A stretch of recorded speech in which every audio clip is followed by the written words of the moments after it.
Marx's Capital. An introductory reader. Contents.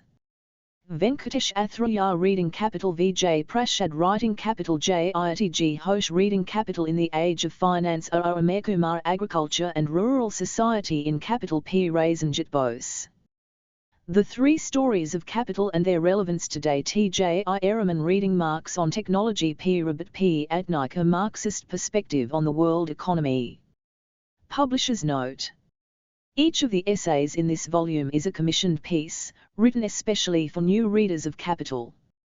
In a volume of this kind, it is inevitable, indeed, it is desirable, that some basic formulations be stated explicitly, which readers with some background of the subject may find preliminary. However, each of the authors has taken care to not limit him/herself to only preliminary explication of concepts, and has endeavoured to go into matters of advanced theory. The volume as a whole also has a broadly similar trajectory.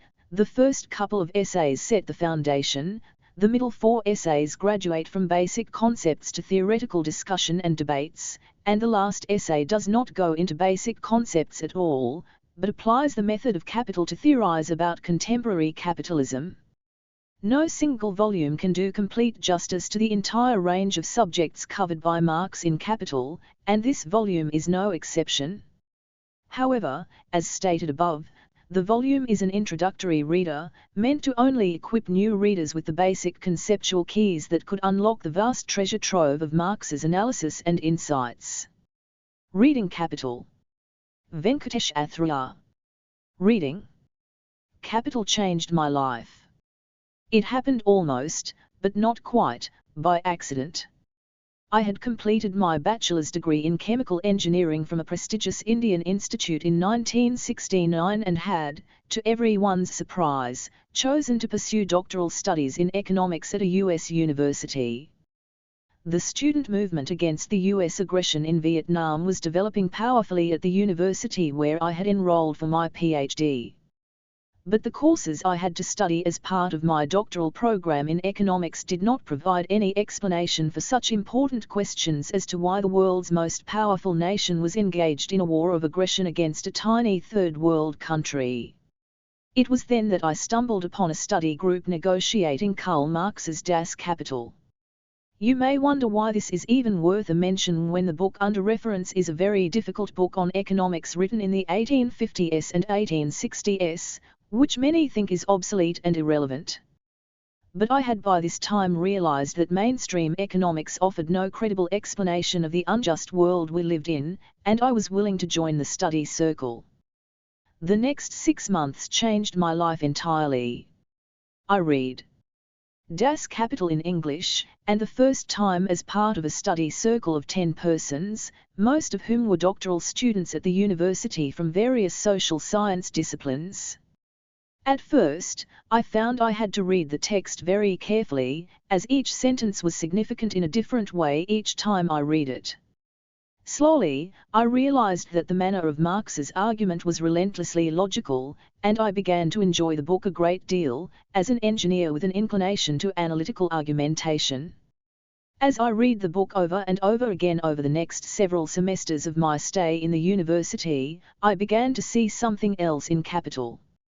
Even in translation, Capital read like poetry. So immense was Marx's scholarship, apart from his acute grasp of political economy arising from his basic theoretical framework of dialectical and historical materialism, that the pages of Capital, in the middle of abstract argument, would be enlivened by an apt quotation from Shakespeare or Goethe. The other striking aspect of Marx's style of writing was the sharp sense of humor, with devastating sarcasm marking his references to some bourgeois economists like Nassau Senior and Jeremy Bentham, who were apologists for the capitalist system. What did I, an engineering graduate trained in mathematical economics, learn from Capital? First, I learned that to understand a society and its dynamics, one needed to look at it in historical perspective. Second, the basic determinants of the dynamics of a society lay in the manner in which the means of production were owned and the relationship between the direct producers and the means of production. Third, The capitalist mode of production in essence is based upon a separation of the direct producers from the means of production and their transformation into free wage laborers at one pole, the transformation of the means of production into the private monopoly / property of a class of capitalists at the other pole, and the logic of relentless pursuit of profit on private account, with all production taking place on private account for sale in markets with a view to profit. Marx demonstrates that this profit-driven system is necessarily expansionist, both in terms of geography and in terms of the range of activities that can be brought under the drive of profit. To read the discussion on the circuit of capital as well as the last part entitled The Modern Theory of Colonization in the first volume of Capital is to understand the inherently globalizing nature of capitalism. After all, if the sole goal is profit, why should the pursuit of it be confined to one part of the world or only one set of activities? If making money is the name of the game, why not make it in any manner possible, be it running a factory or a self-financing college or worse? Surely, business ethics is an oxymoron, a contradiction in terms. Marx's analysis of the capitalist mode of production and its inherent logic enables one to understand colonial expansion and what Lenin later called the system of imperialism with its global expansion and colonization and enslavement of people all over the world. Marx's analysis in Capital brings out the contradictory nature of capitalism as an economic system. On the one hand, both the competition among capitalists and the struggle between the class of capitalists and the class of workers leads to constant mechanization and automation of production, leading to the rapid development of society's productive forces. On the other hand, these very processes, which are part of the pursuit of profit, limit the growth of consuming power in society by creating increasing unemployment and limiting wage increases over time, and by dispossessing producers in pre-capitalist sectors / economies. Periodically, this contradiction between the rapidly growing producing power of capitalist society and the much slower growth of consuming power, results in a demand crisis, with massive amounts of goods and services remaining unsold and large numbers of people thrown into the ranks of the unemployed. Capitalism being an unplanned and anarchic system, sectoral imbalances can also lead to overall economic crisis. Thirdly, insofar as technological progress is also unplanned at the systemic level, the rise in productivity does not always keep pace with the increase in the underlying investments that make the technological progress possible, leading to a tendency for the rate of profit to fall now and then. All these and other factors historically have made the capitalist system prone to large fluctuations in output and employment, causing immense misery to working people. Besides, the competition among capitalists and rivalry among capitalist nation-states on a global scale led, in the 20th century, to 2 global wars resulting in misery for millions of people and massive profits for a handful of large corporations. Currently, the world is in the midst of a global recession, whose predicted recovery is unlikely to make any dent on unemployment until 2011. The current global crisis of climate change has brought into sharp focus the wasteful ways of the global capitalist system driven by relentless pursuit of profit and the accompanying disregard for the environment and the fate of future generations. It was Marx's Capital that boldly proclaimed the historically inevitable demise of the capitalist mode of production in the face of the apparently triumphant march of capitalism across the globe that seemed self-evident to defenders of the capitalist system in the 19th century. The 20th century experience showed that vast numbers of people across the world, both in the industrially advanced countries and in the colonized countries, were ready to revolt against the inequities of the capitalist system. The first decade of the present century has once again highlighted the inability of the capitalist system, despite enormous advances in science and technology, to solve the basic problems facing humanity, including the rather modest goals of food, shelter, clothing, education and health for all. Marx's analysis in Capital, and his prognosis of the system of capitalism promoting the accumulation of wealth at one pole and misery at the other, remains relevant and inspiring. Is Capital too daunting to read? There is a perception, even among activists on the political left including those in academia, that Capital is a very difficult, if not impossible, book to read. I disagree. It is of course true that Capital demands of its readers a certain level of commitment in the sense that the reader must work his or her way through the often complicated logic of its arguments. But one would expect this of any serious analytical work. The difference, in the case of Capital is, if anything, to its advantage, since reading Capital can be immensely, immeasurably, rewarding. Capital presupposes a strong degree of engagement of the reader with its primary concern, analysis of the capitalist mode of production with a view to laying bare its inner dynamic and contradictions, summarized in the term laws of motion of capitalism. Any such analysis, as historical materialism teaches us, must necessarily develop historically specific analytical concepts and categories relevant to the mode of production being analyzed. In doing so, a certain level of abstraction is inevitable. Marx himself puts the matter in the following words. In the analysis of economic forms, moreover, neither microscopes nor chemical reagents are of use. The force of abstraction must replace both. 1.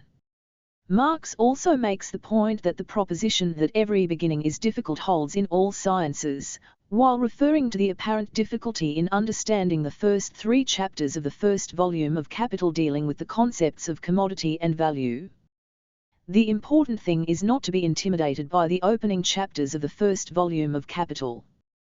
There is no particular order in which the book has to be read, and each reader should decide, based on his or her prior preparation and inclination, the sequence of reading. Readers who enjoy a historical account more readily than abstract analysis may want to begin with the last part of the first volume of Capital that deals with the process of primary or primitive accumulation of capital.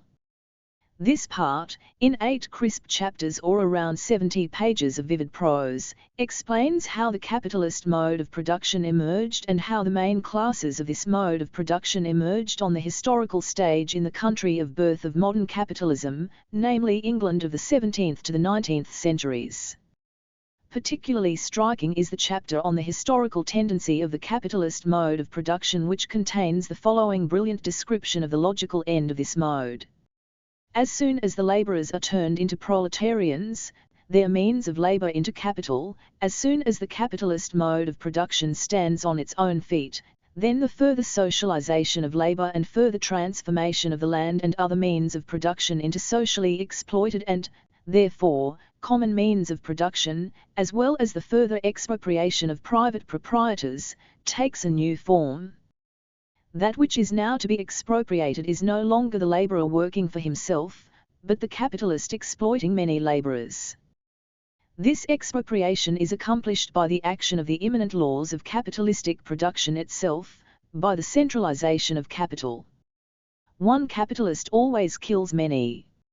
Hand in hand with this centralisation, or this expropriation of many capitalists by few, develop, on an ever-extending scale, the cooperative form of the labour process, the conscious technical application of science, the methodical cultivation of the soil, the transformation of the instruments of labour into instruments of labour only usable in common, the economizing of all means of production by their use as the means of production of combined, socialised labour, the entanglement of all peoples in the net of the world market, and with this, the international character of the capitalistic regime. Along with the constantly diminishing number of the magnates of capital, who usurp and monopolize all advantages of this process of transformation, grows the mass of misery, oppression, slavery, degradation, exploitation, but with this too grows the revolt of the working class, a class always increasing in numbers, and disciplined, united, organized by the very mechanism of the process of capitalist production itself. The monopoly of capital becomes a fetter upon the mode of production, which has sprung up and flourished along with, and under it. Centralization of the means of production and socialization of labor at last reach a point where they become incompatible with their capitalist integument. This integument is burst asunder. The knell of capitalist private property sounds. The expropriators are expropriated. 2. Militants of the working class movement may find parts 3, 4 and V of capital, which deal with the production of absolute and relative surplus value, more immediately interesting than the rather abstract opening chapters. The 10th chapter, entitled The Working Day, will be especially relevant for militants in the Third World countries such as India, where the length of the working day still varies greatly across industries and sectors, and is generally unconscionably long, including in some very modern, high-tech segments. This chapter is a real tour de force, covering a vast ground of concrete history, including legislative history, with a constant focus on the basic class question at hand, namely the struggle between the insatiable appetite of capital for surplus value and the gradually emerging resistance of the working class to gross exploitation. Here is the core idea of this chapter in Marx's own words. The establishment of a normal working day is the result of centuries of struggle between capitalist and labourer. The history of this struggle shows two opposed tendencies. Whilst the modern Factory Acts compulsorily shortened the working day, the earlier statutes tried to lengthen it by compulsion. It takes centuries ere the free labourer, thanks to the development of capitalistic production, agrees, i.e., is compelled by social conditions, to sell the whole of his active life, his very capacity for work, for the price of the necessaries of life, his birthright for a mess of pottage. As he brings the chapter on the working day to a close, Marx reminds us of the crucial transformation that occurs once the worker has entered into an employment contract with the capitalist and entered the work premises, and its implications for the working class. It must be acknowledged that our labourer comes out of the production process other than he entered. In the market, he stood as the owner of the commodity labour power face to face with other owners of commodities, dealer against dealer. The contract by which he sold to the capitalist his labour power proved, so to say, in black and white that he disposed of himself freely. The bargain concluded, it is discovered that he was no free agent, that the time for which he is free to sell his labour power is the time for which he is forced to sell it. The labourers must put their heads together, and, as a class, compel the passing of a law, an all-powerful social barrier that shall prevent the workers from selling, by voluntary contract with capital, themselves and their families into slavery and death. In place of the pompous catalogue of the inalienable rights of man comes the modest Magna Charta of a legally limited working day. It is interesting to note that while Marx was writing in the 1860s of the need to limit the working day in the context of Great Britain, our worthy captains of industry in 21st century globalizing India demand freedom from all labour legislation and raise the slogan of the need for flexible labour, supported in this demand by our imported and homegrown academic worthies serving their interests in and out of government. 3. Engineers and technologists will find absolutely fascinating Marx's treatment in chapters 12, 13 and 14, respectively, of cooperation, of division of labour and manufacture, and of machinery and modern industry. Marx treats the reader to a detailed discussion of technical matters as they pertain to industrial production in a manner that is readily comprehensible. This will engage the engineer and the technologist. But Marx does something far more remarkable. He never loses sight of the larger context within which the technical discussion has to be placed so that it can be correctly understood. That context is one of social and historical transformation, and of the contradictory effects of scientific and technological advance under the capitalist mode of production, especially the deleterious impact of mechanization on the worker under capitalism. In an overall positive summing up of the historical role of modern industry, Marx makes the following important observations. Modern industry never looks upon and treats the existing form of a process as final. The technical basis of that industry is therefore revolutionary, while all earlier modes of production were essentially conservative. By means of machinery, chemical processes and other methods, it is continually causing changes not only in the technical basis of production, but also in the functions of the labourer, and in the social combinations of the labour process. At the same time, it thereby also revolutionizes the division of labour within the society, and incessantly launches masses of capital and of workpeople from one branch of production to another. But if modern industry, by its very nature, therefore necessitates variation of labour, fluency of function, universal mobility of the laborer. On the other hand, in its capitalistic form, it reproduces the old division of labor with its ossified particularizations.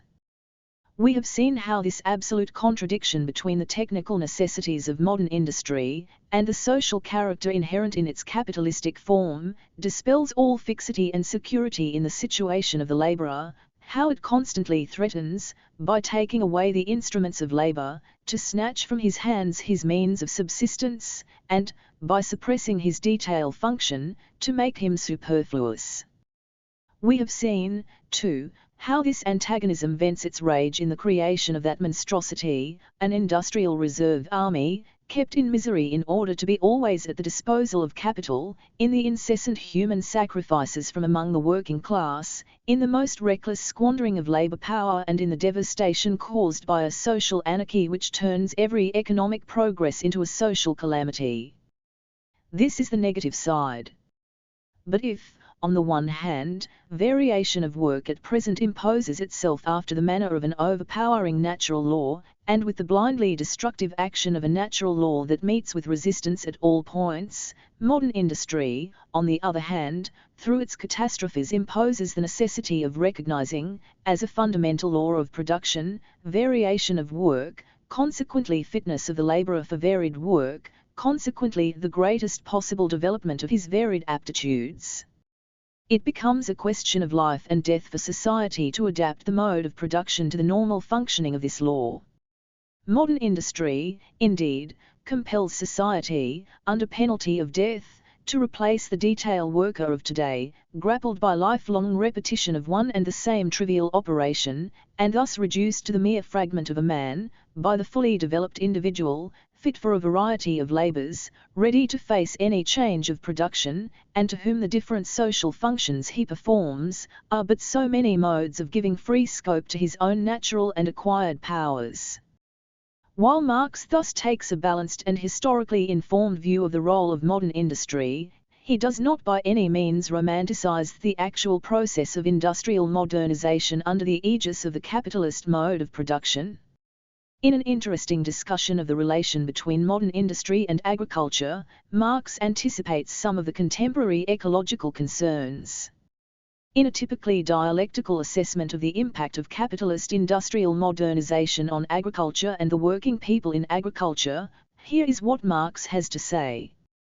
Capitalist production completely tears asunder the old bond of union which held together agriculture and manufacture in their infancy. But at the same time it creates the material conditions for a higher synthesis in the future, viz., the union of agriculture and industry on the basis of the more perfected forms they have each acquired during their temporary separation.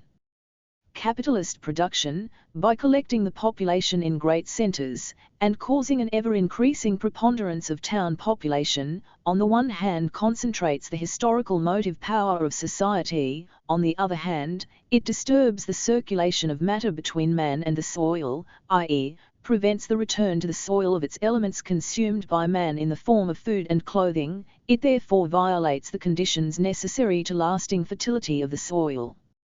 By this action it destroys at the same time the health of the town laborer and the intellectual life of the rural laborer. But while upsetting the naturally grown conditions for the maintenance of that circulation of matter, it imperiously calls for its restoration as a system, as a regulating law of social production, and under a form appropriate to the full development of the human race. Marx concludes this discussion thus. Moreover, all progress in capitalistic agriculture is a progress in the art, not only of robbing the laborer, but of robbing the soil. All progress in increasing the fertility of the soil for a given time, is a progress towards ruining the lasting sources of that fertility. Capitalist production, therefore, develops technology, and the combining together of various processes into a social whole, only by sapping the original sources of all wealth, the soil and the laborer. 4. Capital. As a delightful read. Capital is thus not a daunting read.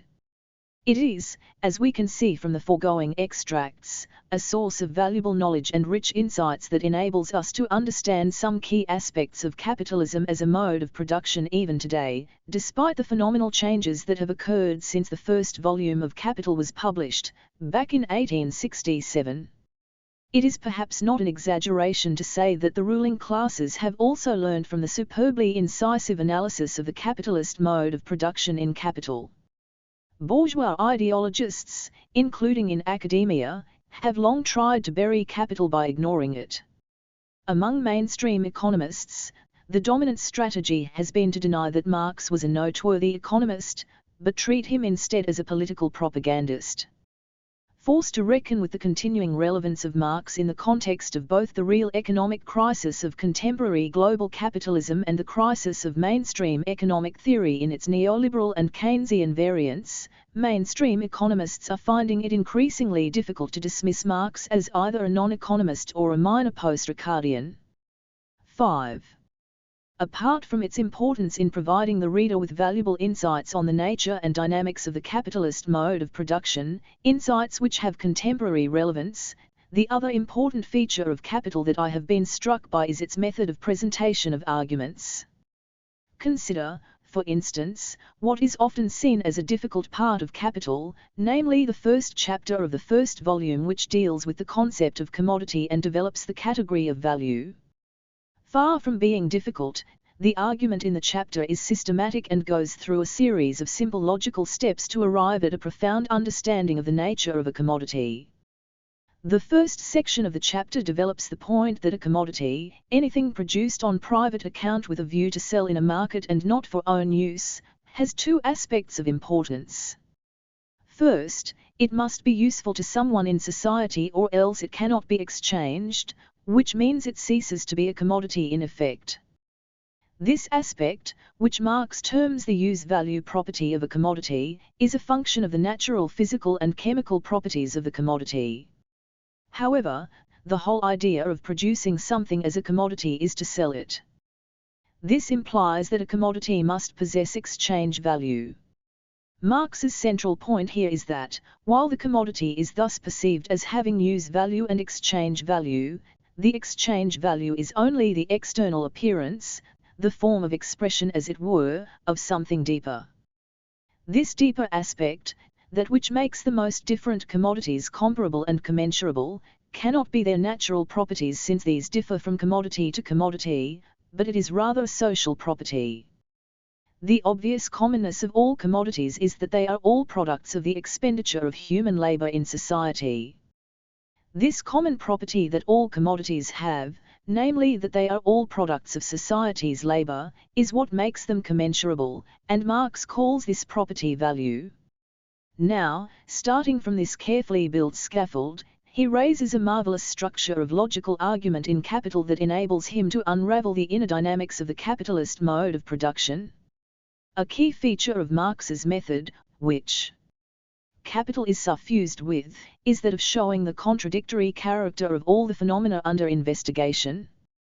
We saw this in the earlier quotation from Capital on the historical role of machinery and modern industry. We saw it again in the passage that we quoted on the historical tendency of the capitalist mode of production. The remarkable 25th chapter in the first volume of Capital on the general law of capitalist accumulation is another outstanding example of Marx's method of argument of starting out with simple categories depicting various aspects of the phenomenon under study, and showing the process of their dynamic evolution through the working out of their inherent contradictions. It is of course important to emphasize that the contradictions being discussed by Marx are real ones on the ground and not merely contradictions of the theoretical categories used to represent the real world. It is, in retrospect, astonishing that Marx managed to make such a deep and profound structure of argument, and several substructures within the overall structure, so eminently readable. One feature of Capital that contributes to this readability is that every theoretical argument is immediately illustrated from contemporary history, and in many instances with the events and phenomena of earlier historical epochs as well. Marx makes generous but careful and rigorous use of official records, reports and data sources in illustrating and emphasizing his arguments. but he is careful to keep his structures of argument distinct and analytically valid on their own, even as he uses empirical evidence to illustrate, strengthen and illuminate his arguments. His frequent reference to fine works of literature and appropriate quotes from them relieves the reader struggling with dense arguments from time to time. Consider, for instance, the following passage on the capitalist engaged in the accumulation of capital. To accumulate is to conquer the world of social wealth, to increase the mass of human beings exploited by him, and thus to extend both the direct and the indirect sway of the capitalist. But original sin is at work everywhere. As capitalist production, accumulation, and wealth become developed, the capitalist ceases to be the mere incarnation of capital. He has a fellow feeling for his own Adam, and his education gradually enables him to smile at the rage for asceticism, as a mere prejudice of the old-fashioned miser. While the capitalist of the classical type brands individual consumption as a sin against his function, and as abstinence from accumulating, the modernized capitalist is capable of looking upon accumulation as abstinence from pleasure. Marx captures this contradiction between wanting to enjoy the good life and the compulsion to accumulate by quoting from Goethe's Faust. Two souls, alas, do dwell within his breast. The one is ever parting from the other. Marx then elaborates the argument, bringing out the contradictions involved and showing how they change with the dynamics of capitalism in history. At the historical dawn of capitalist production, and every capitalist upstart has personally to go through this historical stage, avarice and desire to get rich are the ruling passions. But the progress of capitalist production not only creates a world of delights, it lays open, in speculation and the credit system, 1,000 sources of sudden enrichment. When a certain stage of development has been reached, a conventional degree of prodigality, which is also an exhibition of wealth, and consequently a source of credit, becomes a business necessity to the unfortunate capitalist. Luxury enters into capital's expenses of representation. Moreover, the capitalist gets rich, not like the miser, in proportion to his personal labor and restricted consumption, but at the same rate as he squeezes out the labor power of others, and enforces on the laborer abstinence from all life's enjoyments. Although, therefore, the prodigality of the capitalist never possesses the bona fide character of the open-handed feudal lord's prodigality, but, on the contrary, has always lurking behind it the most sordid avarice and the most anxious calculation, yet his expenditure grows with his accumulation, without the one necessarily restricting the other. But along with this growth, there is at the same time developed in his breast, a Faustian conflict between the passion for accumulation, and the desire for enjoyment. The chapters on primitive accumulation, too, contain many such delightful passages, dripping with irony in their relentless expose of capitalist hypocrisy. A final word. So go ahead, have a great read. And, by the way, do not forget to read the prefaces and the afterwords to the various editions by Marx and by Engels. Hope you enjoy reading all the 3 volumes of Capital as much as I did, and still do. Notes. 1. All references to Capital are from the Leftward Books edition, New Delhi, 2010. 2. Brilliant and in some ways evocative of contemporary capitalism as this description is, the actual development of capitalist social formations, as opposed to the imminent tendency of the theoretical construct of the capitalist mode of production, has been very different. An important part of the explanation for this difference rests, of course, with the rise of imperialism as an integral part of the evolution of capitalism. Professor Patnaik's contribution to this volume explores this issue as a whole in depth. 3c. For instance, successive issues, over the last several years, of the Economic Survey, an annual publication of the Ministry of Finance of the Government of India. 4am Good introduction to Marx's perspectives and views on issues of ecology and environment can be found in John Bellamy Foster, Marx's Ecology. 5. The reference here is to David Ricardo, who was regarded, along with Adam Smith, as a classical political economist by Marx. Ricardo's major work is The Principles of Political Economy and Taxation. He and Smith, whose classic work The Wealth of Nations is often invoked by neoliberals, were the most important economists articulating the views of the emerging class of capitalists during a key phase of Britain's transition to capitalism between the 1770s and the 1830s. Marx regarded both Smith and Ricardo highly, but also provided the most incisive critique of their views. If you courageously manage to read the 3 volumes of Capital, you can go on to read Marx's magnum opus on the history of economic thought, the 3-volume Theories of Surplus Value. Writing Capital. Vijay Prashad. I don't suppose anyone has ever written about money and suffered such a lack of it himself. Marx to Engels, the 21st of January, 1859. Karl Marx and his family fled the European continent for London in the autumn of 1849. A decade of mass political unrest fell apart in the face of systematic repression whose crowning moment was the coronation of Prince Louis Napoleon. Marx spent the rest of his life in London working on his magnum opus, the series of books that culminated in his most famous, with the simple title Capital. A précis of his argument had already appeared in 1847 in 2 installments, as The Poverty of Philosophy and as Lectures to the German Workers' Society. But these were not sufficiently elaborated as to lay claim to the foundation of a new philosophy of the system. Marx had greater ambitions. He had already figured out the ills of the system, but he had not yet clearly delineated the philosophical underpinnings for his critique. That would take time. But time was the one thing he could not make. He labored without pay. That had its costs on him and his family. Jenny von Westphalen, who married Karl in 1843, had influenced Marx's politics in their native Trier.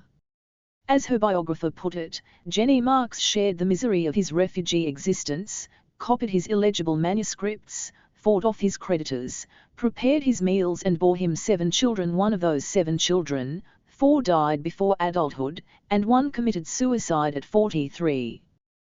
The reproduction of the Marx household was always tenuous. It took all the energy of everyone to produce the first volume of Capital, which distressed Marx, his family, and his comrade and benefactor Engels. Penury interrupted his work, but this was not the only thing. The other was that Marx had to work out a method to provide his new synthesis. This took him years. Old Job. I am plagued like Job, though not so God-fearing. Marx, 1858. Karl Marx lived in abject poverty. During his London years, the Marx family went from one slum to another, from Chelsea to Soho, living amidst those whom Marx and his friend Engels characterized as the scum, offal, and refuse of all classes. This lumpen or rag proletariat lived around the Marx family, and his household matched, in most particulars, their way of life. The family never had enough money. Starvation was as commonplace as the London rain. Marx's son Edgar kept the creditors away with his Cockney outbursts, "No, Mr. Marx ain't upstairs." On the 6th of April, 1855, Edgar died in Marx's arms. He was not yet 8. Edgar joined his 2 siblings in death, Guido and Franziska. After Franziska died in 1852, Marx wrote to Engels on the 14th of April, "I could not and cannot fetch the doctor because I have no money for the medicine. For the last 8 or 10 days I have fed my family on bread and potatoes, and today it is still doubtful whether I shall be able to obtain even these." Death was not inevitable. It came because of the damp, the congestion, the hunger, and the lack of medical care. None of this surprised Engels. In his masterful Condition of the Working Class in England, Engels summarized the mortality evidence from England. The death rate is kept so high chiefly by the heavy mortality among young children in the working class. The tender frame of a child is least able to withstand the unfavorable influences of an inferior lot in life, the neglect to which they are often subjected. Marx did not simply write from the standpoint of a remote and imaginary working class. He also wrote from his own experiences. Money did not come to the Marx household easily. Karl Marx's political work brought in no earnings. He threw himself into the organization of the Communist League and the International Working Men's Association. These flourished as much as possible, but they were not all Marx's political work. He involved himself in the Chartist movement, the Committee of Support for German Political Refugees and the London German Workers' Educational Society. Some money came from Marx's writings for newspapers and journals. His first earnings came in 1842 from Rheinische-Zeitung, which Marx began to edit not long afterwards. In London, Marx wrote for the Chartist papers, and began a curtailed tenure as the London correspondent for the New York Daily Tribune. Marx wrote on a range of issues, from liberation struggles in Ireland and India to warfare on the continent to the intricacies of English politics. To great effect, Marx employed his formidable grasp of detail and his savage sense of humour. No politician escaped unscathed. When Marx lay ill, Engels helped him with his research, and occasionally, with the writing. Engels also helped with a generous bursary, drawn from his salary at the cotton works of Engels Andaman. That money went into the trappings of a bourgeois household. Marx could not bear to live without his books, or to have his children bereft of the piano. All his earnings went to build the cultural capital of his family. Behind the schmundrang of everyday life, Marx contemplated his masterwork. In 1850–51, the Prussian authorities shut down the Communist League. Marx despaired. Not far from his house on Dean Street was the British Museum. It is to this monument of neoclassical construction that Marx repaired daily. Once at the museum, Marx did not stop to examine the Rosetta Stone or the Elgin marbles. His mission was grander. He requisitioned the Blue Books, the annual volumes that captured the mechanics of the United Kingdom in tables of statistics, as well as the factory reports and the reports on mines. These gave Marx the massive database to fully understand how the economy functioned. Besides these, Marx read and reread the political economists of the day, most of whose names are long forgotten. On note paper Marx scribbled his abuses of their errors. One of the most memorable sections is when Marx set Nassau Senior, Professor of Political Economy at Oxford, against Leonard Horner, a factory inspector. Senior had been on the Poor Law Inquiry Commission and the Handloom Weavers Commission. The barons of Manchester commissioned him to do a critique of the government's factory reports. Senior's dispatch irked Horner, who drew upon his experience as the censor of the factories to put Senior in his place. Services to the English working class will never be forgotten, Marx wrote in Capital. Nor should his service to Marx's work be neglected. It was these honest inspectors that provided the raw materials. It was not easy to get to the library. It had a dress code. In 1852, penury led Marx to the pawn shop. A week ago, he wrote to Engels, I reached the pleasant point where I was unable to go out for want of the coats I have to pawn. A few months later, the coat returned to the pawn shop because it had to be sold in order to buy writing paper.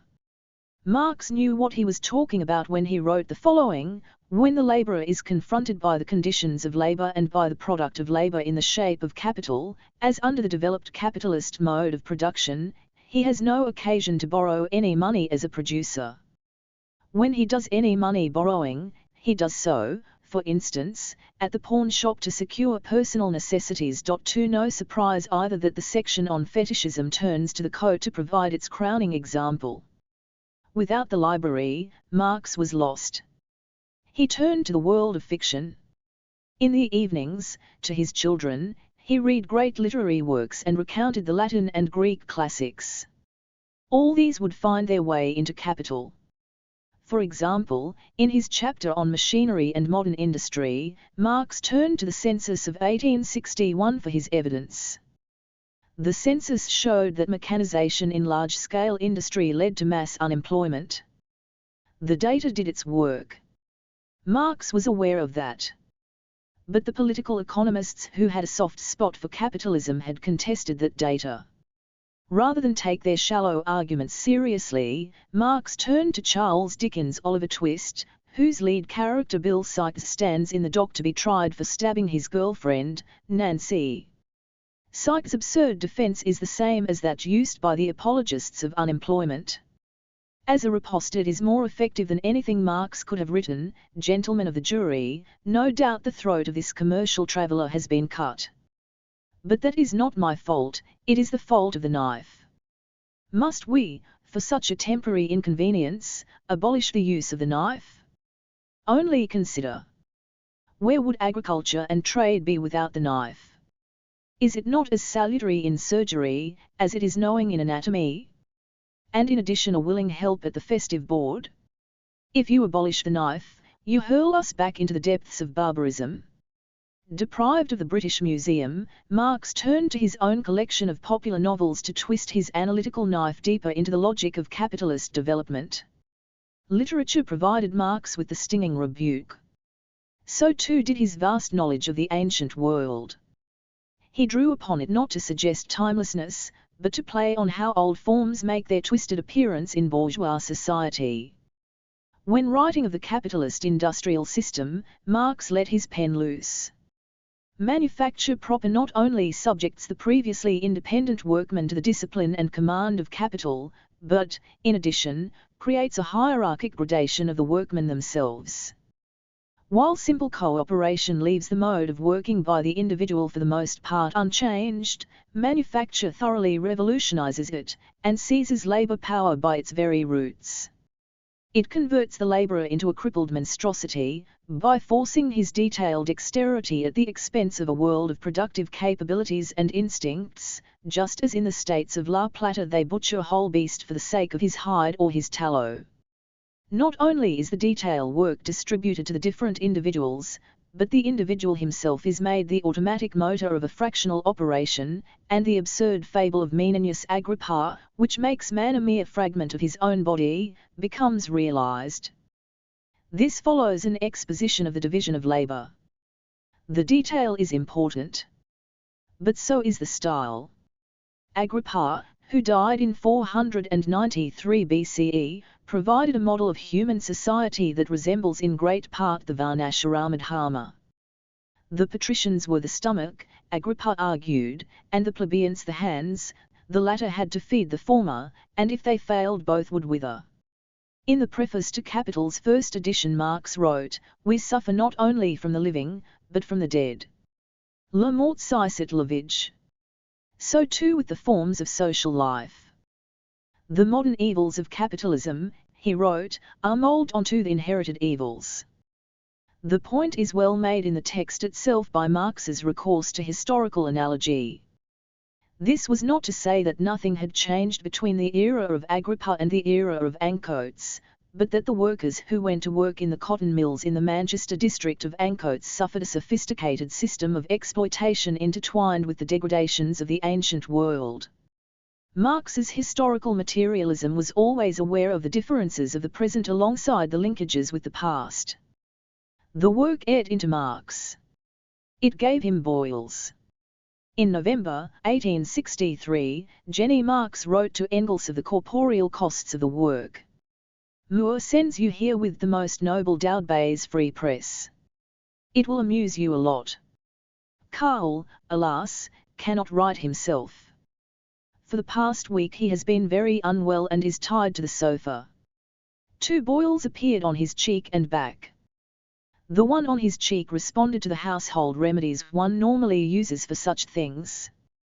The other, on his back, has assumed such dimensions and is so inflamed that poor Moore is enduring the most frightful pain and gets no respite either by day or by night. You can imagine, too, how depressed this business makes him. It seems as though the wretched book will never get finished. It weighs like a nightmare on us all. If only the Leviathan were launched. Marx is the Moor. The most noble Doudbay is Marx's peculiar benefactor David Urquhart, whose phlegmatic hatred of Lord Palmerston on Turkish-Russian matters cemented his friendship with Marx. That wretched book The Leviathan is capital.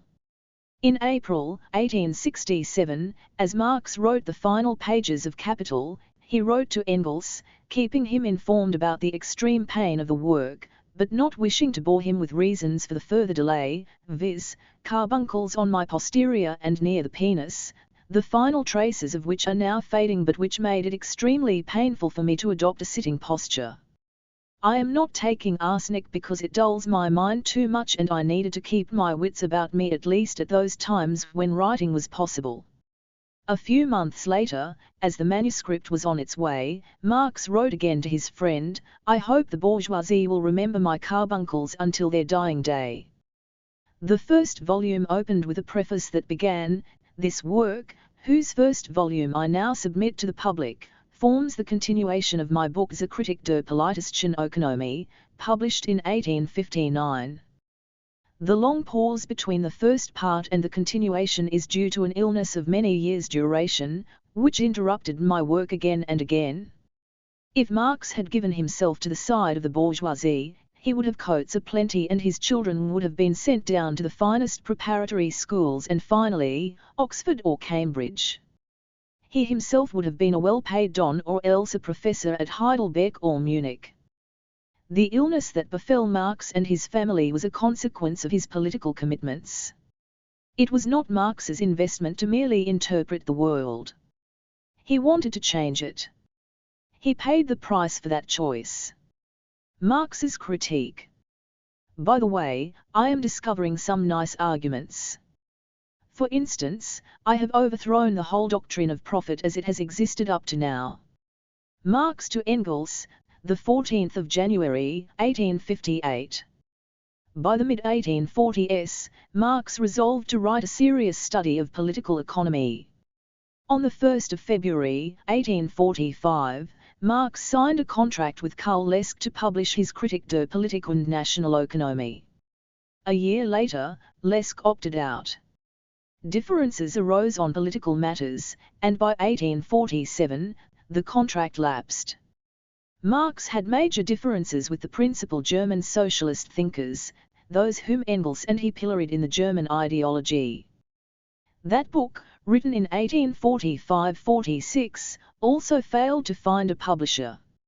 Ludwig Feuerbach, Bruno Bauer, and Max Stirner were the main intellectuals of the German socialist movement, and neither they, nor their colleagues, liked it when Marx and Engels claimed that the German ideology aimed to uncloak these sheep, who take themselves and are taken for wolves, how their bleating merely imitates in a philosophic form the conceptions of the German middle class. No wonder that Lesk opted out. Marx had the secret to capitalism figured out by the 1840s and early 1850s. Early evidence that he had uncovered the secret can be glimpsed in Marx's lectures to the German Workers' Society in Brussels from 1847, published in Neue Rheinische Zeitung and in a pamphlet called Wage, Labour and Capital. These carry the germ of his interventions. It is here that Marx introduces the idea that under capitalism, workers do not sell their labour, but their labour power. It is as a commodity that this labour power enters the market, and it is as a commodity that it has an impact on wages and prices. The price of things is not determined by the cost of its production, for if that were the case, Marx wrote, it would mean that profit would not exist. Where does profit come from? The answer is not to be found on the surface of economic activity. To understand how the economy functions, Marx suggested, one had to delve beneath the surface. Here one would find the mechanism by which the capitalist is able to derive more from the labour power of the worker than the worker would get as wages. It is in the realm of labour power that Marx was able to uncover ideas such as surplus value, a crucial concept for his critique of capitalism. The logic of labour power enabled Marx to predict that society would soon find itself torn into two, between those who have control or own capital and those who are dispossessed from capital. The latter need not only be workers in factories, but they could as well be those who wear white collars and work in office buildings. As he put it, the working class gains recruits from the higher strata of society also, a mass of petty industrialists and small rentiers are hurled down into its ranks and have nothing better to do than urgently stretch out their arms alongside those of the workers. Thus the forest of uplifted arms demanding work becomes ever thicker, while the arms themselves become ever thinner. The secret of the commodity known as labor power would form the basis around the more prosaic sections of the manifesto, written the following year. The problem for Marx was not what to say. It was how to say it.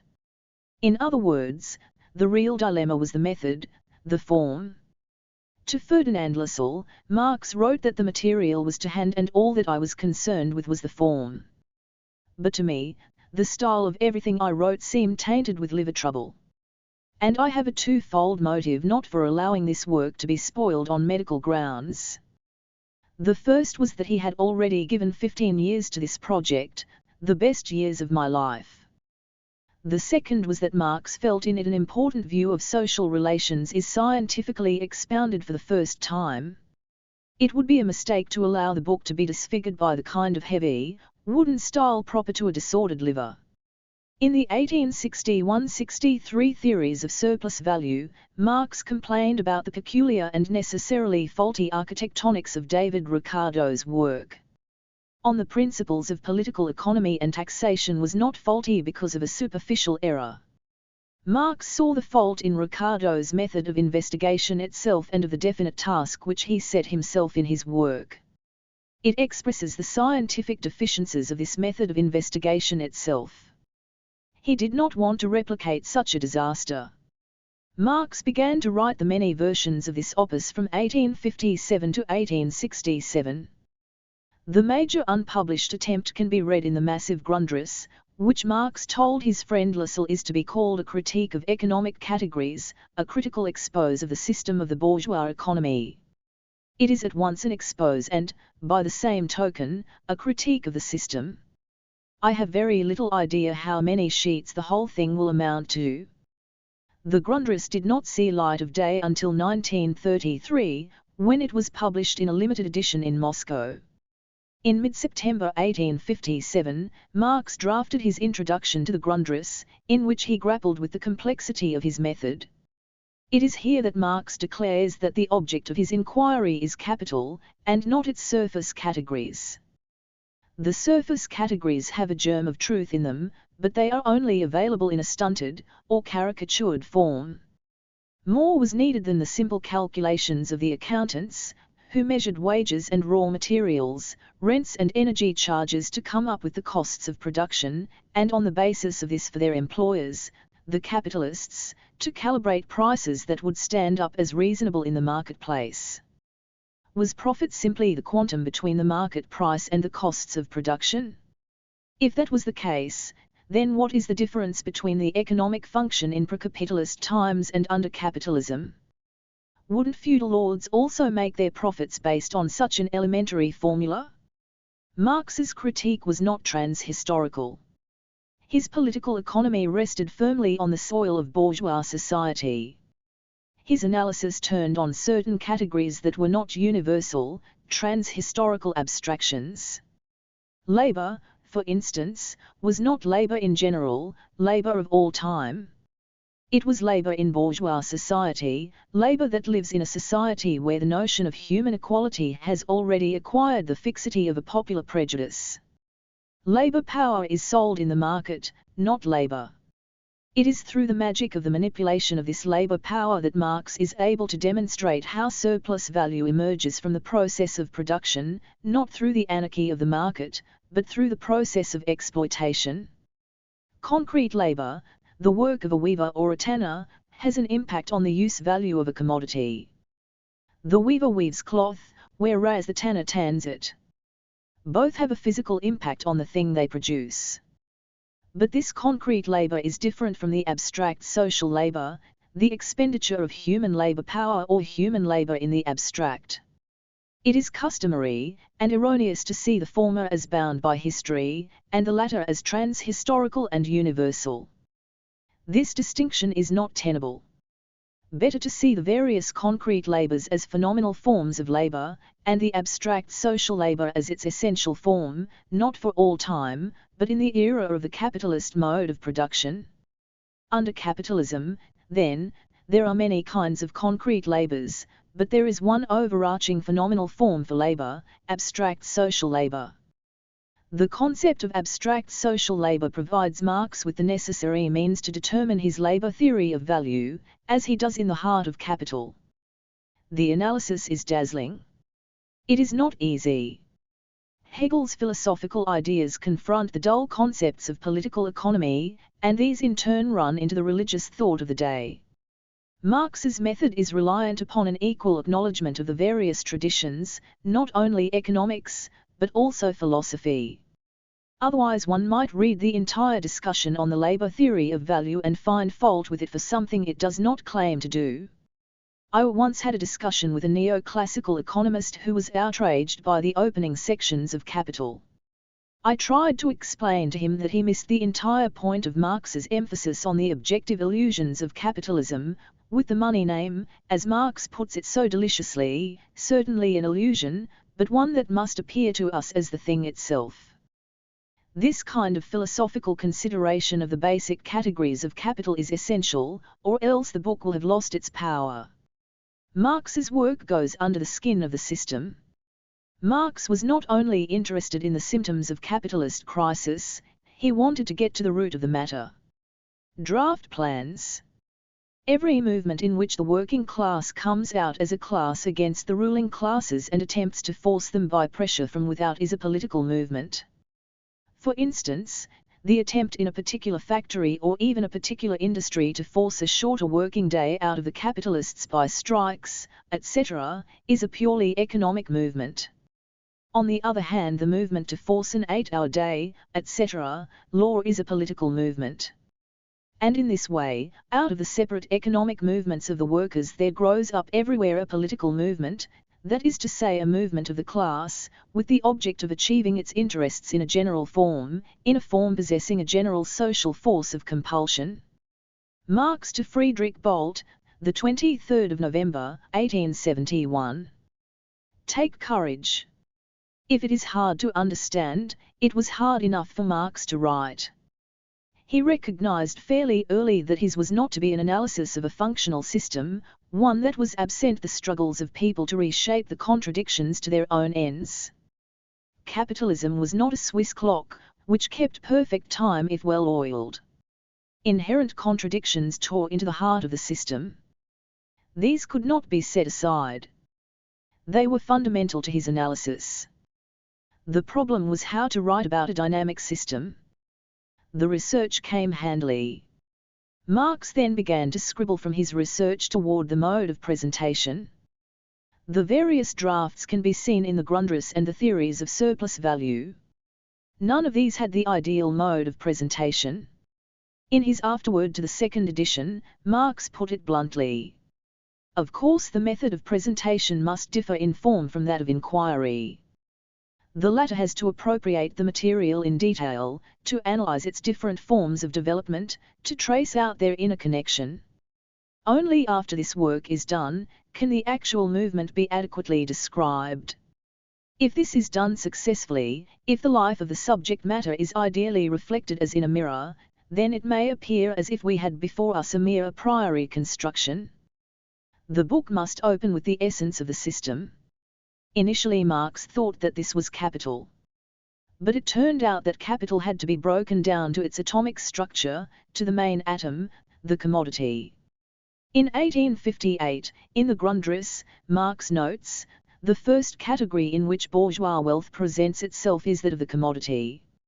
At the level of the commodity, Marx was able to demonstrate the principal contradictions of the system. It was at the heart of critique. The critique that begins at the level of the commodity is not simply to take us to the surface economic categories.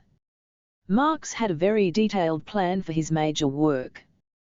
The first 3 volumes, which we have in print, were to run from the phenomenon which constitute the process of capitalist production as such. with no regard for any of the secondary effects of outside influence to the process of circulation to the concrete forms which grow out of the movements of capital as a whole. 3. This was one plan. Marx had about 14 others. There is one from 1844 called the Draft Plan on the Modern State, which begins with a consideration of the French Revolution and ends with the abolition struggle. Later he produced very clear plans for his comprehensive system, of which two are illuminating. One from 1858. 1. Volume on Capital. A. Capital in general. I. Process of production of capital. 2. Process of circulation of capital. 3. Profit and interest. B. On competition. C. On credit. D. On joint stock companies. 2. Volume on landed property. 3. Volume on wage labor. 4. Volume on the state. 5. Volume on international trade. 6. Volume on the world market and crises. The other from 1866. Volume 1, Process of production of capital.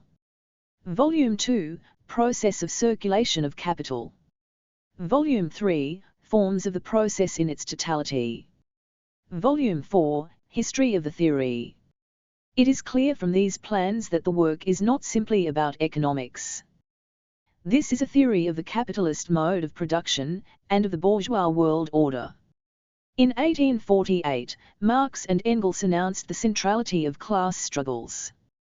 In this major work as well, class struggle plays a major role. In 1859 Marx published a contribution to the critique of political economy, the first draft of Capital. The book was little read. What is memorable about it is Marx's statement on history, where he notes that the economic base determines the social, political and cultural superstructure. There is a cautionary note that Marx attaches to the next paragraph, which is often less cited.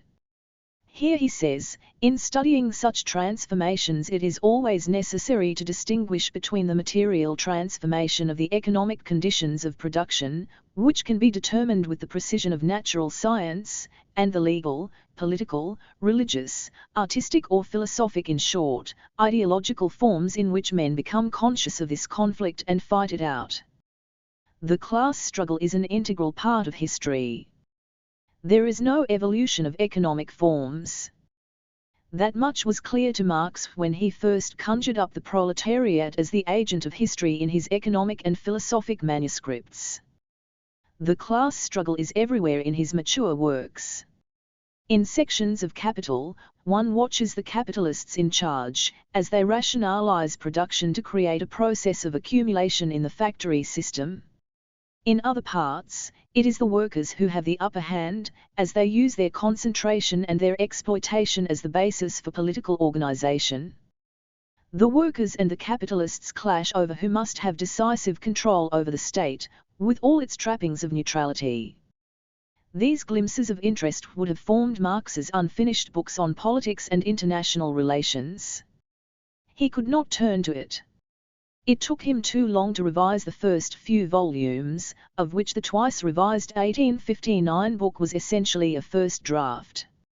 In 1862, Marx wrote to Kugelman with news that the book, would not bear the soap-worn title, Contribution to the Critique of Political Economy, Part 2, but it will appear under the title Capital, with a Contribution to the Critique of Political Economy as merely the subtitle. Having uncovered the centrality of the commodity, Marx could proceed. The opening chapters are hard, he wrote in the preface, but essential. Without a sense of his method, all would be lost. The book unfolds with forethought man's reflections on the forms of social life, and consequently, also, his scientific analysis of those forms, take a course directly opposite to that of their actual historical development. He begins, post festum, with the results of the process of development ready to hand before him. The characters that stamp products as commodities, and whose establishment is a necessary preliminary to the circulation of commodities, have already acquired the stability of natural, self-understood forms of social life, before man seeks to decipher, not their historical character, for in his eyes they are immutable, but their meaning. The presentation of his book, he wrote in the preface, is improved. He was right. It is. Reading Capital in the Age of Finance. Jayati Ghosh. It is a big, unwieldy book in 3 fat volumes, with parts of it evidently incomplete.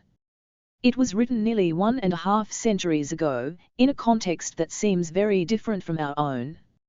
It aimed to describe the perceived economic and social reality of a particular time and place. The writing is dense, even in the most accessible of the various English translations, with prolonged forays into tangential points and pedantic arguments with minor writers who are unknown today. In any case, the ideas are complex and certainly not easy to understand quickly. So why read Karl Marx's Capital today? What insights can such a book provide to understanding current reality, in the form of a much more complex world that has become so much more globally integrated and technologically developed, of societies and economies that appear to be quite different from those of 19th century England? Some would argue that there is no point in ploughing through these massive tomes, that they are no longer really relevant or helpful to our understanding. But in fact, what is remarkable is the extent to which this massive work does still provide insights at so many different levels. More fundamentally, it continues to provide a useful framework for understanding the essential features of capitalism, no matter how varied its contemporary manifestations. Consider only a few of these insights, which are particularly important in what can now be called the age of finance. What is capital? The central point about capital for Marx is that it is not just a resource in itself, a simple factor of production analogous to land and labor. Rather, it is an expression of very specific social relations of production, in particular historical contexts. This means that all means of production need not be capital. For example, a loom that is required to weave cloth is capital if it is used in a factory by a worker employed to produce cloth to be sold for profit, but it is not capital if it is used in a peasant household to create cloth to be used by the members of the household. The means of production become capital through the social relations that underlie the production process. This is the social relation between employer and worker, which is what enables capitalist production to take place at all. This requires workers to be free in a double sense. First, they must be free to sell their own labor power, that is, not bound by other socio-economic ties and constraints that could prevent them working for wages and not be tied to any particular employer. Second, they must also necessarily be free of any ownership of the means of production, so that they have no choice but to make themselves available for paid work for their own material survival. This makes labor power also a commodity, sold in the market for a value which is determined by social subsistence norms. The peculiar nature of this commodity is that those who sell it may appear to be free, but they live only as long as they find work, and they find work only as long as their labor serves capital. Marx saw other forms of capital, such as usurious capital and merchant capital, as antediluvian forms of capital, which have existed as long as the history of money in many different types of society. They did not have the power to transform socio-economic relations, until they became fused with industrial capital. Marx himself did not treat finance capital separately, though later Marxists have explored the implications of the emergence of finance capital for the transformation of capitalism itself, through its association with the monopoly phase of capitalism and the strength of the financial oligarchy. But this does mean that using the term to encompass other forms such as social capital, cultural capital and human capital distorts Marx's notion, since this implicitly treats capital as a pure resource and assumes away the underlying social relations. Primitive accumulation. The concentration of ownership of the means of production in a few hands is effectively what enables capital to play its role in production. But how does this concentration occur in the first place? It must obviously be based on the expropriation of the means of production from those who previously possessed it, such as peasants and small artisans who could have produced on their own. free laborers, in the double sense that neither they themselves form part and parcel of the means of production, as in the case of slaves, bondsmen, and nor do the means of production belong to them, as in the case of peasant proprietors. They are, therefore, free from, unencumbered by, any means of production of their own. 1. Marx points out that historically such expropriation has been a violent process, emphasizing the forcible creation of the double freedom of labor. The historical movement which changes the producers into wage workers appears, on the one hand, as their emancipation from serfdom and from the fetters of the guilds, and this side alone exists for our bourgeois historians. But, on the other hand, these new freedmen became sellers of themselves only after they had been robbed of all their own means of production, and of all the guarantees of existence afforded by the old feudal arrangements. The history of this, their expropriation, is written in the annals of mankind in letters of blood and fire. Capitalist production and capitalist private property have for their fundamental condition the annihilation of self-earned private property, in other words, the expropriation of the laborer. Because of uneven development, primitive accumulation is not simply a historical fact but a continuing reality, which is constantly being experienced especially in the developing world today. Commodity fetishism.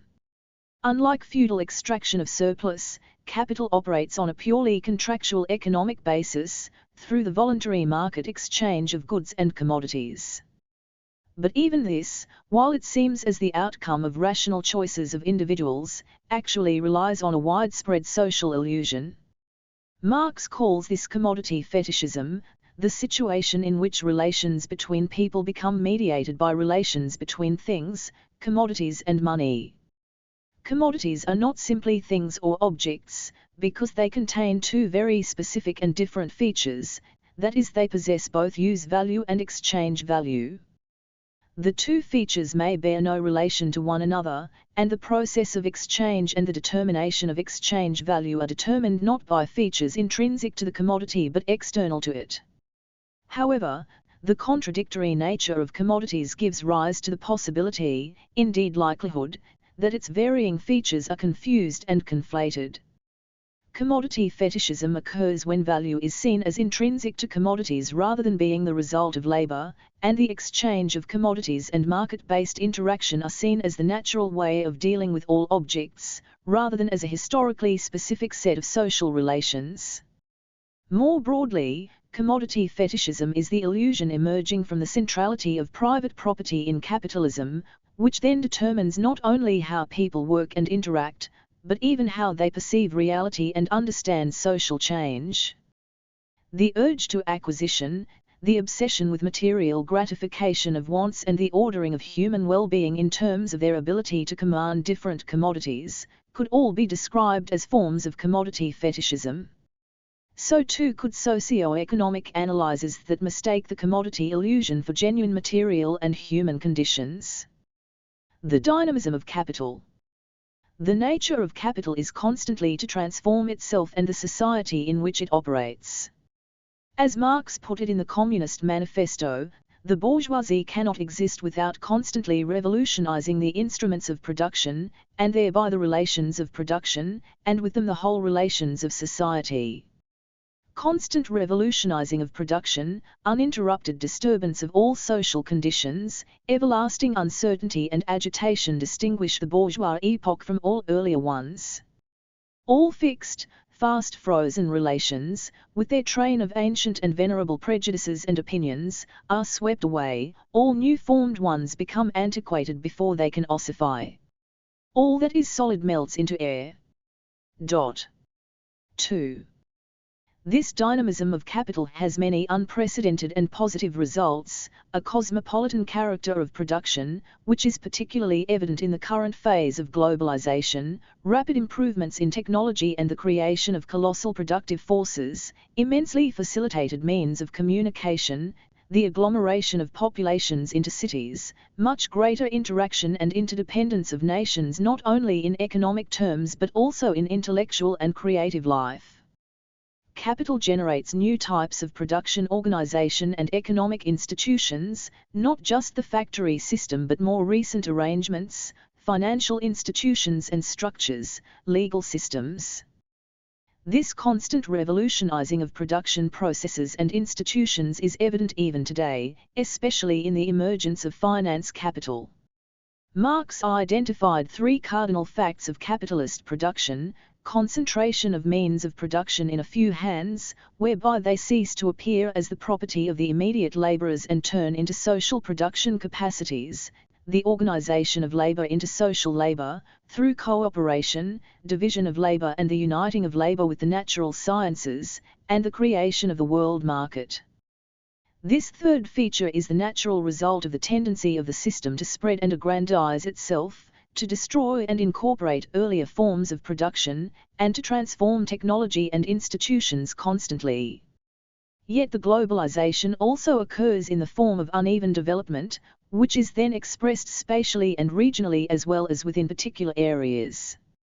Further, this creation of a world market in turn creates its own problems, as Marxists like Rosa Luxemburg and Prabhat Patnaik have identified. It progressively reduces the ability of capitalism to prey upon pre-capitalist or non-capitalist systems, which underlies the ability of the system to expand. The role of credit.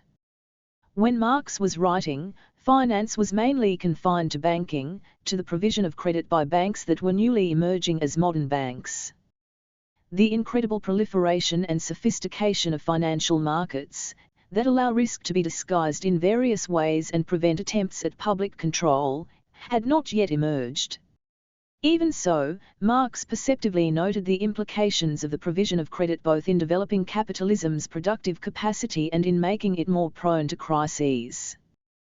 Thus he argued, the credit system appears as the main lever of overproduction and over-speculation in commerce solely because the reproduction process, which is elastic by nature, is here forced to its extreme limits, and is so forced because a large part of the social capital is employed by people who do not own it and who consequently tackle things quite differently than the owner, who anxiously weighs the limitations of his private capital in so far as he handles it himself.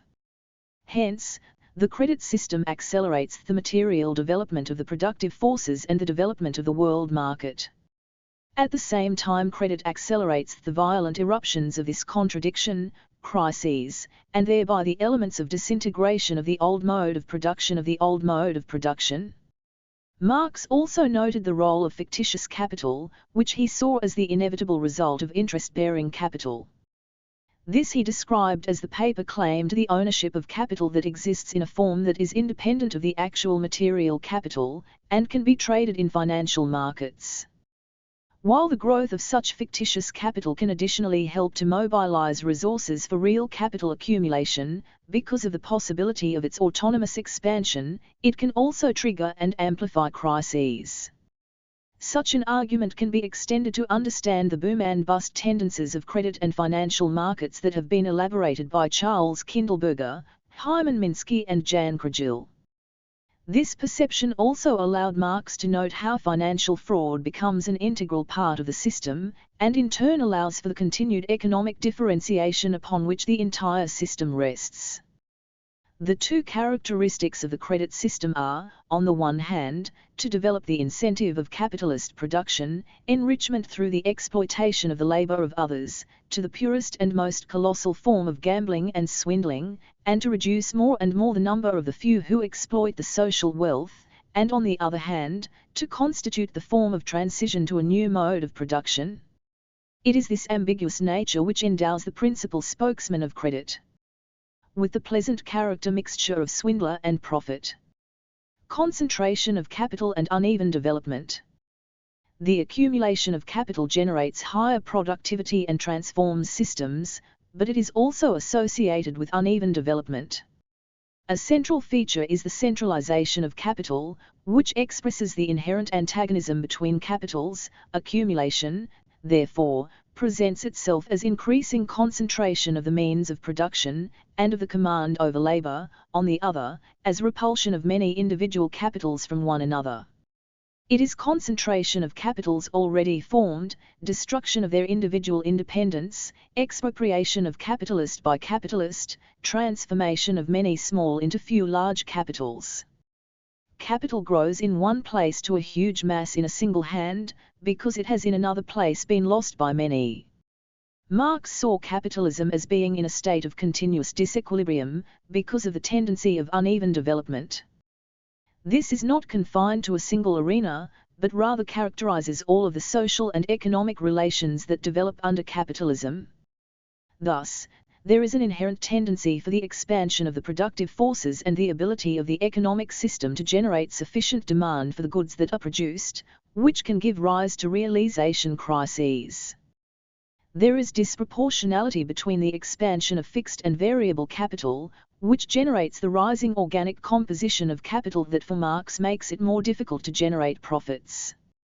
There is the disproportionality between sectors that emerges in the process of accumulation. There is the geographical aspect of uneven development, which emerges from the tendency of capital to concentrate and creates at once both developed and underdeveloped areas.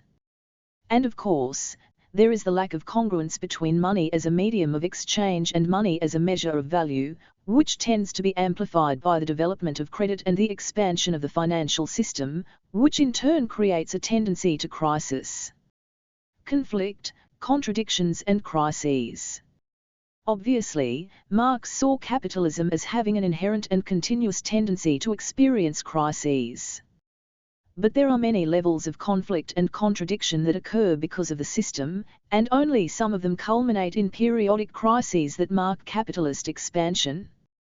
Since the basic dynamics of capital is simultaneously to aggrandize itself and impoverish other classes such as workers and peasants, within and across nations, it obviously generates class conflicts. Marx saw these as essential and continuous elements of social and material life under capitalism. But the system also generates intra-class conflict, pitting individual capital against other capitals and the individual worker against other workers. There is a Darwinian struggle for survival constantly at work, so individualism, conflict and competition become the driving forces of the system. At the same time, individualism and competition between capitals also create what Marx calls the anarchy of the market and the inevitable tendency towards crises. Overproduction in terms of the market is a characteristic feature simply because of the way individual capitals operate in the drive to generate more profit. As a result, the process of accumulation is never smooth. Rather, it is uneven and punctuated by crises. Partly, this is the result of the very success of capitalism in delivering more economic growth and technological advance.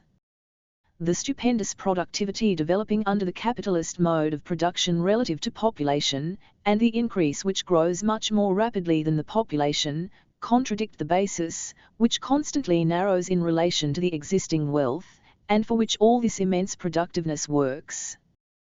They also contradict the conditions under which this swelling capital augments its value. Hence the crisis. These periodic crises are a way of resolving the contradictions inherent in the dynamics of capitalism, albeit in a sharp and possibly violent way. Because the underlying imbalance is typically one of overproduction, such crises usually involve the destruction of a significant proportion of existing products and productive forces. Marx described the workings of one particular form of crisis, resulting from price deflation, as follows: definite presupposed price relations govern the process of reproduction, so that the latter is halted and thrown into confusion by a general drop in prices. This confusion and stagnation paralyzes the function of money as a medium of payment, whose development is geared to the development of capital and is based on those presupposed price relations. The chain of payment obligations due at specific dates is broken in 100 places. The confusion is augmented by the attendant collapse of the credit system, which develops simultaneously with capital, and leads to violent and acute crises, sudden forcible depreciations to the actual stagnation and disruption of the process of reproduction, and thus to a real falling off in reproduction. It is important to note that for Marx, crises under capitalism are never purely financial or monetary, rather they reflect the real imbalances, disproportionalities and uneven development that are fundamental features of capitalist accumulation. So what is actually the result of the uneven development of the forces of production appears as a crisis of exchange or finance. The dominance of finance capital. Marx was writing in the era of industrial capital, although the preliminary signs of the concentration and centralization of production were already evident and allowed him to interpret these as indications of the likely future tendency of the system. However, the rise to dominance of finance, which has really occurred over the past century, has other implications, which can even be said to have transformed the nature of capitalism. It is both a consequence of and a contributor to the larger process of national and international concentration and centralization of production. Lenin described the era of finance capital as the last stage of capitalism, characterized not only by extreme concentration of capital but heightened imperialistic tendencies expressed in the struggle of large capital for the control of economic territory. What exactly does the dominance of finance entail? To begin with, it has accelerated and intensified the process of making capitalism the international system par excellence. The process of globalization, which can be said to be the defining feature of the era of finance capital, involves not only greater trade integration but also the mobility of finance across borders. Thus, centralization of national capitals has been intertwined with, and even dominated by, the centralization of multinational capital through the process of globalization. This in turn means, as Prashad Patnaik has elaborated, that finance capital is no longer particularly national, that there is no coalescence of the interests of industrial and finance capital as was described by Lenin, and that inter-imperialist rivalries tend to be subsumed by the global requirements of mobile finance. 3. The dominance of finance has inevitably increased the fragility of the economic system and the tendency to periodic crises, since financial overaccumulation can occur and cause volatility even when the real economy does not show the tendency to the same degree, as C.P. Chandrasekhar has elaborated. 4. The growing power of global finance capital can in turn be seen as part of a wide political economy process, a result of the attempt in developed capitalism to use the expansion of finance to counter the inherent tendencies towards stagnation in mature capitalism. But such a process is counterproductive, since in addition to increasing the proclivity to periodic crises, the concentration of finance capital also contributes to overall stagnationary tendencies in the manner outlined by Patnaik. 6. There are several ways in which this occurs. One crucial mechanism is that internationally mobile finance constrains the ability of nation-states to engage in demand management policies that would reduce or mitigate slumps. Financial markets can punish most effectively any economic policies they do not like, by causing capital flight that creates external and internal economic crises. So governments find it much more difficult to intervene to shore up domestic demand or to put in place policies that would lead to more egalitarian distribution of income and assets. Since mobile finance capital is perceived by governments to abhor fiscal deficits and resent higher rates of taxation, it effectively constrains public expenditure. It inhibits governments from undertaking expenditures that could directly and indirectly increase employment and economic activity in the system as a whole. It is therefore no accident that the period of the rise to dominance of finance is also the period of the hegemony of neoliberal ideology in determining economic policies.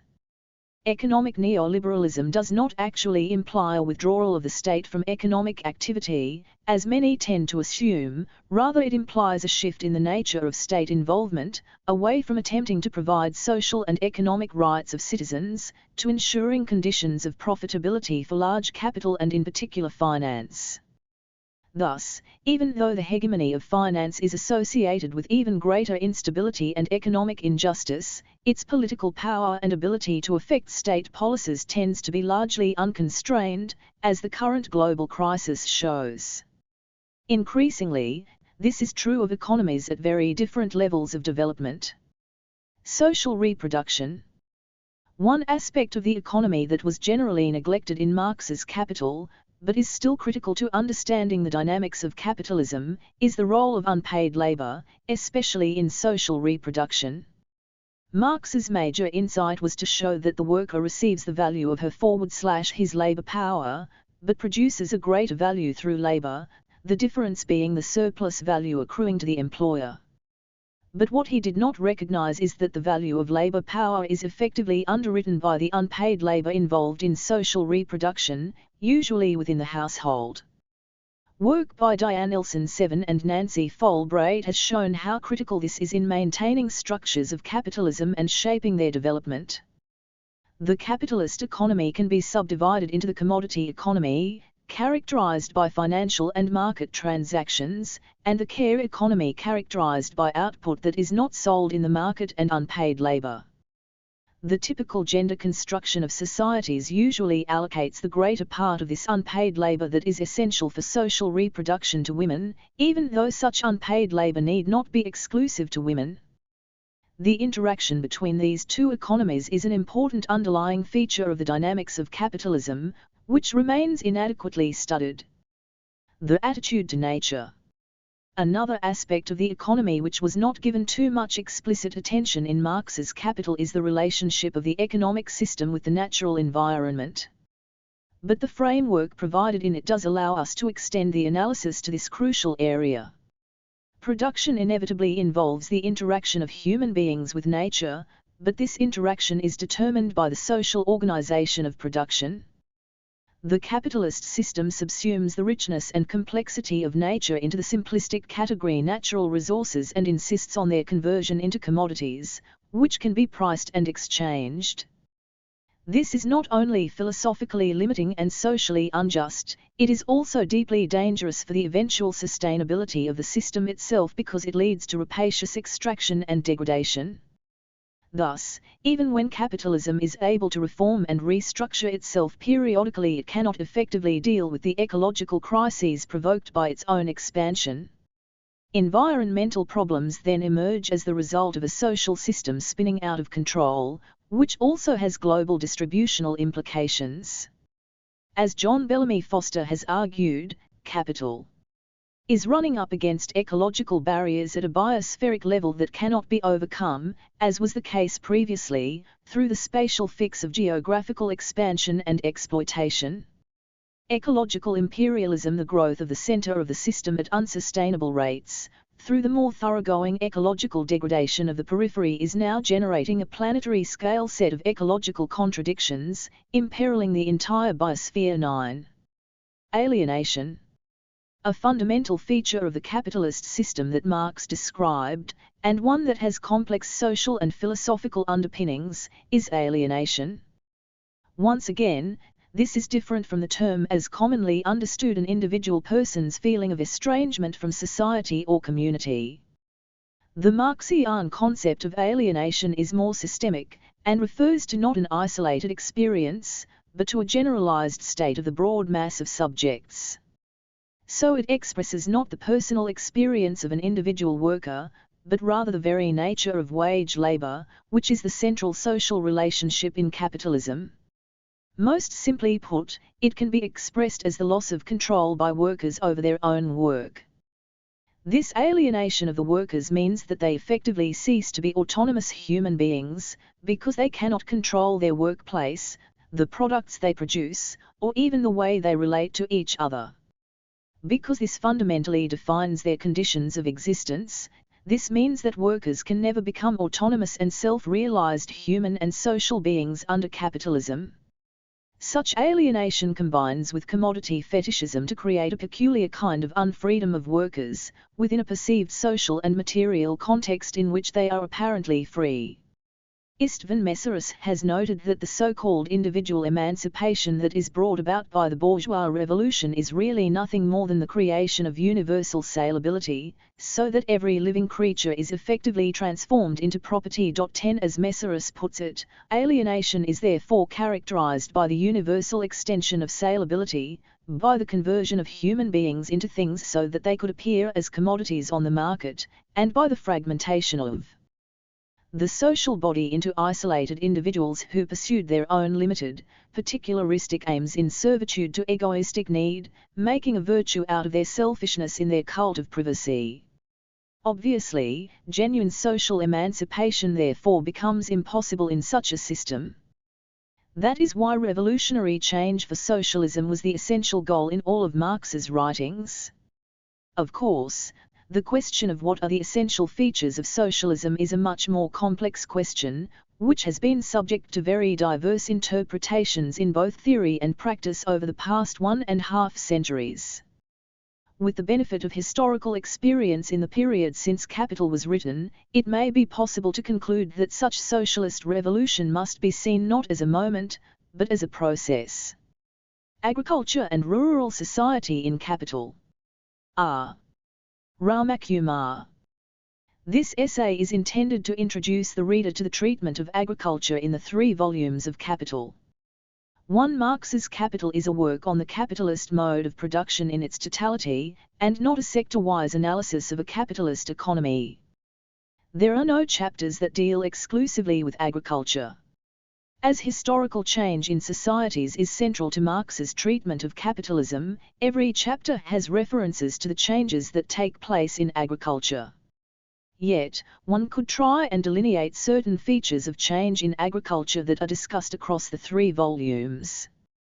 They are: the idea of primitive accumulation, the nature of pre-capitalist relationships, and the idea of rent in agriculture. The discussion under the above 3 heads is in no way exhaustive. Further, there are considerable overlaps of ideas and concepts across the 3 heads. However, this essay has a limited role of introducing the discussion, rather than explaining themes in their detail. Primitive accumulation and double freedom. Labor power as a commodity. For Marx, the starting point of the analysis of capitalist mode of production is commodity production. The existence of commodities is not a phenomenon specific to capitalism. Even under a pre-capitalist mode of production, a large number of products of human labor were exchanged in the market. However, the commodification of the labor power of laborers is the most distinguishing feature of capitalism. The laborer sells his labor power to the capitalist. The capitalist buys it, uses it to produce new commodities and sells them to make a profit out of it. The historical uniqueness of labor power as a commodity comes from the fact that it is at once an embodiment of use values as also a source of use values.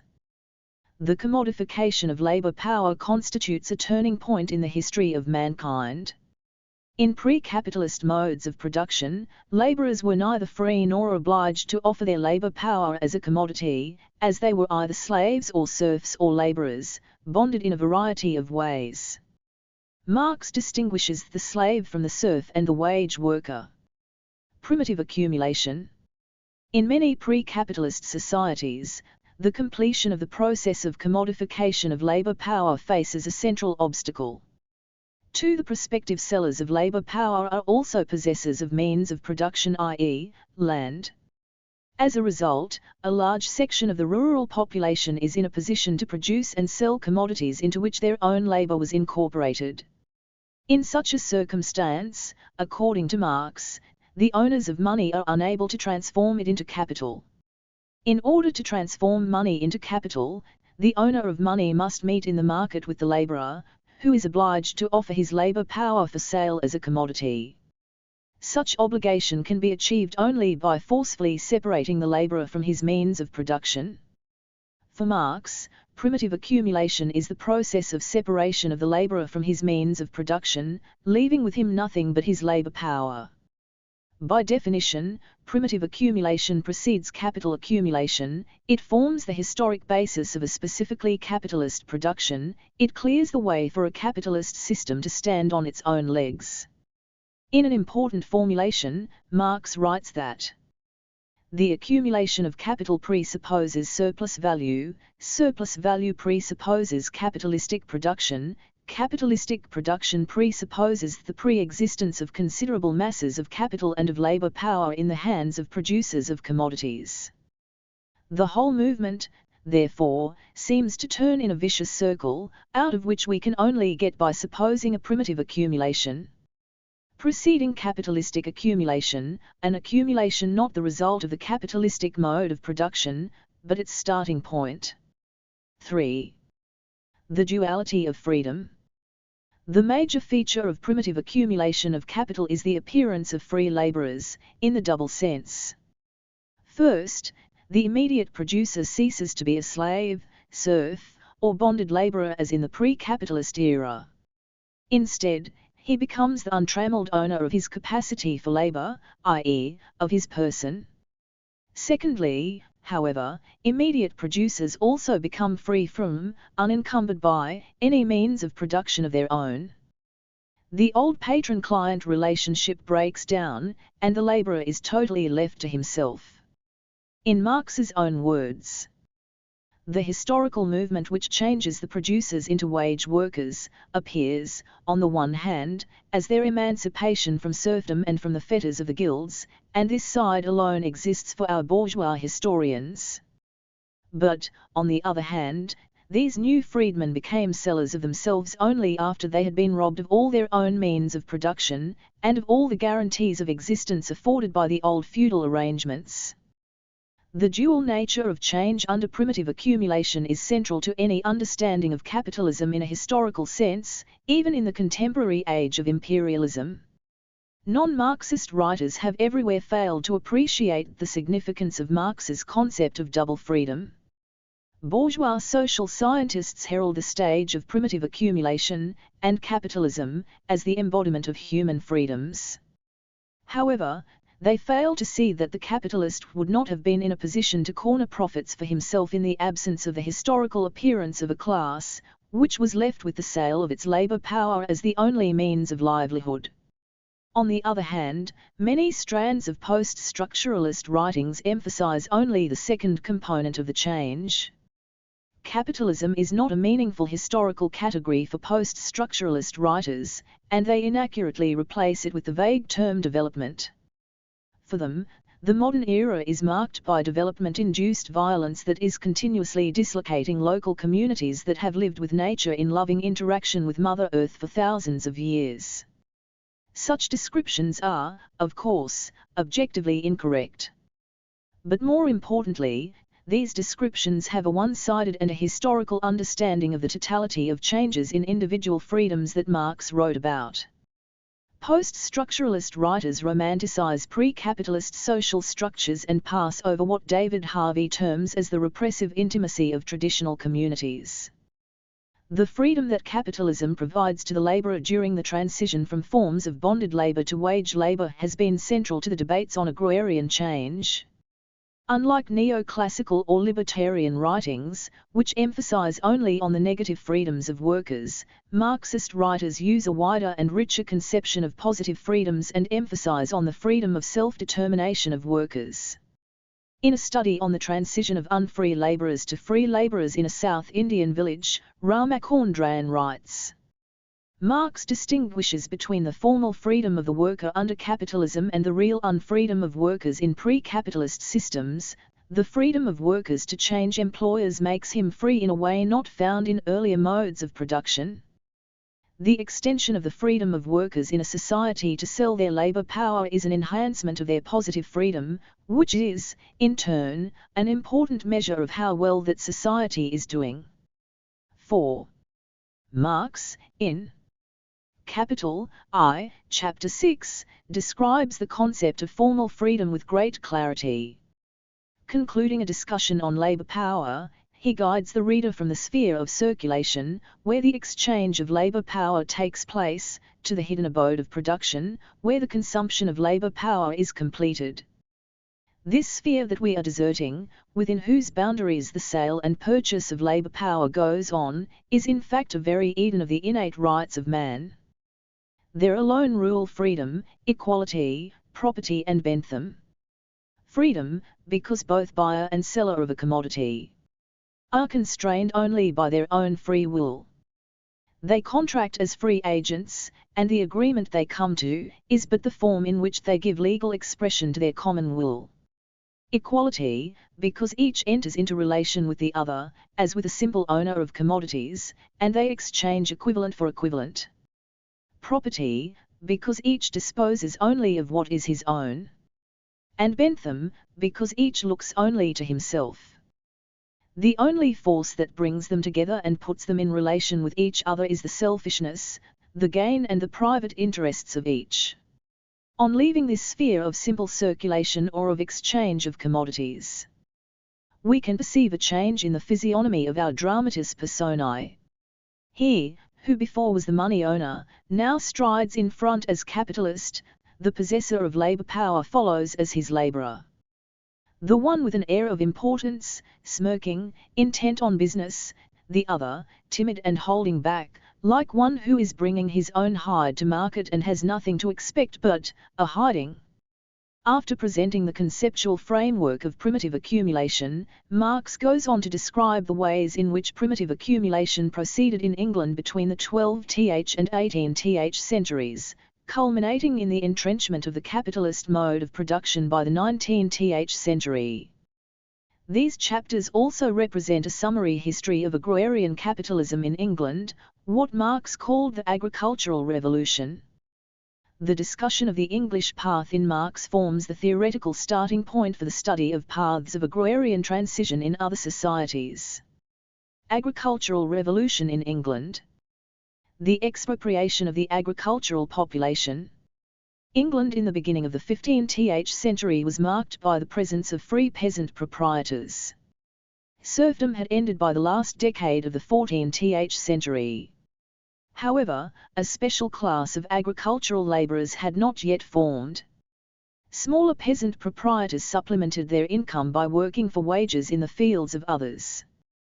They also benefited substantially from access to common lands, where they could graze cattle and collect forest resources.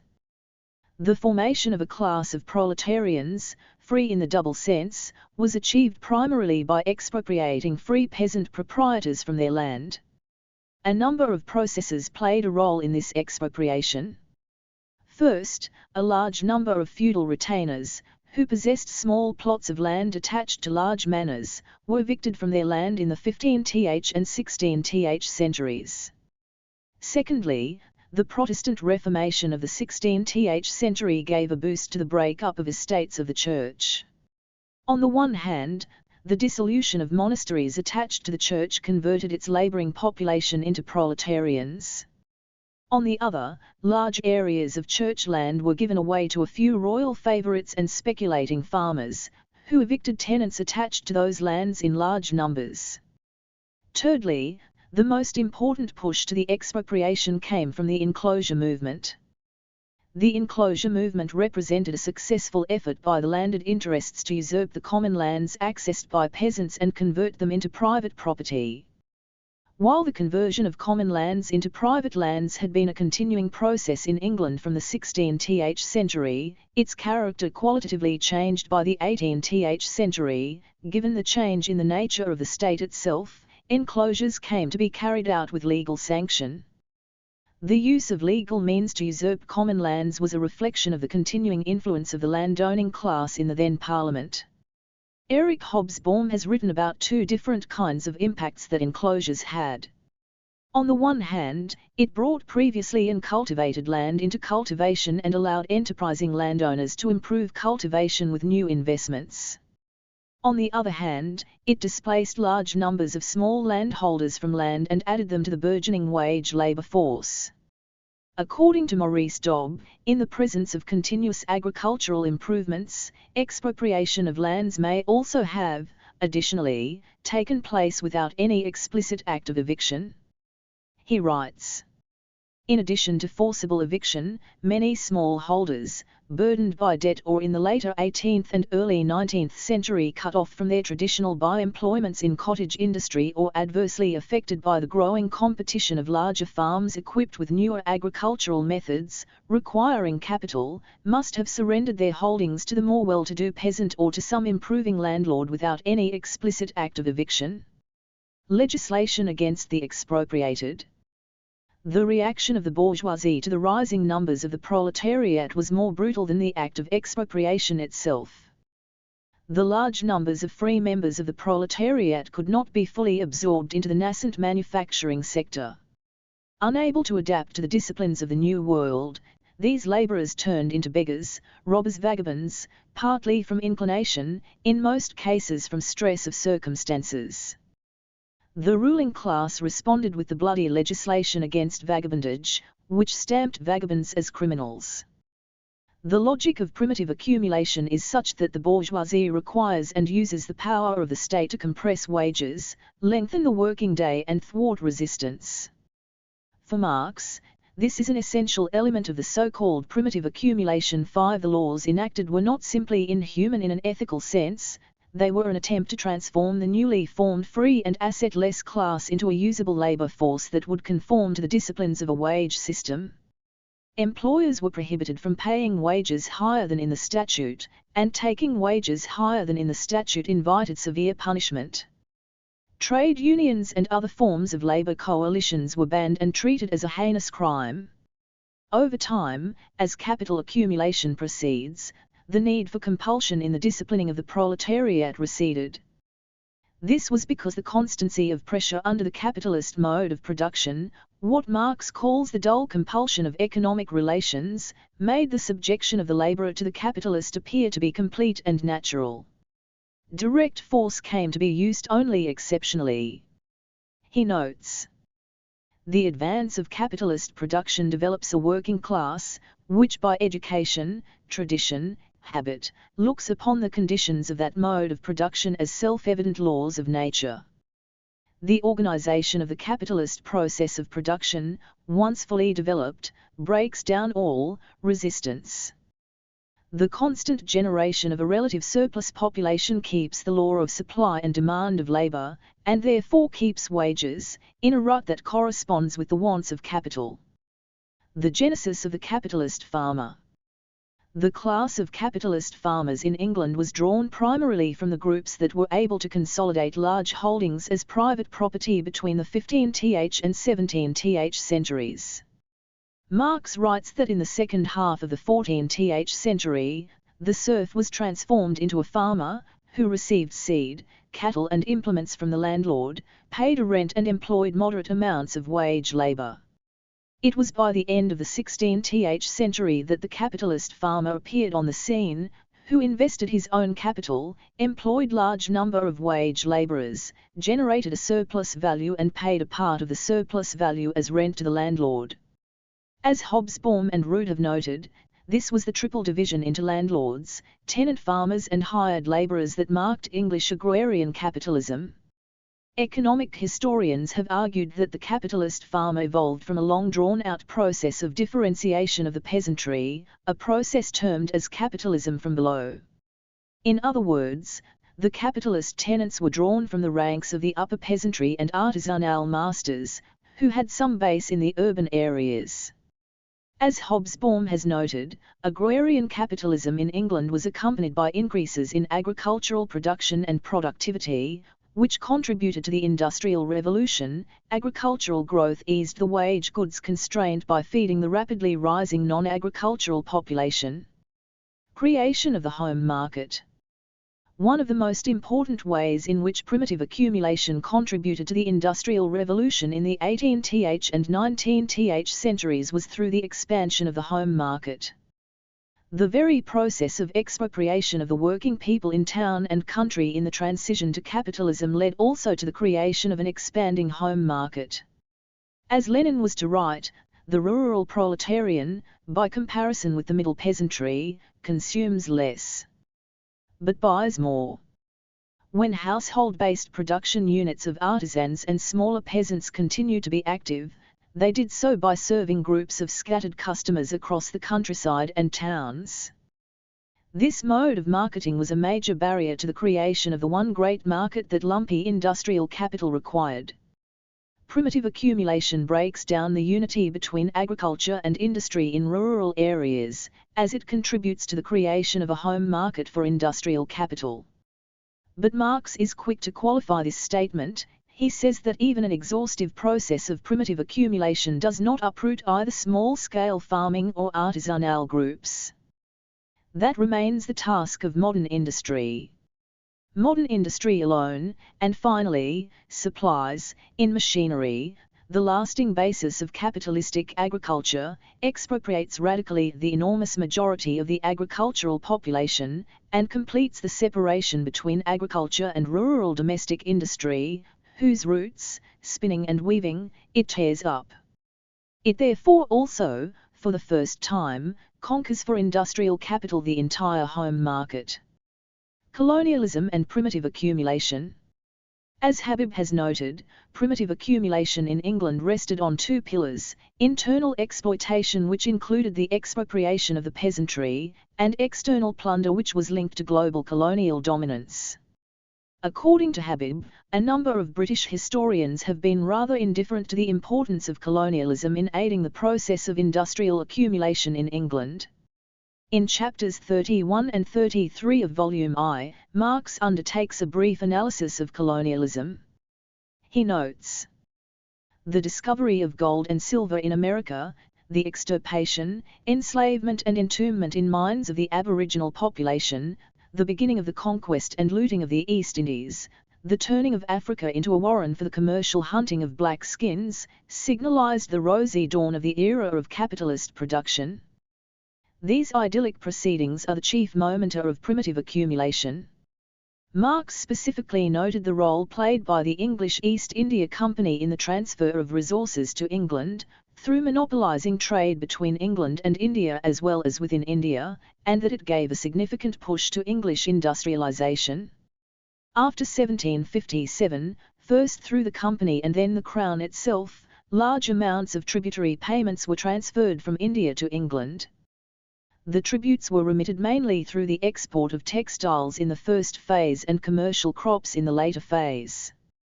According to one estimate, the Indian tribute to England in the 1780s amounted to an annual average of about £4.93 million.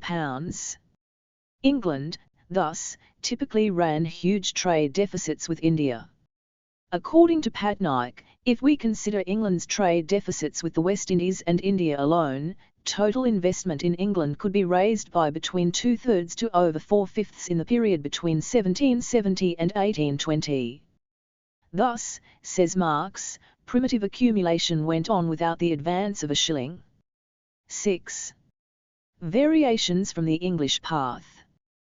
The essential question in the study of paths of agrarian transition in different societies is whether and how a class of agricultural labourers was formed, through primitive accumulation, out of the pre-capitalist cultivating groups. Experiences of transition in continental Western Europe, as well as in North America and Asia, were quite different from that of England. Marxist scholars have always been careful to understand these variations in the paths of transition in societies outside England. One of the first to caution against a schematic understanding of Marx's treatment of England was Lenin. He noted that infinitely diverse combinations of elements of this or that type of capitalist evolution are possible, and only hopeless pedants could set about solving the peculiar and complex problems arising merely by quoting this or that opinion of Marx about a different historical epoch. Lenin himself pointed out that there could be two forms of capitalist transition open to Russia. The first was the Prussian path, where a feudal landlord economy dominated by Junkers was not smashed completely, but reformed slowly to transform into a bourgeois economy. Lenin was not a votary of the Junker path because it retained elements of the feudal society for a long time without dissolving them. On the other hand, Lenin was more enthusiastic about what he called the American path. Here, as illustrated by the experience of North America, either there are no landlords historically, or the landlords are eliminated by confiscating and splitting up their feudal estates. The outcome of this path is that the peasant predominates, becomes the sole agent of agriculture, and evolves into a capitalist farmer. 7. In Asia, the paths of transition in Japan, South Korea and Taiwan have also been vastly different. In Japan, even though feudalism was weakened after the Meiji Restoration in 1868, a complete overthrow of landlords occurred only after the Second World War. After 1945, the occupant American military implemented land reform to politically weaken the hostile Japanese landlord class. Land reform contributed significantly to capitalist industrialization in Japan, though the beginnings of industrialization were in the Meiji period, when landlords were slowly turning capitalist farmers. In South Korea and Taiwan too, it was the American military that implemented land reform after 1949. Post-land reform agricultural growth aided the process of industrialization in both these countries. Comparative studies between East Asia and Latin America have argued that the absence of land reform was one of the major reasons why Latin America was left behind in industrialization. To the contrary, agrarian relations in large parts of post-1947 India are marked by the absence of any radical transformation. In India, especially its eastern regions, the British colonizers tried to introduce the classical English path from the end of the 18th century. The zamindari system was described by Marx as a caricature of English landlordism. But far from promoting capitalism, the zamindari system promoted a class of parasitic landlords. In other parts of India, the Riotueri system was introduced, which resembled French peasant proprietorship. Even Riotueri systems did not exclude landlordism, as the experience in South India, such as in Tanjore and Malabar, show. The outcome was an absolute impoverishment of the agricultural population and the stagnation of agricultural output in India. In the post-1947 India, only a radical transformation of land relations through land reforms could ensure the elimination of landlordism, protection of tenant rights to land and finally, encourage the growth of capitalist relations in agriculture, which would ensure adequate supplies of wage goods and raw materials for industrialization. However, agricultural policy in India never really considered the reform of property rights in land as a means of eliminating structural inequalities in the economy and expanding the home market. Land reforms in India have been a major failure. Ramakondran notes that working with a ceiling of 25 acres a household, no less than 63 million acres of land would have been available in the mid-1950s and early 1960s for distribution among landless and land-poor farmer households. However, only 4.89 million acres of land have been distributed till 2006-07. The absence of an agrarian revolution in India did not just slow down the growth of agricultural surplus, it also slowed down the mass expansion of literacy and school education, allowed the material basis of caste discrimination to persist and weakened the democratic content of local self-governments. In the period of economic reforms after 1991, land reform in India has been officially discarded. The basic premise of economic reform has been that with increased openness, the barriers to raising agricultural surplus could be overcome, not through land reform, but through external trade. The need for land reform did not just take a back seat, the effort was to reverse the implementation of land reform altogether. 8 land ceiling laws in many states have been repealed to make way for large agribusiness-oriented cultivation units. Such policies are likely to accelerate the loss of land by small peasants and further worsen inequalities in the distribution of land. In sum, the task of land reform, with all its complex local variations, remains central to the agrarian agenda of backward economies, such as India's. Pre-capitalist relationships. Marx's discussion on pre-capitalist relationships appears in Chapter 36 in Volume 3 of Capital. In this chapter, Marx deals with a form of capital found in pre-capitalist societies, namely usurious capital, and its role in the process of historical change. As a general term, Marx calls usurious capital as interest-bearing capital, but usurious capital, in pre-capitalist societies, is the antiquated form of interest-bearing capital. 9. Usurious capital. Prior to the capitalist mode of production, money was not closely attached to commodity production. When money is less attached to commodity production and the generation of exchange values, the more it appears only as wealth, a means of payment that takes the absolute form of commodities. Money starts to command an interest for its use and becomes money capital. In pre-capitalist societies, as the feudal mode of production begins to decay, there are two characteristic forms that usurer's capital takes. First, extravagant members of the upper classes, such as the landlords, need money to continue with their squandering and decadent ways as well as to repay other debts that they have incurred. Secondly, small peasant proprietors, the majority, need money to make payments, as rents to landlords and taxes to the state get more and more monopolized. Here, usurer's capital sets in, and so does the usurer, the professional hoarder, who transforms his hoard of money into capital. When the small peasant or the small artisan confronts usurer's capital, they do so as producers. Whenever the costs of inputs rise abnormally or when there are crop failures, it becomes very difficult to repay debt.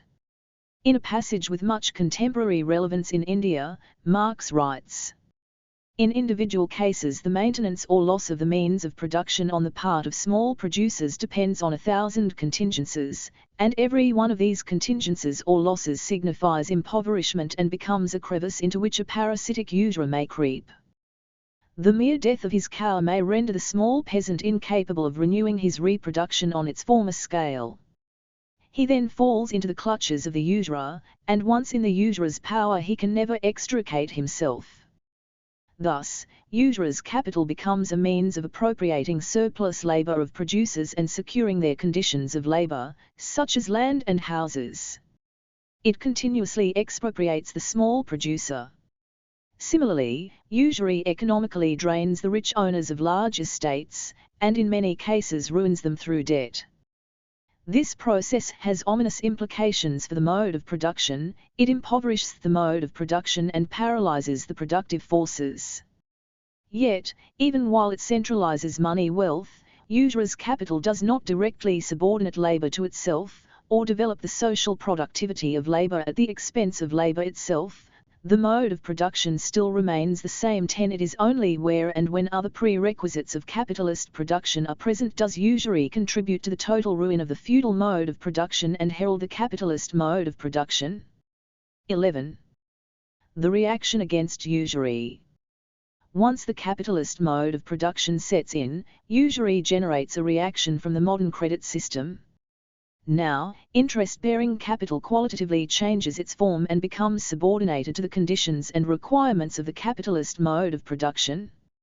Usury can persist under capitalism only under two situations: first, in the backward branches of industry or those branches that resist the transition to the modern mode of production; secondly, among those classes whose functions do not strictly correspond to the capitalist mode of production. Where borrowing takes place as a result of individual need, as at the pawn shop, where money is borrowed by wealthy spendthrifts for the purpose of squandering, or where the producer is a non-capitalist producer, such as a small farmer or craftsman, who is thus still, as the immediate producer, the owner of his own means of production; finally where the capitalist producer himself operates on such a small scale that he resembles those self-employed producers.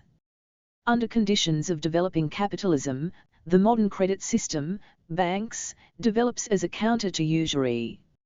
Marx quotes a source noting that the Bank of England was a necessity for the government itself, sucked dry by usurers, in order to obtain money at a reasonable rate. Against the Bank of England, all goldsmiths and pawnbrokers set up a howl of rage. Under industrial capitalism, the new banker played a dual social role. On the one hand, he mobilized the fragmented sources of capital and centralized that capital. On the other hand, he made available this centralized capital to the industrial capitalist, who was looking for large sums of credit. In this centralizing role under capitalism, banks did not allow any money to remain unproductive; they immediately capitalized the money for the capitalist. However, such a transformation also contains within it the seeds of crisis. Illustration from India. Usury was a major feature of agrarian relations in colonial India. Two factors created conditions for usurer's capital to flourish. First, the colonial state had begun to insist on the payment of rent by peasants in cash, and not in kind, due to which the produce had to be sold to traders in the market.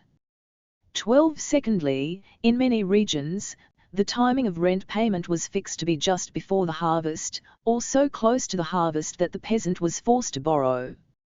In the absence of a formal banking system, peasants and labourers were forced to depend on moneylenders and traders for advances. The systematic development of a formal credit system in India began only in 1969, when 14 commercial banks were nationalised. Nationalisation of banks was primarily an attempt to develop a modern banking system based on the rule of law, which would displace the moneylender from Indian villages. Indeed, the policy helped to mop up the new liquidity in rural India after the Green Revolution, improve the geographical spread and functional reach of public banks and weaken the hold of usurious moneylenders. Such a banking policy aided the growth of capitalism in Indian agriculture. Financial liberalisation in India after 1991 has undone much of the gains of bank nationalisation. After 1991, there was a decline of banking penetration and a return of the moneylender in rural India. Official policy has moved away from directing credit to the small and marginal farmers. Instead, it now openly encourages channeling farm credit to corporate and partnership houses for agribusiness activities. The objective of displacing the moneylender has been dropped. Instead, legislation for the registration of moneylenders is being planned. Banks are being asked to make use of the dominant presence of moneylenders by providing them with incentives. Rent in agriculture.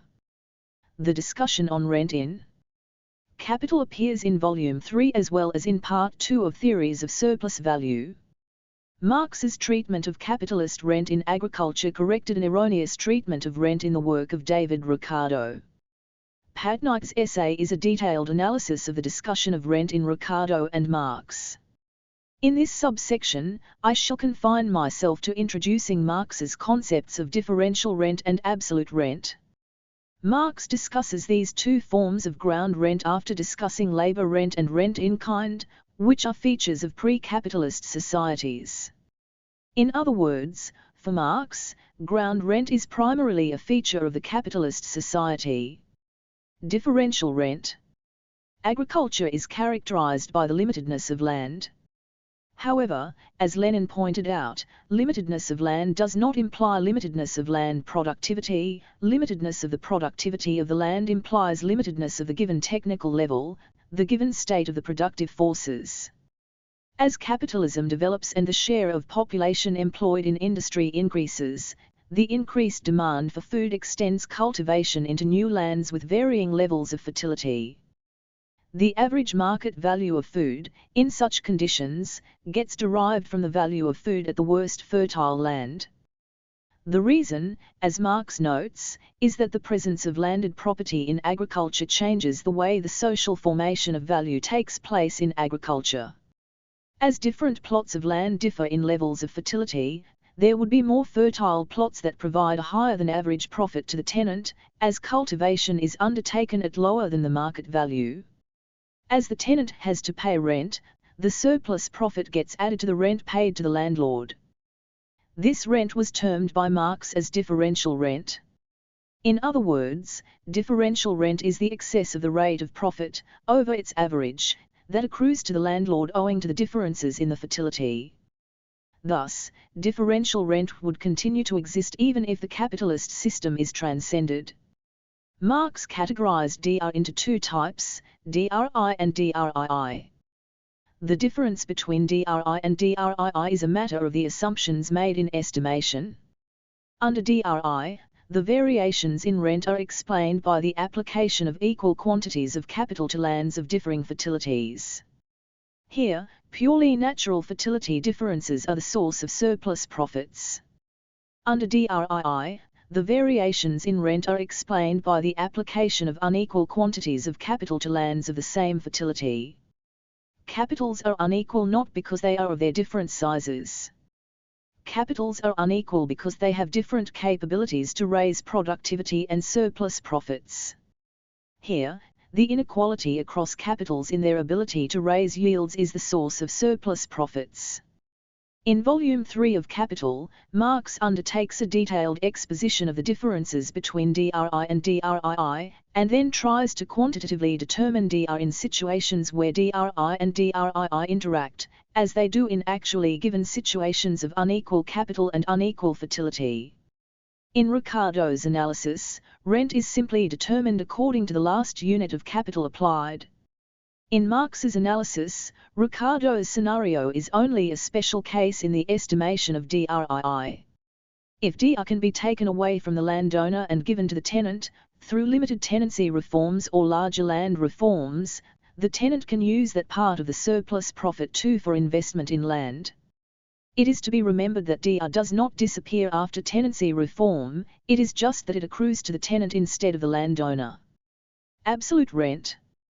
In Ricardo's formulation, DR was the only form of rent in agriculture, and there could be no land that yields food in its natural state and would not pay a DR.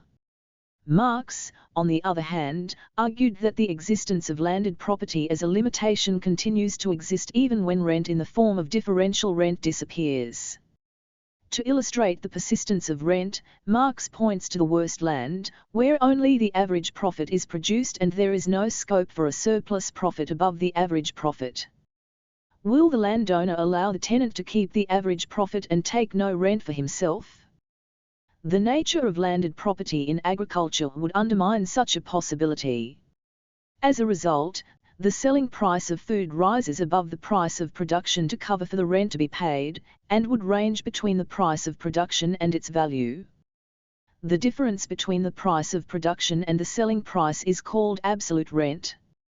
The idea of formation of values and prices through the competition between capitals is central to the Marxian discussion on rent. As discussed by Marx in Part 2 of TSV, the transformation of values into prices is a two-stage process.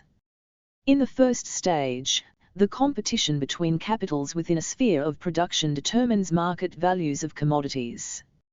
As a result, unequal rates of profit would prevail across sectors. In the second stage, the competition between capitals across different spheres of production, in search of the higher profits, leads to the formation of prices along with equalized rates of profits across sectors. Agriculture, as a sphere of production or sector, is marked by low organic composition of capital when compared to other sectors. A low organic composition of capital implies that values, determined by the average labor time required to produce it, and profit margins are higher in agriculture. Given higher profit margins, capital would tend to flow into agriculture and should ideally lead to the equalization of rates of profit across sectors. However, Marx argued that the presence of landed property and its monopoly in agriculture, regardless of its forms, acts as a barrier to the equalization of rates of profit across sectors. This phenomenon is unique to agriculture, as landed property does not exist in industry. As monopolistic landed property becomes a barrier to the equalization of profits, agricultural products would sell at a price higher than the price of production.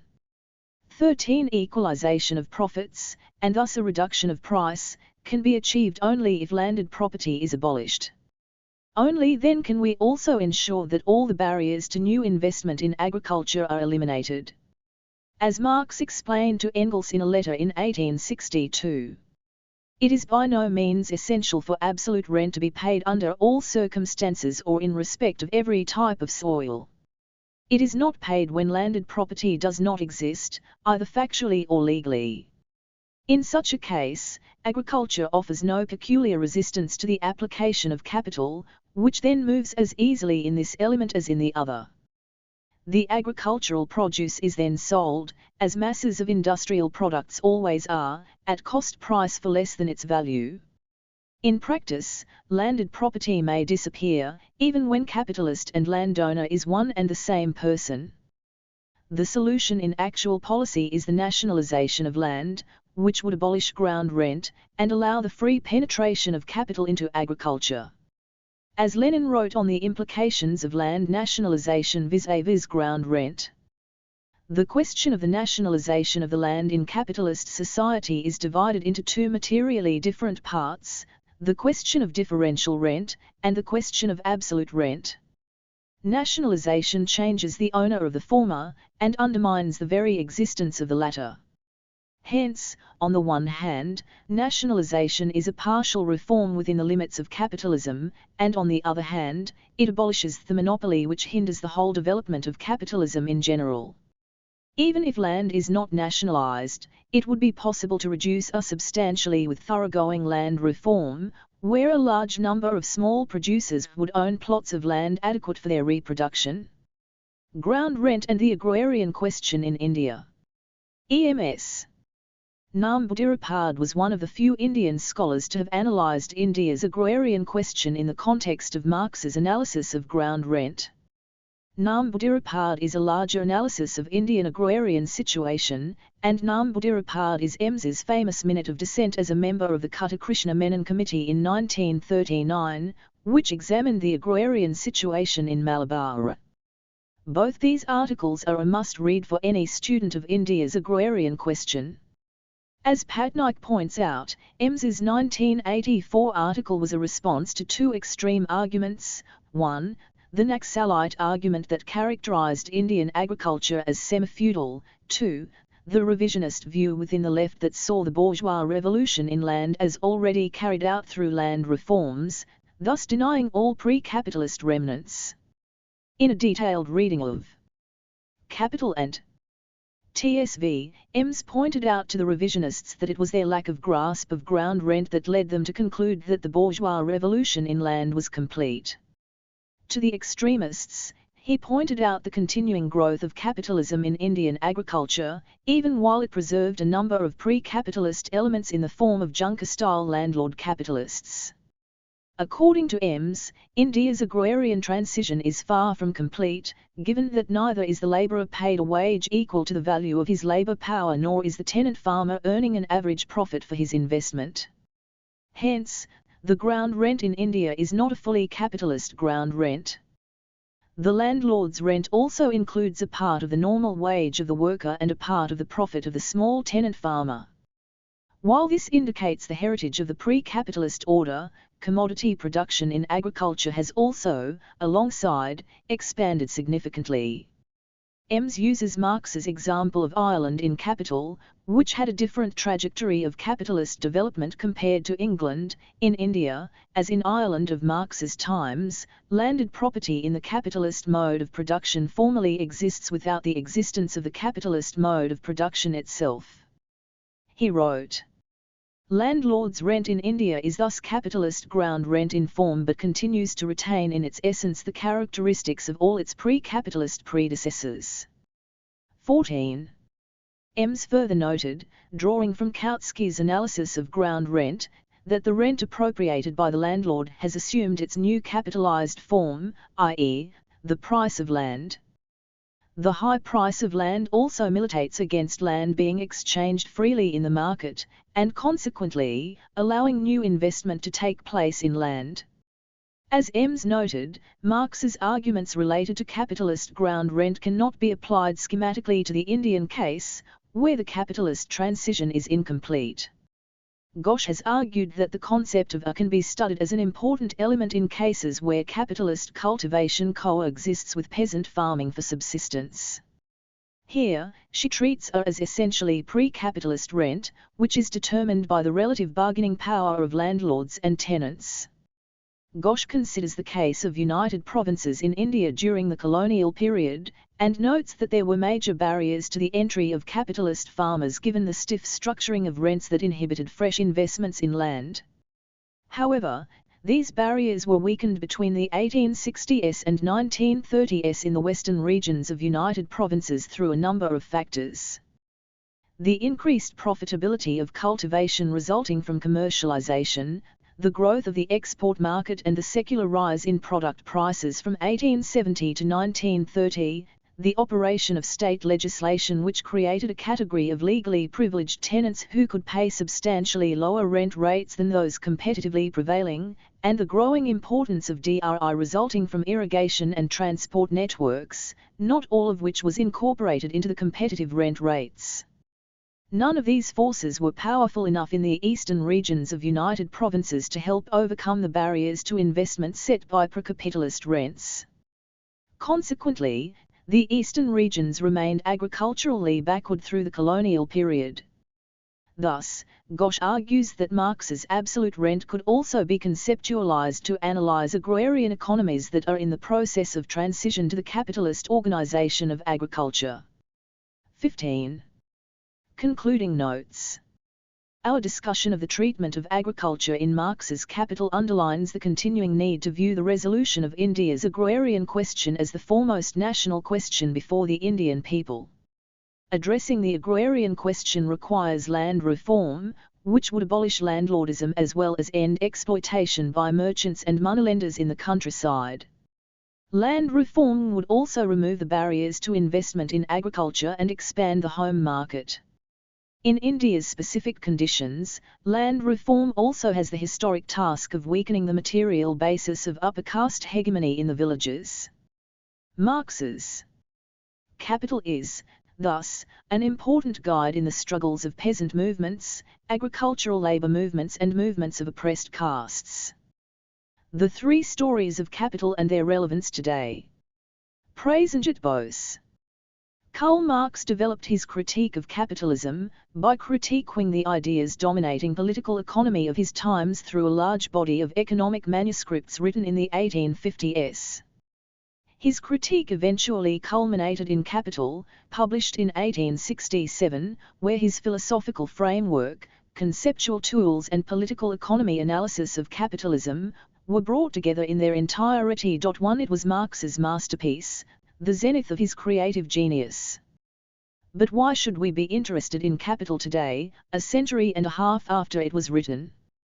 The French Marxist philosopher Louis Althusser wrote in the early 1970s that just as the Greeks in the 5th century BC opened up to scientific knowledge the continent of mathematics and Galileo the continent of physics, Marx's critique of political economy opened up to scientific knowledge the continent of history. 2. But if it is a book on the history of capitalism, how is it of interest to those who do not study history? It is interesting because it tells the history of capitalism as a social system, in a totally novel and unconventional manner. It does not narrate the history of specific nations, or their rulers and subjects, or specific events of great import like wars, conquests or the rise and fall of civilizations.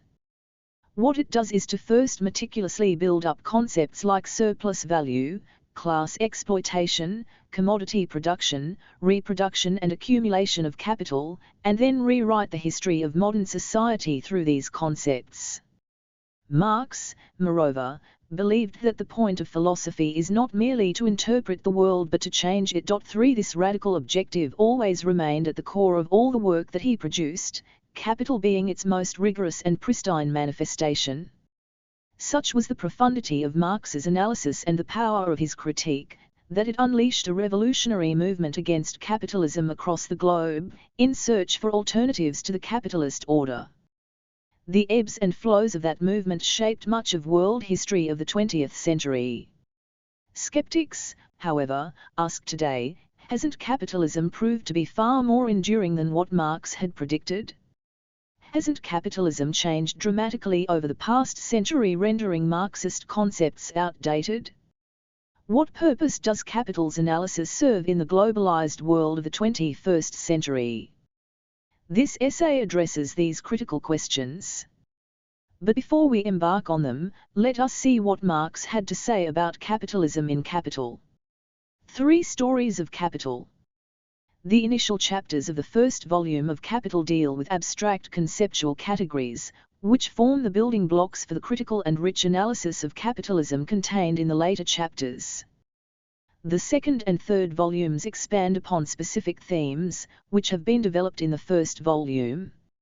All this makes Capital a difficult text. 4. One can, however, read into its complex narrative 3 fairly simple but fascinating stories, which we narrate below. These distinct but interconnected stories are constructed primarily from the first volume of Capital, with parts of the second story drawing from the second and third volumes. These are of course not the only stories contained in Capital, and the present volume itself is testimony to the myriad stories contained in this master work. We have chosen these only because of their acute contemporary relevance. First story, class exploitation. The starting point of the first story is that the realities of the world are not visible at its surface. More specifically, what is visible as the capitalist world around us is a veneer underneath which lies the actual apparatus that drives the system. The world at first sight appears to us as a gigantic marketplace, where commodities of various kinds are bought and sold by sellers and buyers. Commodities, which are necessary or useful to us in many ways, are bought and sold in markets at prices which reflect their values. And money is the universal commodity, because it is accepted by everybody as the universal measure of value and therefore can be exchanged for all other commodities. So we tend to believe that value resides in the prices of commodities or in money. But from where does value originate? To understand this, we have to delve deeper into the world of commodities to understand how these commodities come into being in the first place. Once we delve into the sphere of production of commodities, we encounter a world very different from the sphere of exchange. Here commodities are produced from other commodities, either raw materials sourced from nature or finished products, which in turn have been produced from raw materials sourced from nature, and so on. Thus each commodity embodies within itself several other commodities, the ultimate source of which being raw materials found in nature. What transforms raw materials into finished products, or one set of commodities into another set of commodities? It is the application of human labor. One can argue that the transformation of one set of commodities into another set of commodities cannot be achieved by applying labor alone. Labor has to be applied on a certain technique of production. But techniques are embodied in the means of production, like tools and machines. These means of production are also commodities, which have first been conceived or designed and then transformed from other commodities, with the application of labor. Thus labor is central to the process of commodity production, since it alone has the capacity of transforming one commodity into another. In the process of producing commodities from raw materials, it is labor which imparts value to it. 5 Despite this, labor is not valued in terms of its contribution under capitalism. Rather, it is also treated like a commodity. The workers sell labor, their labor power, against a wage. Moreover, this wage is determined not in terms of the value of the commodity produced by labor but merely in terms of what is enough to reproduce labor. In other words, workers are paid a wage, which ensures their subsistence, but does not compensate fully for their contribution in the production process. Why does this happen? Primarily because of the property relations under capitalism, wherein workers own nothing apart from their labor power and all means of production, i.e., all commodities other than labor power required for production, are owned by a handful of people, the capitalists. Thus, workers have no other choice but to sell their labor power to the capitalists for a wage in order to ensure their subsistence. The capitalists, by virtue of their ownership of all means of production, by the workers' labor power for a wage, employ that labor to produce commodities and appropriate the commodities, the products of labor, in their entirety. What the workers get as wages is therefore only a fraction of the total value of their produce. The rest, surplus value, goes to the capitalists. This surplus value is realized as profit when commodities are sold by the capitalists in the market at a per unit price, much higher than what has been paid as per unit wage to the workers. Thus, capital is not merely the sum total of the commodities and means of production owned by the capitalists. It embodies a social relationship, wherein capital itself is the product of surplus value extracted from labor. This in essence is the nature of class exploitation under capitalism. Exploitation under capitalism does not arise out of the subjective attributes of individual owners of capital, i.e., not because capitalists are cruel or nasty. Exploitation of wage labor to extract surplus value and earn profit is the raison d'etre of capitalists. Moreover, the capitalists always want to expand their capital by maximizing their profits. The more the workers produce at a given wage, the more will be the rate at which surplus value is appropriated and therefore, higher the profits. One way of increasing profits by the capitalists is to lengthen the working day at a given wage. The other is to change the techniques of production in such manner as to increase the output produced by each worker in a given time period, i.e. increase the productivity of labor. Techniques of production undergo changes through the introduction of newer and more sophisticated machines, which automate production processes, rendering specific skills of workers redundant. The progressive decline in the skill requirements of labor draws in unskilled workers, women and children into the workforce and greatly facilitates the cheapening of labor. Workers, on the other hand, resist attempts by the capitalists to increase the rate of surplus value and they try their utmost to increase their wages. This struggle between the workers and the capitalists for a greater share of the produce lies at the heart of the production process under capitalism. The system, however, is heavily loaded in favor of the capitalists. The strength of the workers in class struggle is limited by the fact that all other means of production are owned by the capitalists. Increasing automation of production further enhances capitalists' control over the production process. Moreover, the existence of a huge pool of unemployed persons under capitalism, the reserve army of labor, enables the capitalists to practice hire and fire, constraining the ability of the workers to press for higher wages. Thus, workers can increase their wages under capitalism once in a while, but overall they remain subjugated as wage slaves of the capitalist class. The only way workers can get rid of wage slavery is by getting rid of the capitalist system itself. Second story, accumulation and crisis. This story, which runs parallel to the story of class exploitation, concerns the state of motion of capital. The world of commodities under capitalism experiences expansion over time, with commodities being produced and reproduced on an expanding scale. But capitalism also experiences frequent crises, when commodities find no buyers and the production process suddenly comes to a standstill. What accounts for these contradictory syndromes of dynamism and paralysis? In the beginning of a production process, the capitalist employs labor along with the means of production to produce commodities, extracts surplus value by appropriating the produce and sells it to realize profit in the form of money. If the capitalist consumes the entire amount of money earned after the first round, there will be no capital left to employ labor for the second round. The process of production will come to a grinding halt after the initial round of production. Without production, there will be no profit for the capitalist to earn.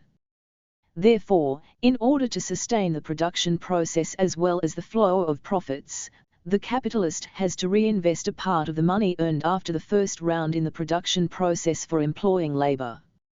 If the capitalist consumes only the amount earned as profit and reinvests the rest in the second period, exactly the same amount of commodities will be produced as in the first period, implying exactly the same amount of profit.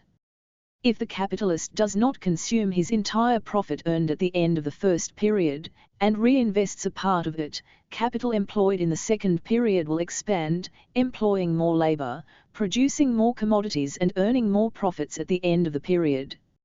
It is this expanded reproduction which occurs as a recursive process under capitalism, the capitalist employing his capital to produce commodities, earning profits by selling the commodities, re-employing a part of his profits as capital to produce more commodities, and so on. This is the process of capital accumulation, which gives capitalism its dynamic character. Moreover, a capitalist, as noted in the first story itself, always wants to expand his capital by earning more profits. One way of increasing profits is to increase the rate of surplus value by lowering wages. But the subsistence level of workers set lower limits to wages, pushed beyond which the reproduction of labor itself will become impossible. The other way to earn more profits is to expand the scale of production. For this, the capitalist has to reinvest a greater part of his profit to employ more means of production and labor. This leads to an expansion in the production of commodities, more surplus value, more profits, and at the end of the process, more money in the hands of the capitalist. This is the actual process of capital accumulation, whereby capital reproduces itself recursively on an extended scale. Through this process, money grows into more money, and wealth is accumulated by the capitalist class.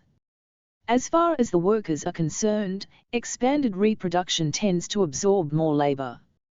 However, since the diminution of the reserve army of the unemployed would enhance the bargaining strength of the workers, who would start demanding more wages, exerting downward pressure on profits, a progressive increase in the size of the workforce is not in the interest of the capitalists. Therefore, extended reproduction of capital is also accompanied by the introduction of labor-saving techniques of production, whereby increase of output is achieved through increases in labor productivity. As a result, the wages of the workers continue to remain at their level of subsistence, while profits continue to rise. The overall social consequence of the accumulation process is therefore the progressive enrichment of the capitalist class at the cost of the workers, who create all the wealth but earn only their subsistence. The process of capital accumulation also concentrates wealth and means of production in the hands of individual capitalists, creating big blocks of capital. This on the one hand leads to increasing the scale of production and introduction of newer techniques, which increases the overall power of capital over labor. On the other hand, it also leads to competition between individual capitalists, overselling more commodities and owning bigger blocks of capital. The competition between capitalists assumes a specific form whereby either a few big capitalists take over the capital of many small capitalists, or many small capitalists transform themselves into a few big ones. The end result is the creation of gigantic blocks of capital under capitalist enterprises, the process of centralization of capital. In this process of big blocks of capital growing bigger by gobbling up smaller blocks of capital, a crucial role is played by the financial system under capitalism. Banks mobilize savings from individuals in society and lend it to capitalists, as capital, against a share in their profits. The bigger blocks of capital utilize this additional capital made available by the financial system to outcompete and gobble up the smaller blocks. The process of centralization of capital also transforms capitalist production, through technological progress, into large-scale industrial establishments. A large number of workers come under one roof in these establishments and work with modern machinery to produce commodities on a massive scale. While the process of capital accumulation imparts dynamism to capitalism and centralization transforms capitalism through technological innovations and industrial progress, these processes are ridden with contradictions. First, the benefits of industrial progress under capitalism largely accrue to capitalists as higher profits. This is ensured through the nature of technological progress itself, whereby labor productivity rises continuously, restraining employment growth. As a result, the reserve army of the unemployed persists, preventing the workers from increasing their wages and securing a better share in the social produce. Second, workers are also consumers under capitalism and, therefore, provide market for the capitalists to sell their commodities, without which profits cannot be realized. Limits on the share of the workers in the social produce set by the working of the capitalist system also limits their income and purchasing power, thereby limiting the growth of the market. This makes the system prone to crises, characterized by overproduction of commodities, which capitalists are unable to sell. When a crisis occurs, unsold commodities accumulate and profits dry up, making the capitalists unwilling to employ their capital. The entire accumulation process gets disrupted, resulting in closure of enterprises, workers losing jobs and unemployment growing rapidly. Capitalism comes out of such crisis only through a partial destruction of capital and much social suffering. Third, while the poverty and restricted consumption of the working masses remain as the basic underlying cause of crisis under capitalism, the character of its financial system further complicates its predicament. Capital in order to grow requires credit, which by making money owned by others available to a capitalist, enables extended reproduction. In return, the creditors get a share of the capitalist's profit as interest, and grow in size over time. The superabundance of this money capital, however, enables it to acquire certain autonomous features, which in turn impact the capital accumulation process. Money capital expresses itself in a plethora of financial assets other than cash, like stocks, bonds and mortgages, which are titles of ownership to tiny portions of real capital. These can be bought and sold with much more ease and frequency than an entire portion of real capital. Transactions of these titles as commodities eventually lead to their values rising or falling independent of the value of the real capital on which these are titles of ownership, creating illusory value. This provides avenues for speculation and gambling, which attracts more and more of money capital into these transactions. This creates sharp inflation in asset prices, which artificially force an expansion in the reproduction process. When these artificially inflated prices eventually crash, there is a rush to sell financial assets and convert to cash. This causes credit to dry up because money capitalists become unwilling to lend, and as a result the reproduction process gets disrupted, precipitating crisis in both the spheres of financial and real capital. The accumulation process under capitalism, therefore, contains contradictory tendencies of expansion and crisis. While extended reproduction of capital tends to expand the social produce, by revolutionizing the means of production, persisting unemployment and poverty of the workers, caused by the self-same production process, limits social consumption, and impedes continued reproduction. Again, centralization of capital concentrates enormous wealth and resources in the hands of capitalists. But superabundance of wealth leads to financial speculation and asset price inflation, which eventually precipitates crisis and destroys wealth and resources. Capitalism moves in time through these self-contradictory processes. Third story, the history of capitalism. The production condition under capitalism is characterized by the exploitation of wage labor by the capital. But from where and how did this production condition originate? There cannot be any capitalist unless there is capital. But capital is produced through the exploitation of workers by capitalists. So who came first, capital, the capitalists or the workers? Actually, they all came together through the process of primitive accumulation of capital. This process is primitive in the sense that it precedes the emergence of capitalism. The feudal society comprised of an agricultural population, largely small peasants tilling land and sharing the produce with the feudal landlords. The process of primitive accumulation of capital entailed forced eviction of the peasants from their land and the usurpation of that land by a new class of landlords. This expropriation of the peasantry converted them into a propertyless mass of paupers, beggars, robbers, vagabonds, from which the class of wage workers, i.e., the proletariat, was born. The same process also converted land from feudal or common property into capitalist private property and unleashed capitalist development in agriculture by creating capitalist landlords and farmers. The advent of capitalism in agriculture not only destroyed small peasant production, but all other forms of small producers, weavers, spinners and artisans whose production was intricately linked with the agrarian economy. The destruction of petty production opened up the domestic market for industrial production. The first industrial capitalists primarily originated from the class of merchants and moneylenders of Western Europe, besides some craftsmen who grew into capitalists over time. The accumulation of capital through trade and commerce eventually assumed the character of colonial conquests, loot and plunder of societies in America, Africa and Asia, involving massacres and enslavement of indigenous populations and expropriation of their natural resources and minerals through brute force.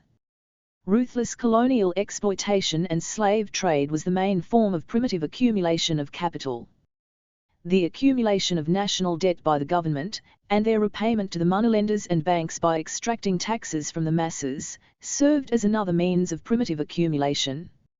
It was through this violent process of primitive accumulation of capital, expropriation of peasants and other small producers, colonial exploitation, slave trade and slavery, taxation of the masses, that the capital for capitalism emerged, dripping from head to foot, from every pore, with blood and dirt.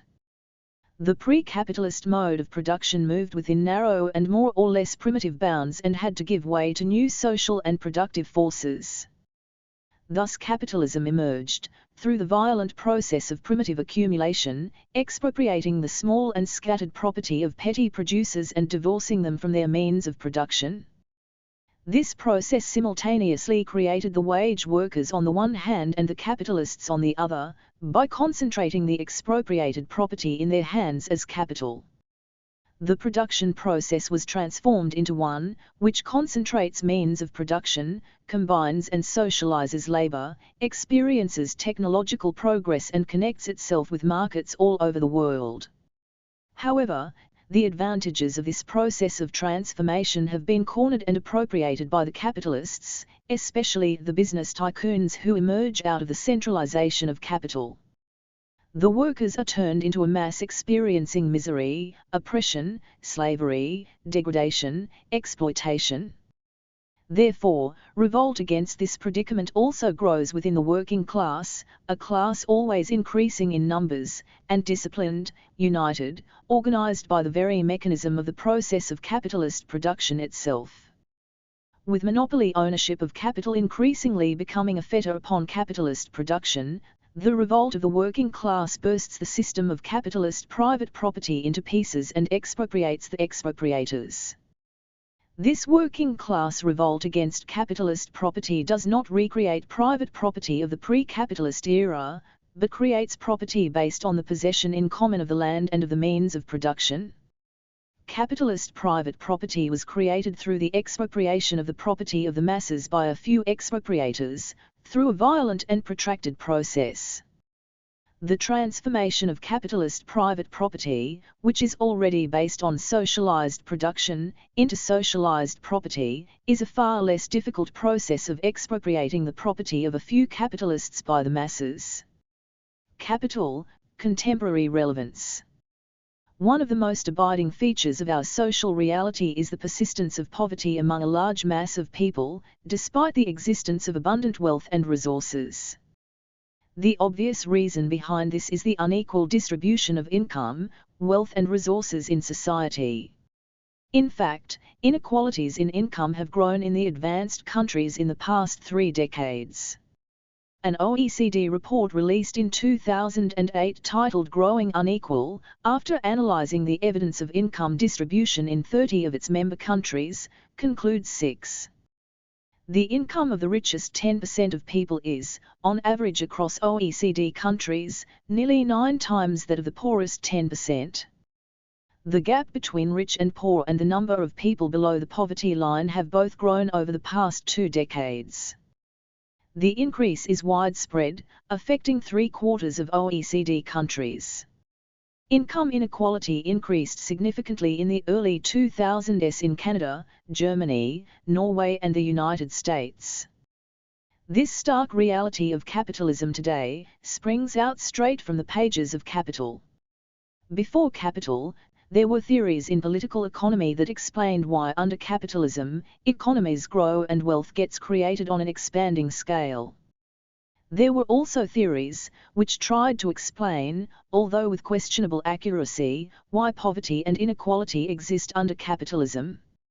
But it was in Capital that a theory was posited for the first time, which explained why growth and income inequality, wealth and poverty, coexist and get recursively reproduced under capitalism.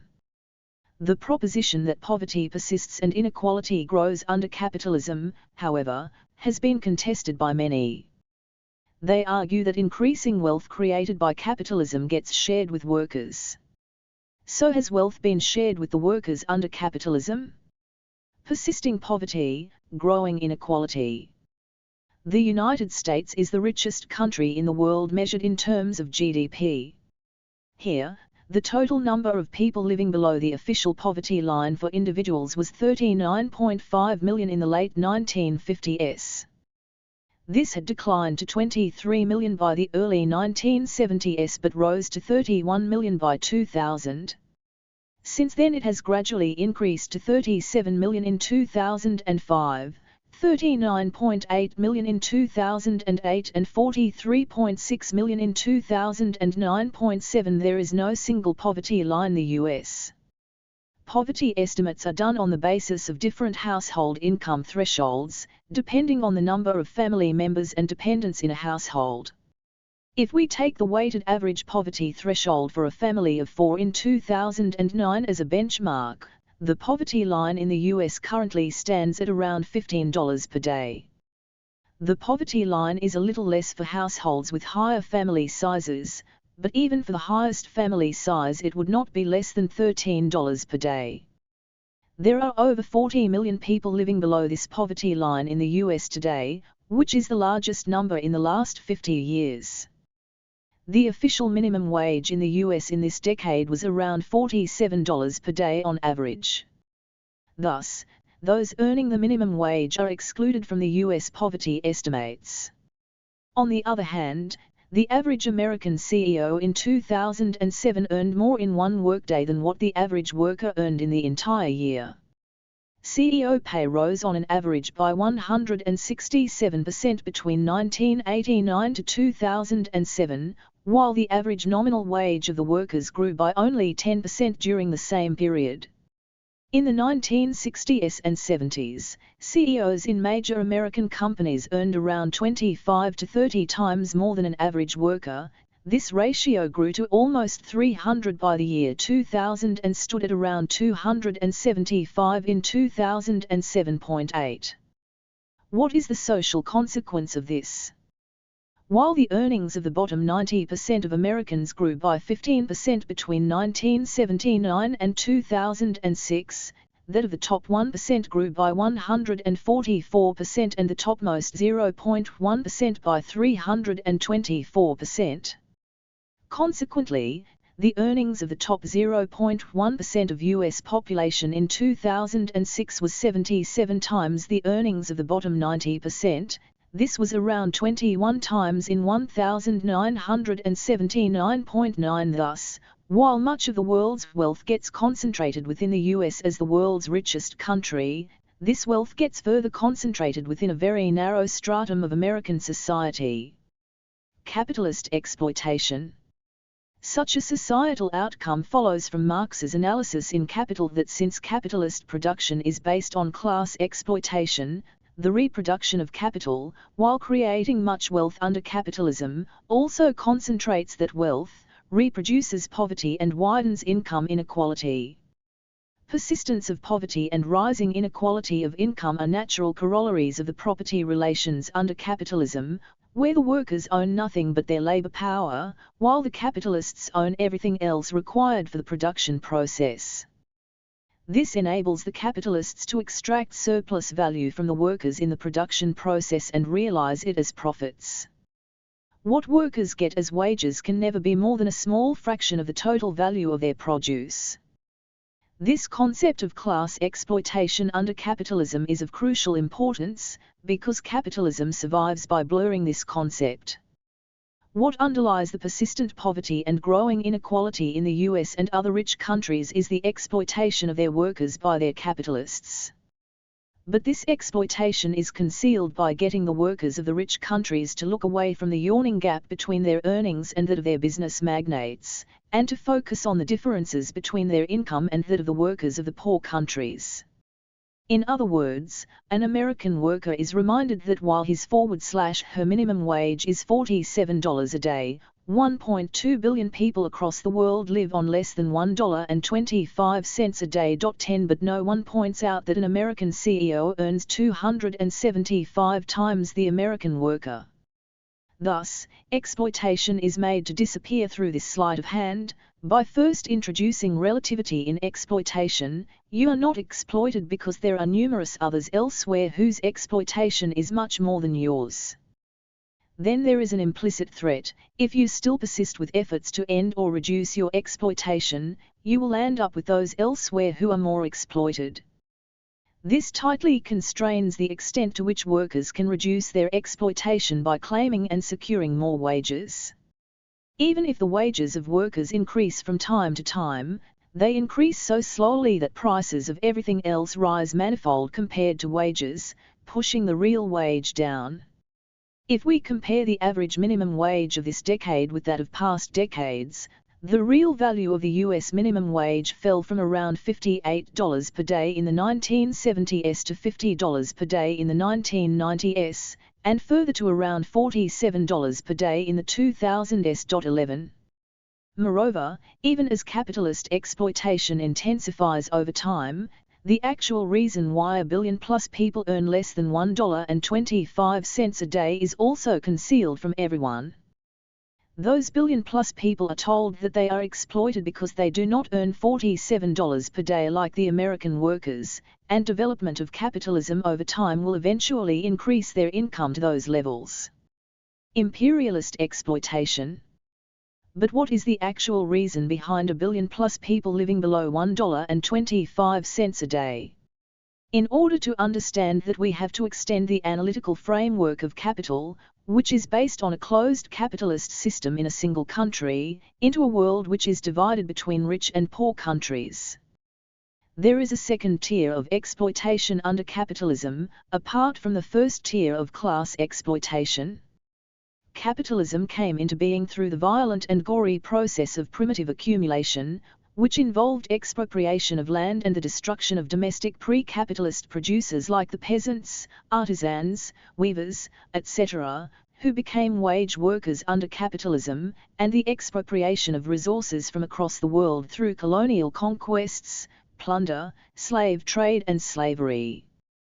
Thus the initial development of capitalism itself, by exploiting the people, natural resources, minerals and other wealth of the colonies, led to the division of the world between the rich capitalist countries where wealth was concentrated and the poor countries whose populations were pauperized and robbed of their wealth. Thus, colonialism created the second tier of exploitation under capitalism, and historically created a difference between the earnings of the wage workers in the rich countries and the pauperized masses in the colonies.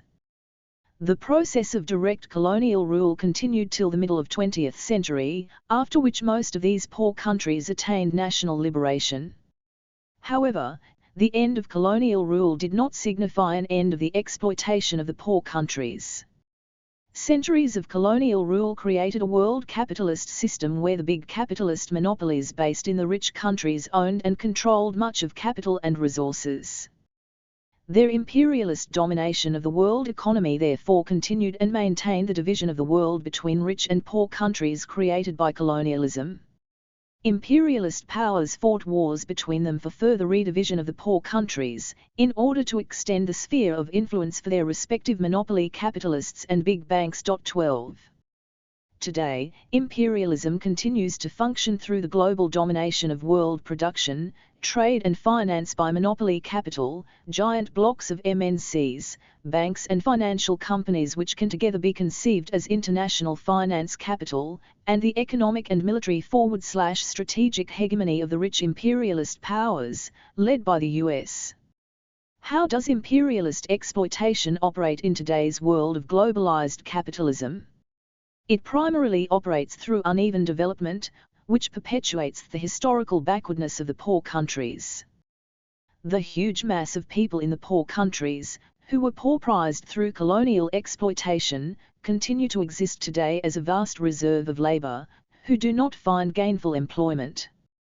The existence of this enormous reserve of labor, the unemployed, underemployed, informal wage workers and self-employed petty producers in the urban areas along with the peasants and landless agricultural workers in the rural areas, ensure that the wage or earning levels of bulk of the population in these poor countries remain tethered at bare subsistence levels.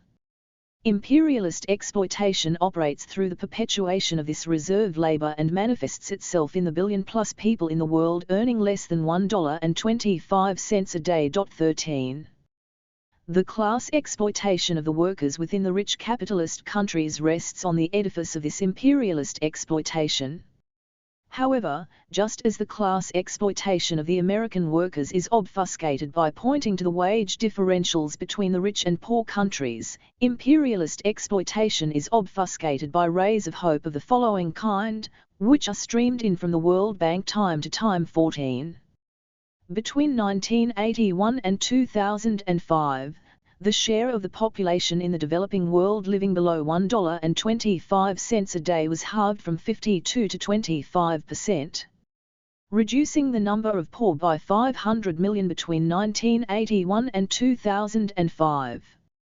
But can the fact of 500 million more people increasing their earning over $1.25 a day, in a span of 24 years, be construed as a reduction of poverty? 15, especially when a bulk of them continue to earn less than $2 a day. The same authors report that in these 24 years the number of people earning less than $2 a day remained unchanged at around 2.5 billion. It has remained unchanged because reserve labor has persisted, signifying imperialist exploitation. Moreover, if it takes 24 years, say, for 500 million poor people to increase their income from $1 a day to $2 a day, it will take at least another 264 years for them to reach the current minimum poverty line of the US at around $13 a day, and another 816 years to reach the $47 a day minimum wage level of the US. Broadly, this implies that at the current rate at which we are going, it will take nearly 1,000 years for the reserve labor of the poor countries to graduate from their present stage of imperialist exploitation to the stage of capitalist exploitation currently being experienced by the American workers. Moreover, would the minimum wage level in the US remain the same for the next 1,000 years? And if it does, what would it imply vis-a-vis the exploitation of the American workers? 16. Ending poverty? Today's policymakers, however, are not bothered about these questions anymore. They keep themselves busy with the job of poverty reduction, embodied in the so-called Millennium Development Goals, set by the United Nations in 2001 with the slogan, "We can end poverty." The latest stock-taking of the MDGs by the UN, however, is quite revealing. 17 It claims that the world is on track to meet the MDG target of halving the proportion of people living on less than $1 a day between 1990 and 2015. Yet the numbers of those suffering from hunger went up by 13 million between 1990 and 2007. The effects of the economic crisis will push an additional 64 million people into extreme poverty in 2010. And 920 million people would continue living under $1.25 a day in 2015. In effect, therefore, we are witnessing an increase in both poverty and hunger even as the world is supposedly on track to meet the MDG target. What nourishes this inane exercise is the mainstream academic discourse on poverty and inequality, which evades any serious analysis of the causes behind them and obsessively revolves around issues of definitions and measurements. Why is the international poverty line set at $1.25 per day? As per the World Bank's explanation, it is the average of poverty lines found in the 15 poorest countries. But what accounts for the average poverty line of 15 poorest countries being set at $1.25 per day? The rich and affluent sections in many of these countries earn several hundred times more than that. Yet, the bare subsistence level in the poorest countries is set as the standard for international poverty. In the process, the distinction between capitalist and imperialist exploitation gets blurred and the value of labor gets universally degraded. And even after defining poverty in such an ideological manner, poverty alleviation targets are not being met in most countries. Just imagine the consequence of the entire poverty discourse, if the American poverty line of $30 per day is made the international poverty line. Two ideas of justice. The basic problem with the concepts of poverty being used by the World Bank or the UN today, however, lies in its underlying notion of justice. Adam Smith, who authored one of the most celebrated of treatises in political economy, the wealth of nations, which justifies the individual self-interest-driven order under capitalism because it creates wealth and leads to greater social good, also wrote the theory of moral sentiments, which termed the disposition to despise or neglect of poor persons as a corruption of our moral sentiments and forcefully urged for more sympathy. 18 Yet, Marx criticized Adam Smith's views as that of a fatalist economist, who looks at poverty merely as a birthpang of capitalism and not as one which gets reproduced along with wealth under capitalism, and who thereby remains indifferent towards the sufferings of the proletarians. 19 These divergent views on poverty arise out of two notions of social justice, which need to be contradistinguished. Underlying Adam Smith's views on poverty is an apologetic notion of justice, based on the categories of neglect, despise, sympathy and moral sentiments. If we try to develop these implicit notions of injustice and justice into explicit social objectives, the former would require an a priori identification of the aspects of neglect of the poor, on whose removal the social effort needs to be channelized. The problem is that categories like neglect are purely subjective and have no benchmark. What comprises neglect would always vary, both across time and societies. Therefore, what is realizable as justice would forever remain loosely defined. And within this loosely defined framework of justice, it can never be concluded whether justice is being or not being done. Needless to say, it is this framework of justice that drives the World Bank poverty estimates and the UN MDGs today. To this complacent moral universe of justice as apology, capital delivers an electric shock.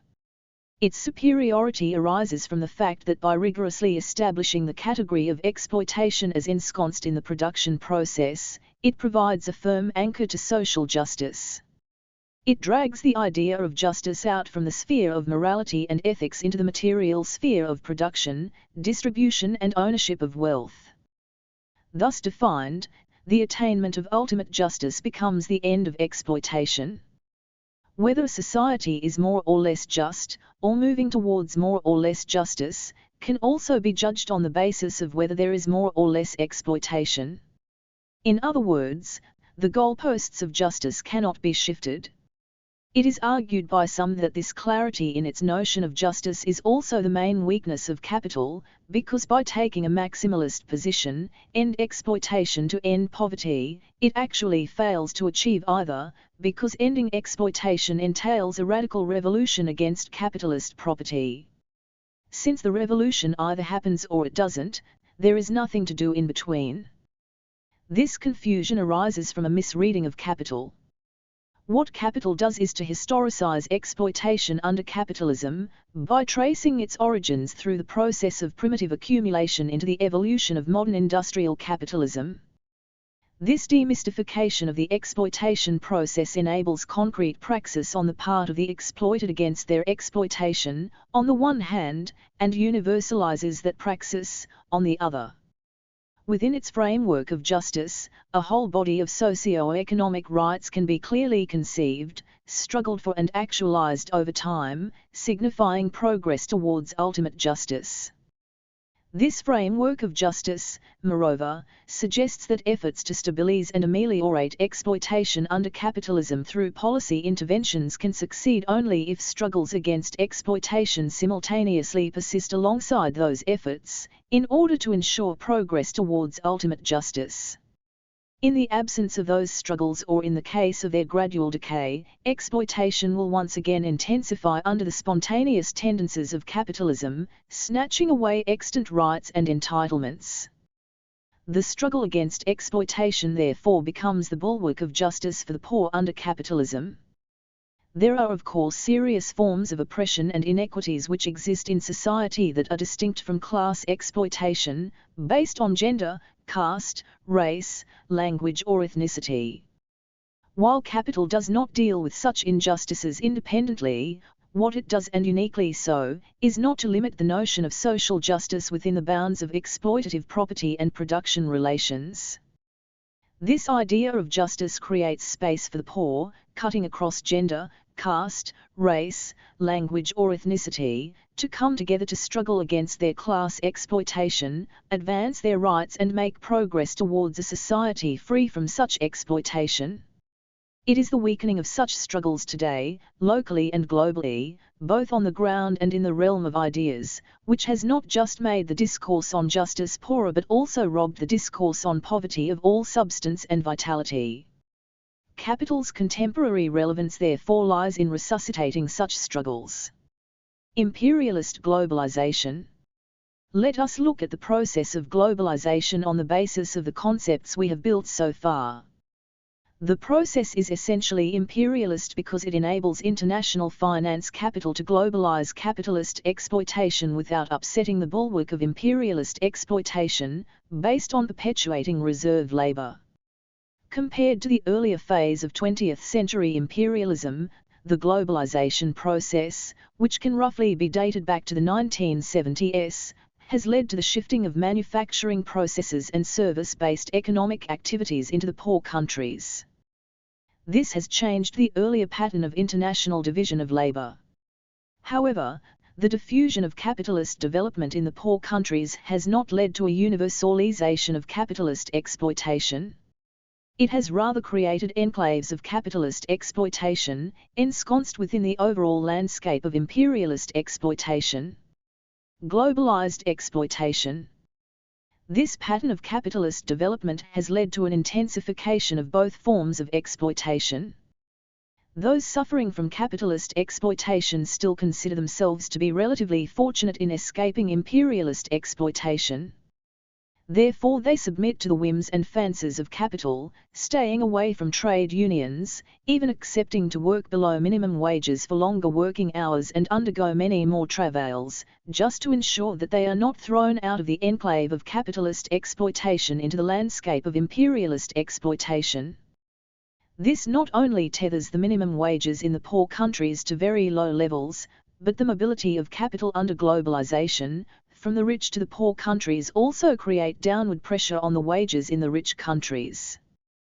What capital mobility does therefore is to enable capital to use the reserve labor of the poor countries, to weaken the bargaining strength of the workers everywhere, both in the poor as well as the rich countries.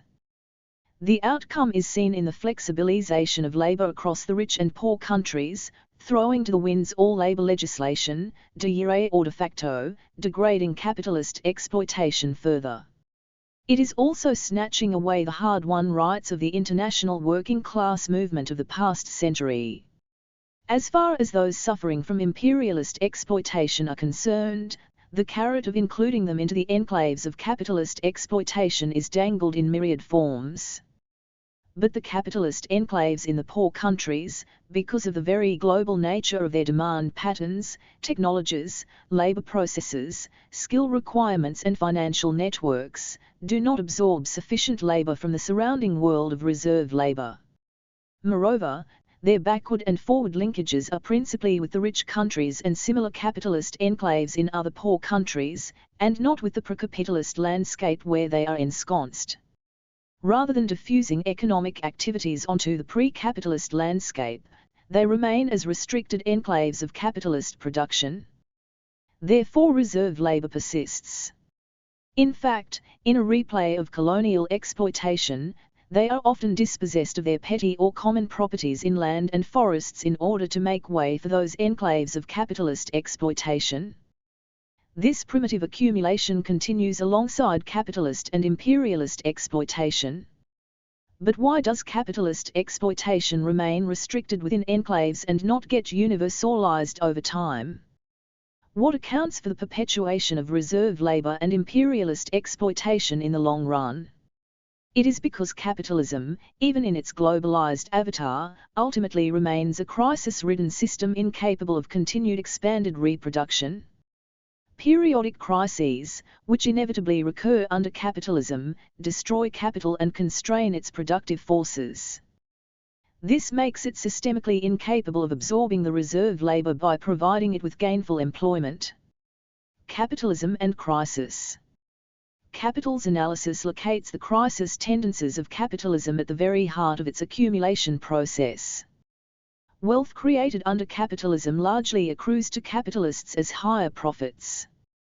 This is ensured through the nature of technological progress itself, whereby labor productivity rises continuously, restraining employment growth. As a result, the reserve army of the unemployed persists, preventing the workers from increasing their wages and securing a better share in the social produce. These limits on the share of the workers in the social produce also limits their purchasing power, thereby limiting the growth of the market. This makes the system prone to crises, characterized by periodic overproduction of commodities, which capitalists are unable to sell. A crisis occurs when the reproduction process hits the limits of the market. Unsold commodities accumulate and profits dry up, making the capitalists unwilling to employ their capital. The entire accumulation process gets disrupted, resulting in closure of enterprises and destruction of capital on the one hand and the swelling of the reserve army of unemployed on the other. It is often argued that Keynes also theorized this in the general theory of employment, interest and money by analyzing how deficiency of aggregate demand can create deep recessions under capitalism. It is true that general theory argued against cutting wages during recessions and advocated state intervention in demand management to reduce unemployment. But it did so more as an inside critique to fix the deficiencies of capitalism in the short run. The strength of general theory lies in its rich analysis of the speculative motive, liquidity preference and animal spirits, which is essential to understand the sharp fluctuations under capitalism in today's age of globalized finance. However, capital's analysis of accumulation and crisis under capitalism is at a different plane. That difference is best understood in today's world of globalized production and finance. The theory of employment and unemployment contained in general theory is a short period one. The phenomenon of jobless growth witnessed under globalization is therefore something which the general theory would not be able to adequately explain. Capital, however, looks at technological progress, increasing automation of production, as a means of displacing labor by capital in order to maintain the reserve army of unemployed. Unemployment plays a functional role here, in enhancing the power of capital over labor, keeping it under strict discipline and restraining wage growth. An underconsumptionist tendency is built into the very nature of technological progress under capitalism. Therefore, restricted consumption of the working masses is the basic underlying cause of crisis under capitalism. For technological progress to occur under capitalism without increasing unemployment, ever-expanding investment by the state is required. Moreover, the level of investment by the state in labor-absorbing activities must be so high as to generate sufficient employment growth which compensates for the growth of productivity in capital-intensive sectors. The pace of introduction of labor displacing technology and their diffusion also needs to be regulated by the state. Under globalization, though, neither of the conditions has worked, because the essence of the globalization process has been the unleashing of the spontaneous tendencies of capital, free from any encumbrances of the state. The growing disconnect between investment and output growth on the one hand and employment and wages on the other, jobless growth and squeeze in real wages, is a direct consequence of this. It is the aggravation of the underconsumptionist tendency under globalization, arising out of jobless growth and depressed wages on account of intensified capitalist exploitation, which set the stage for a global economic crisis, which finally erupted in 2008.20. Resurgence of money capital. Nobody expected the British monarch, a relic of its pre-capitalist past, to crack one of the darkest jokes of the modern era, by asking academics at the London School of Economics in November 2008 why they did not notice the coming of the global financial crisis. It is not as surreal as it appears though, given that Her Majesty's personal investment portfolio is valued at £100 million, which may have shrunk a bit in that awful mess. The academics later explained the psychology of denial in a letter by stating that the crisis was a result of a failure to understand risks to the system as a whole. The solution offered is to develop horizon scanning capability so that the forecasting failure occurs never again. 21. As far as horizon scanning capability is concerned, capital does not have any theory on the state of expectations or liquidity preference, which mark the originality of general theory. But it does contain an elaborate discussion on money capital and real capital, which provides deep insights into the development of the financial sphere of capitalism, its interrelationship with the accumulation process and its role in aggravating the crisis tendencies of capitalism. This helps us to better assess the risks to the system as a whole. Superimposed on the capital accumulation process, characterized by an underconsumptionist tendency, is the credit and financial system, which by making money owned by others available to capitalists, enables extended reproduction and centralization of capital. Centralization eventually creates a superabundance of money capital, which expresses itself in a plethora of forms other than cash, like stocks, bonds and mortgages, whose transactions as commodities lead to the creation of illusory value. This becomes more and more a matter of gamble, which attracts more and more of money capital into these transactions. This causes sharp inflation in asset prices, which artificially causes a forced expansion of the reproduction process. When these artificially inflated prices eventually crash, there is a rush to sell financial assets and only cash payments have validity. This causes credit to dry up because money capitalists become unwilling to lend, and as a result the reproduction process gets disrupted, precipitating crises in both the spheres of financial and real capital. At least three important conclusions follow from this in the context of globalization. First, euthanasia of the rentier as prescribed by the general theory becomes a far-fetched idea under capitalism, because while money capital and real capital can be conceptually segregated with ease, they exist in the real world as a block deeply intertwined with each other. Even if the excesses of money capital can be curbed through state regulation for a while, the spontaneous tendency of centralization of real capital would inevitably bring money capital back in action through its superabundance. Second, socialization of investment naturally becomes a less preferable option for capitalism in a world where a forced expansion of the reproduction process can be caused, however temporarily, through inflation in asset prices. Debt-driven consumption bubbles of the rich and affluent take the place of workers' consumption as the driver of economic activity.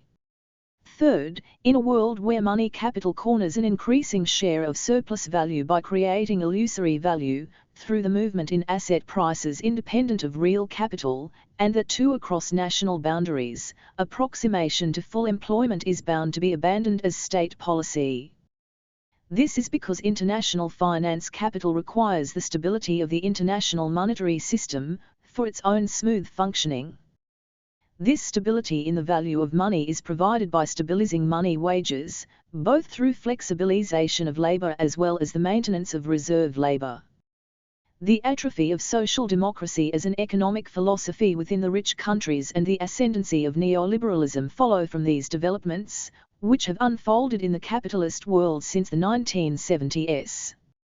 After being regulated and controlled by the state during the post-war decades of Keynesian demand management, money capital witnessed resurgence in the shape of international finance capital. The results, in terms of increasing poverty and income inequality across the world, declining real wages, concentration of capital on an unprecedented scale, its cross-border mobility, skyrocketing CEO pay, financial deregulation, asset price bubbles, subprime lending, and all this eventually leading to the financial meltdown and Great Recession of 2008-2009, are there for everyone to see. What is more revealing is the rapidity with which the "we are all Keynesians now" mood of the immediate aftermath of the crisis has evaporated within the capitalist policy establishments, giving way to the same neoliberal humbug and hubris that caused the crisis in the first place. After spending humongous amounts of taxpayers' money to bail out the failed investment banks and mortgage lenders, the policy locus in the rich countries has shifted back to the orthodoxy of cutting deficits and imposing austerity. While the IMF and the World Bank had forecast a revival of the global economy in 2010, The latest assessment by the OECD cautions of a slowdown in the pace of recovery in the second half of 2010.22. This slowdown of growth is taking place at a time when unemployment rates are ranging between 9.5 to 10% in the US and Europe. OECD's Employment Outlook 2010 released in July 2010 reports 47 million people to be officially unemployed in OECD countries, with 17 million more people out of work from the beginning of the crisis in 2007. It further states that taking into account those who have given up looking for work or are working part-time but want to work full-time, the actual number of unemployed and underemployed in OECD countries could be about 80 million. The pursuit of austerity measures by the governments of the rich countries, even in the backdrop of such historically high levels of unemployment, demonstrates the continued hegemony of international finance capital. While the general theory would certainly be upset by such a predicament, which goes totally against its analysis and policy prescriptions, the strength of capital lies in its capacity to explain why matters have come to such a pass. Freedom and revolution. Any crisis of capitalism inevitably conjures spectres of the collapse of capitalism. The ongoing crisis of the capitalist world has been no exception. Is this the end of capitalism that Marx had predicted?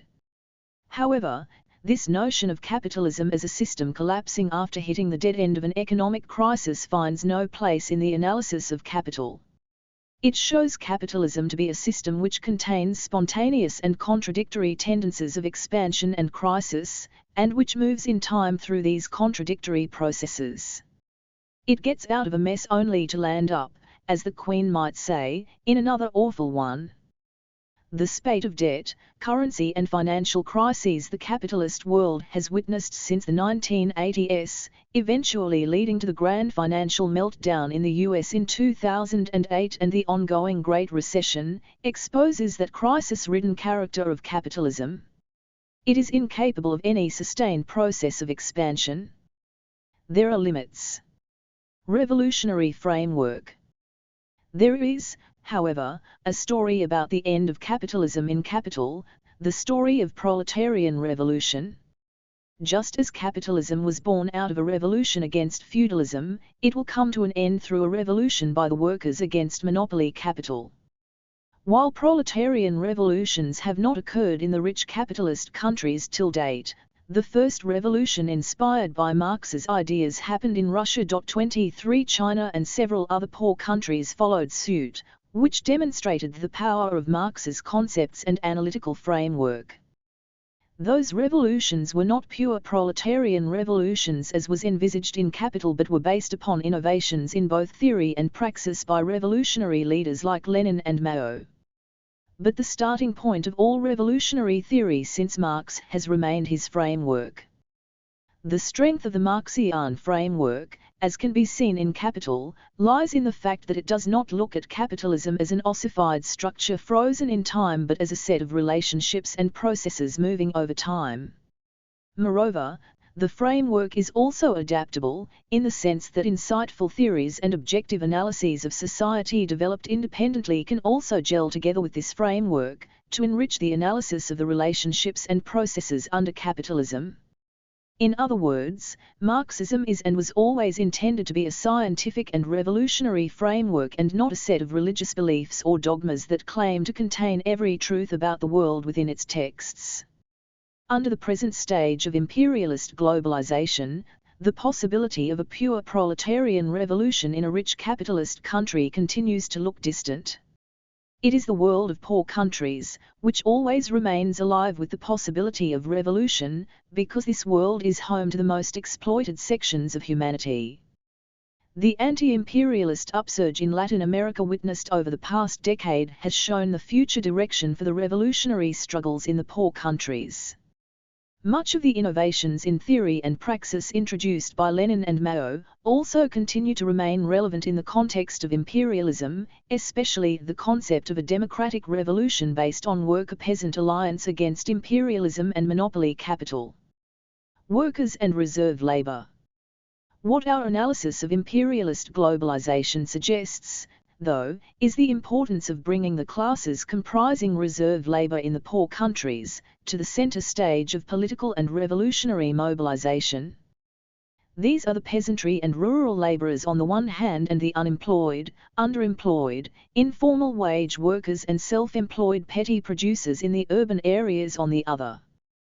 These classes within the poor countries are bearing the brunt of imperialist exploitation today, living a life of drudgery, insecurity and impoverishment, in the swamp of the informal sector. They helplessly watch the cruel joke being played on them by the national and international policy establishments, in the name of poverty reduction, inclusive growth, MDGs and so on, even as rising prices of food and fuel eat away the pittance that they make after a very hard day's work. And even those low-paying jobs have been snatched away from many of them by the economic crisis. These are the 2 billion plus who yearn the most for freedom from their exploitation. The unity between the workers facing capitalist exploitation and the reserve labor facing imperialist exploitation is the key. The intensification of capitalist exploitation cannot be fought back without fighting imperialist exploitation, which perpetuates reserve labor. Marx, while discussing the role of the reserve army of the unemployed in capital, had noted that their existence and recreation enables the despotism of capital. This acquires added significance in today's world of globalized capital, where the disciplined, united, organized workforce envisaged in capital has increasingly given way to a multitude of casualized and irregular workers. The structure of the capitalist production process itself has changed with decentralization, subcontracting and outsourcing of work, which have led to an overwhelmingly unorganized working class, considerably blurring the distinction between the employed and the unemployed. In this context, the suggestion made in Capital for Workers and their trade unions to organize a regular cooperation between employed and unemployed in order to destroy or to weaken the ruinous effects of this natural law of capitalistic production on their class, acquires significance. It is on the bedrock of this revolutionary alliance between workers and reserve labor, against imperialism and the domestic ruling classes, that the next tide of revolutionary transformations in this century has to be based. Reading Marx on Technology. T. Jayaraman. Marx's writing on technology, particularly in Capital, is profoundly significant. In an era where the question of technology is still the subject of much confusion in theory and practice, especially in the context of developing societies, his perspectives and insights on this subject are still among the deepest and most powerful. The first striking aspect of Marx's views on technology is that he is one of the few thinkers whose conceptual and theoretical considerations on technology are consistently dialectical. Marx had, following from his view of history, a keen appreciation of scientific and technological advances. Nowhere perhaps is this more tellingly illustrated than in Engels's speech at the graveside of Marx. As Engels noted, science was for Marx a historically dynamic, revolutionary force. However great the joy with which he welcomed a new discovery in some theoretical science whose practical application perhaps it was as yet quite impossible to envisage, he experienced quite another kind of joy when the discovery involved immediate revolutionary changes in industry, and in historical development in general. 2. It is significant that Marx's appreciation, in Engels' view, is not simply restricted to science as explanation or critique or understanding, but extends to technology. Secondly, Marx's enthusiasm for technology did not refer to technology in the future but included the radical advances made by technology even under contemporary capitalism.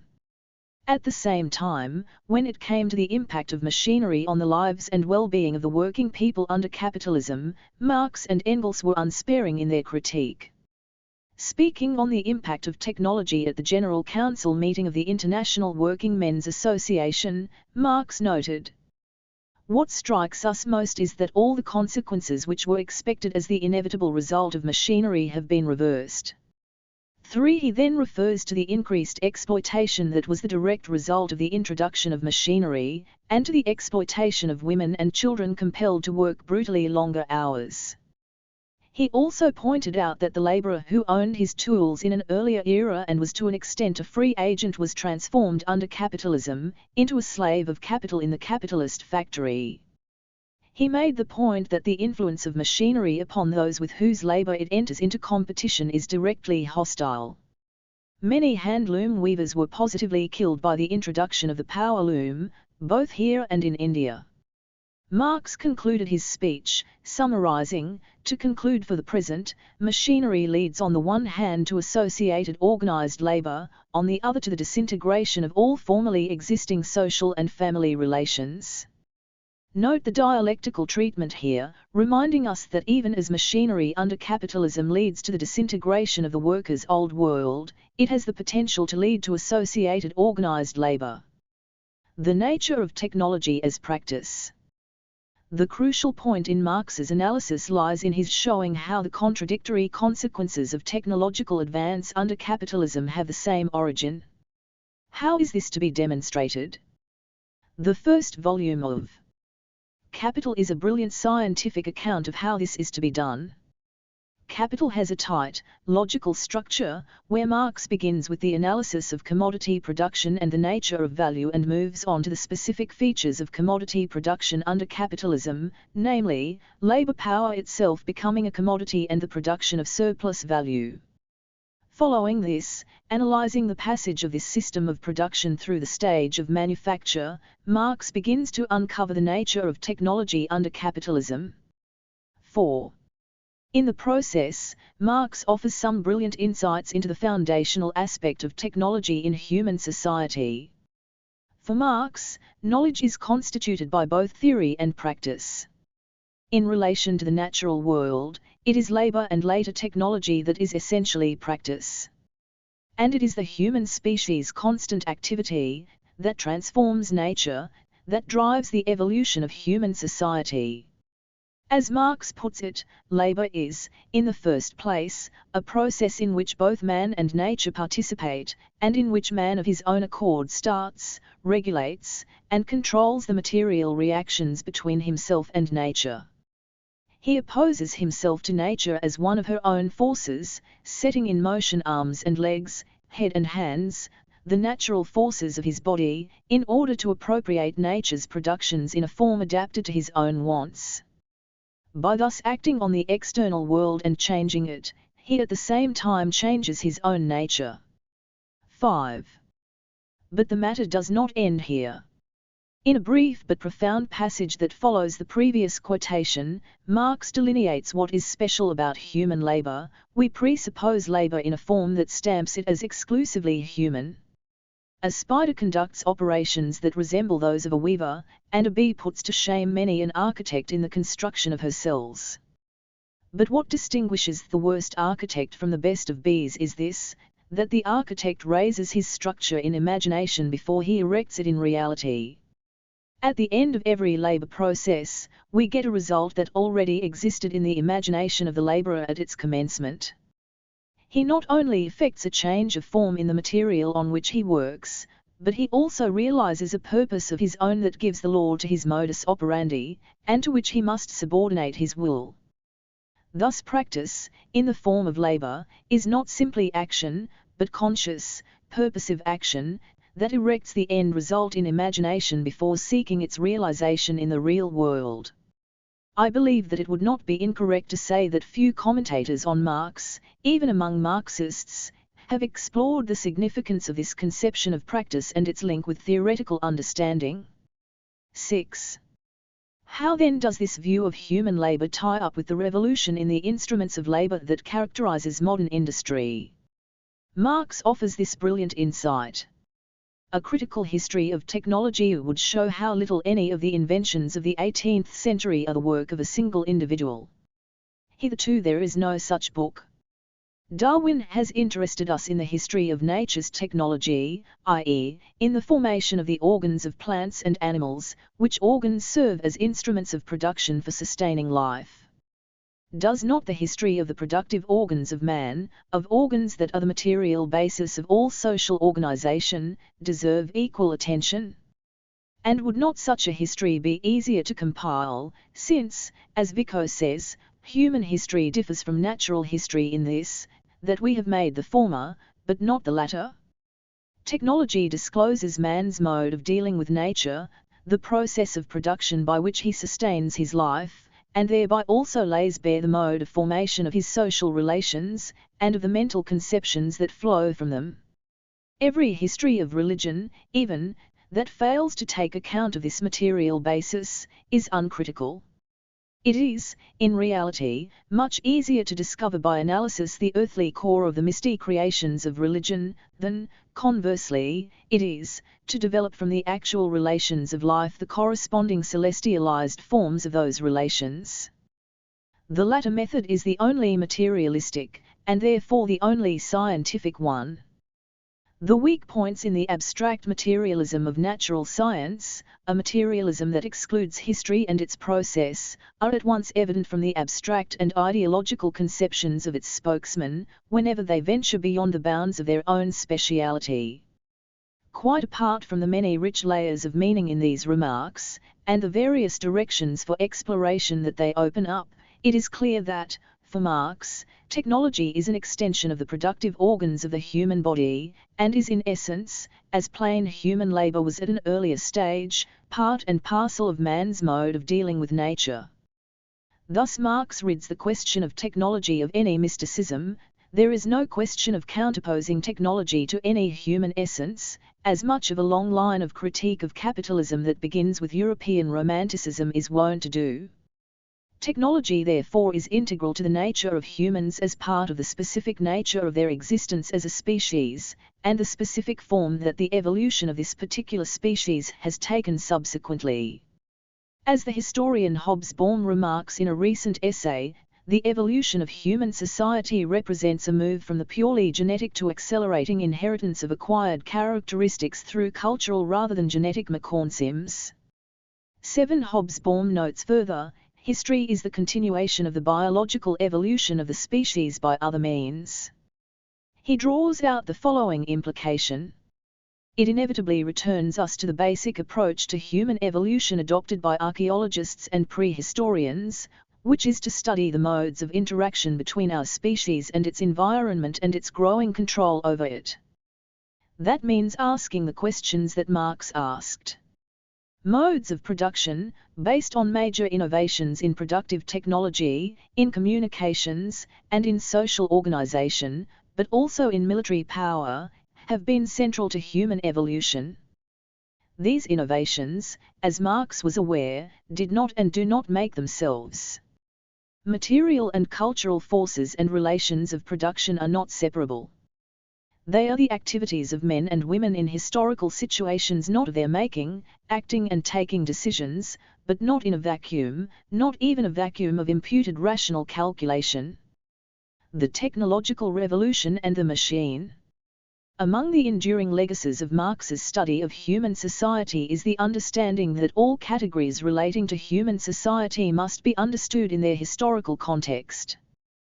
Thus, even while Marx begins with underlining the broad continuity between human labor and technology, in that both relate to the interaction of humans with nature, he also emphasizes the study of the particular features of technology under capitalism, features that mark and set off the nature of the forces of production under capitalism from the forces of production in pre-capitalist society.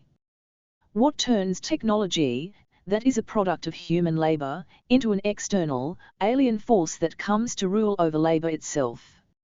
8. From Marx's viewpoint of historical materialism, the first task is to understand how the transformation of the relations of production of pre-capitalist society paves the way for the revolutionary transformation of the instruments of labor. The second task is to study the specific forms of the development of productive forces that ensue with the establishment of capitalism. The first stage, as Marx notes, is in manufacture, where the revolution in the mode of production begins with labor power. Manufacture itself leads to a jump in productivity, with the transformation of the way in which production is organized. In manufacture, masses of workers are gathered together under one roof, and the task of each one is broken down into some basic element of the series of actions that go into the making of a particular artifact. At the same time, manufacturing also brings under one roof all the elements of producing goods that were produced by different classes of craftsmen and artisans in separate locations. Manufacturing sets the stage for the technological revolution, but does so specifically in the manner of the use of labor power and its organization. But at this stage there is as yet no radical transformation of the tools that are used. Manufacture is an age of ever-increasing and brutal exploitation. But, as the physical limits of such exploitation are reached, even as capitalism demands ever-increasing production and as working-class resistance to this grows, the stage is set for the next phase of the development of the forces of production, namely the introduction of machinery. Thus Marx notes the origins of the technological drive of capitalism. At last the critical point was reached. The basis of the old method, sheer brutality in the exploitation of the workpeople, accompanied more or less by a systematic division of labor, no longer sufficed for the extending markets and for the still more rapidly extending competition of the capitalists. The hour struck for the advent of machinery. The chapter on machinery in Capital, I, counts among the most powerfully written parts of Marx's greatest work. Marx begins with a study of the machine and underlines the quantum jump that the machine represents in contrast to human labor. The machine, in Marx's analysis, is the concrete and basic unit of the technological revolution, and it is the further development of machinery and its spread and evolution that leads to the second revolution in the mode of production, namely the revolution in the instruments of labor. But even as machinery replaces the imprecise human hand, by increased precision, quality and speed of operation, and overall shortens the time required to produce a given commodity, signaling the enormous growth in the human ability to produce material goods, the contradictory aspect of machinery immediately comes into view. Despite its promise, the effect of machinery is an opposite one on the life of the workers in the branch of industry where it has effected entry. It increases the length of the working day. However, both by virtue of the physical limitations of long hours of labor and the rising resistance of the working class, legal limits on length of the working day emerge, even as capital responds by the intensification of labor, and where possible, violation of laws. Marx is no technological determinist. For him, the level of technological development is characteristic of a particular stage of the evolution of human society, not as the cause but as an indicator. Thus manufacture precedes the era of modern industry, and capitalist relations of production are established before machinery enters the scene. Machinery is herself an outcome of the class struggle between labor and capital and of competition among capitalists. Let us turn now to Marx's account of the manner in which machinery rationalizes the process of production. Modern industry rent the veil that concealed from men their own social process of production, and that turned the various, spontaneously divided branches of production into so many riddles, not only to outsiders, but even to the initiated. The principle which it pursued, of resolving each process into its constituent movements, without any regard to their possible execution by the hand of man, created the new modern science of technology. The varied, apparently unconnected, and petrified forms of the industrial processes now resolved themselves into so many conscious and systematic applications of natural science to the attainment of given useful effects. Technology also discovered the few main fundamental forms of motion, which, despite the diversity of the instruments used, are necessarily taken by every productive action of the human body, just as the science of mechanics sees in the most complicated machinery nothing but the continual repetition of the simple mechanical powers. A striking feature of this passage is that it could well apply today to the labor process of sections of what are known as the knowledge economy. Computer software and algorithms serve to do for mental labor in the form of mathematical operations what the machine did for manual labor. Though, as Marx remarks, in the era of mechanization, science is separated from the worker, a separation that is also a condition indispensable for the growth of the former, it is nevertheless true that in the modern era, when scientific work is directly related to the production process, scientific work undergoes the same processes that befell manual labor more than a century ago. Machinery has invaded also the chemical and biological laboratories, and automation and robotics have replaced the hand of the technician with machines that have several times higher and more accurate throughput per unit of time. Throughout the capitalist era, even after Marx's time, capitalists have always sought to intensify the labor process, speeding it up, introducing new machinery, etc. 9am typical example of this historically was the introduction of techniques of managing the production process that came to be referred to collectively as Taylorism and or Fordism. An integral part of this development was the widespread use of assembly lines in manufacturing. Another important part of these new techniques were time and motion studies that began an era of rationalizing and making more accurate whatever remained of the human hand in the labor process. The era of the assembly line is by no means over, even though the elementary units of the assembly line have undergone substantial changes. The introduction of computers, automation and robotics have radically changed the nature of both machines themselves and the assembly lines in many industries. Nevertheless, it is clear that such changes in production techniques do not represent any qualitative change in the mode of production but constitute part of the relentless drive for the intensification of the production process and labor under capitalism. Thus, even as technology advances, every advance brings alongside intensification of labor. 10. Marx repeatedly draws attention to the revolutionary implications of the introduction of machinery, particularly after industry reaches the stage of producing machines through machines. Modern industry never looks upon and treats the existing form of a process as final. The technical basis of that industry is therefore revolutionary, while all earlier modes of production were essentially conservative. By means of machinery, chemical processes and other methods, it is continually causing changes not only in the technical basis of production, but also in the functions of the laborer, and in the social combinations of the labor process. At the same time, it thereby also revolutionizes the division of labor within the society, and incessantly launches masses of capital and of workpeople from one branch of production to another. Not only is technology under capitalism revolutionary per se, but it also has profound social and economic effects. One of the foremost of these is the impact of machine production on petty production.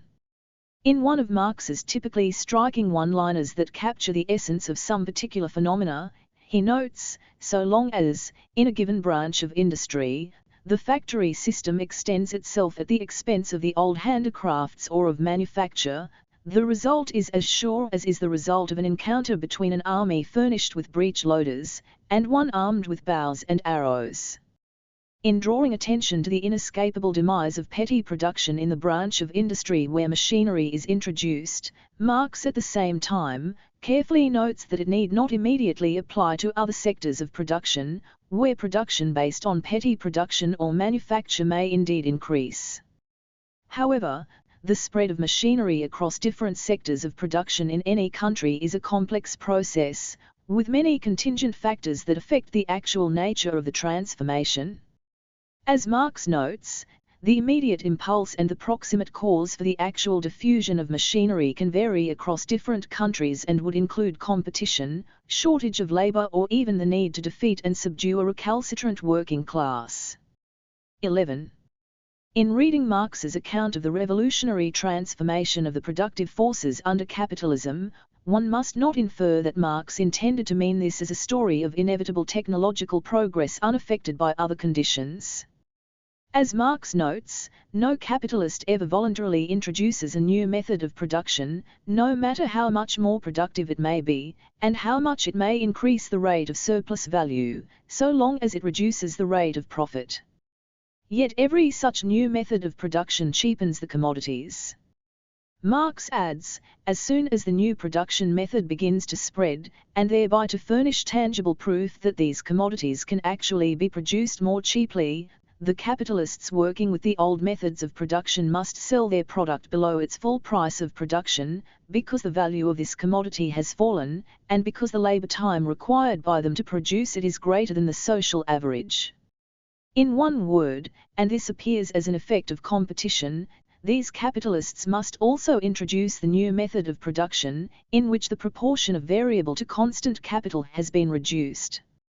The first part of the quote illustrates 2 points that are essential to understanding Marx accurately. The first is that historical materialism in Marx's hand is not some system of historical predetermination. In the real, empirical world, the laws of motion of capitalism are realized in concrete conditions. Thus the manner in which the fundamental laws are realized in particular historical conditions may vary and require further study. So would the behavior of individual capitalists, or the bourgeoisies of particular nations. The laws of motion of capitalism are not reducible to statements about the behavior of such individual groupings. At the same time, the empirical manifestations of any law or general tendency have to be worked out concretely, taking into account the development of the fundamental cell of the capitalist mode of production and its contradictions into a full-fledged capitalist economy, and it is to this task that the second and third volumes of Capital are devoted. The contradictory character of technology under capitalism. Marx's writings on machinery and industrialization have had a definite influence on mainstream economic theory. 12. However, this interest is largely confined in an isolated way to Marx's remarks on technology per se. But in Marx's own writing, technology is always discussed with reference to the social and economic context, namely the capitalist mode of production.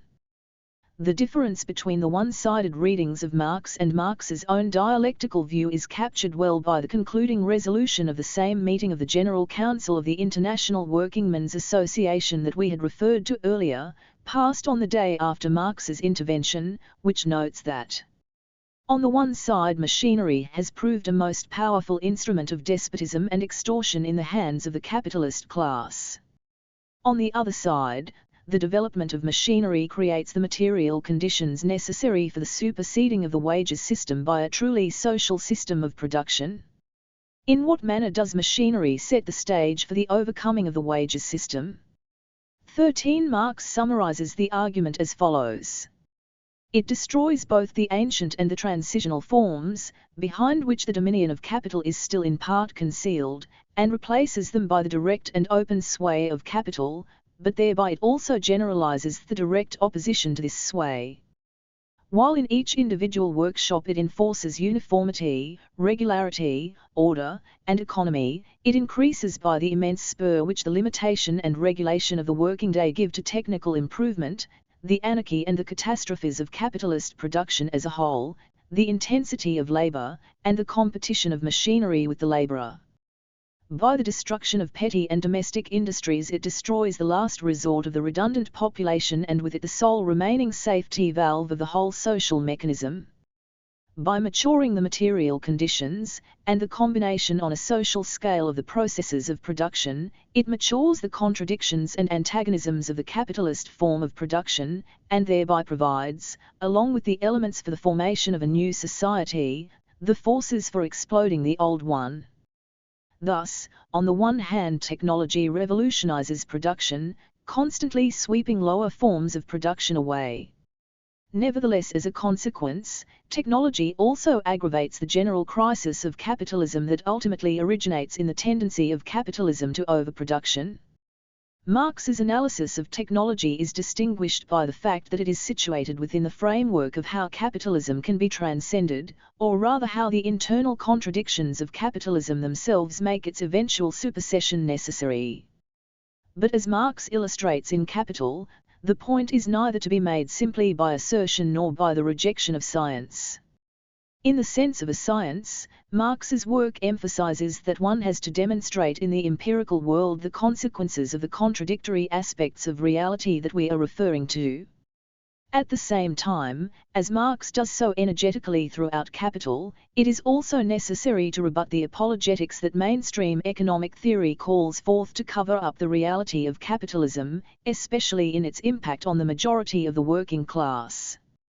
From the general body of Marx's work, It is clear that the two chapters of the first volume of Capital are part of a detailed and extensive study of technology, presented not only in these two chapters but also in a number of passages in other works such as the Grundrisse, etc. 14. Some of these passages contain more insights or consider some issues in greater detail.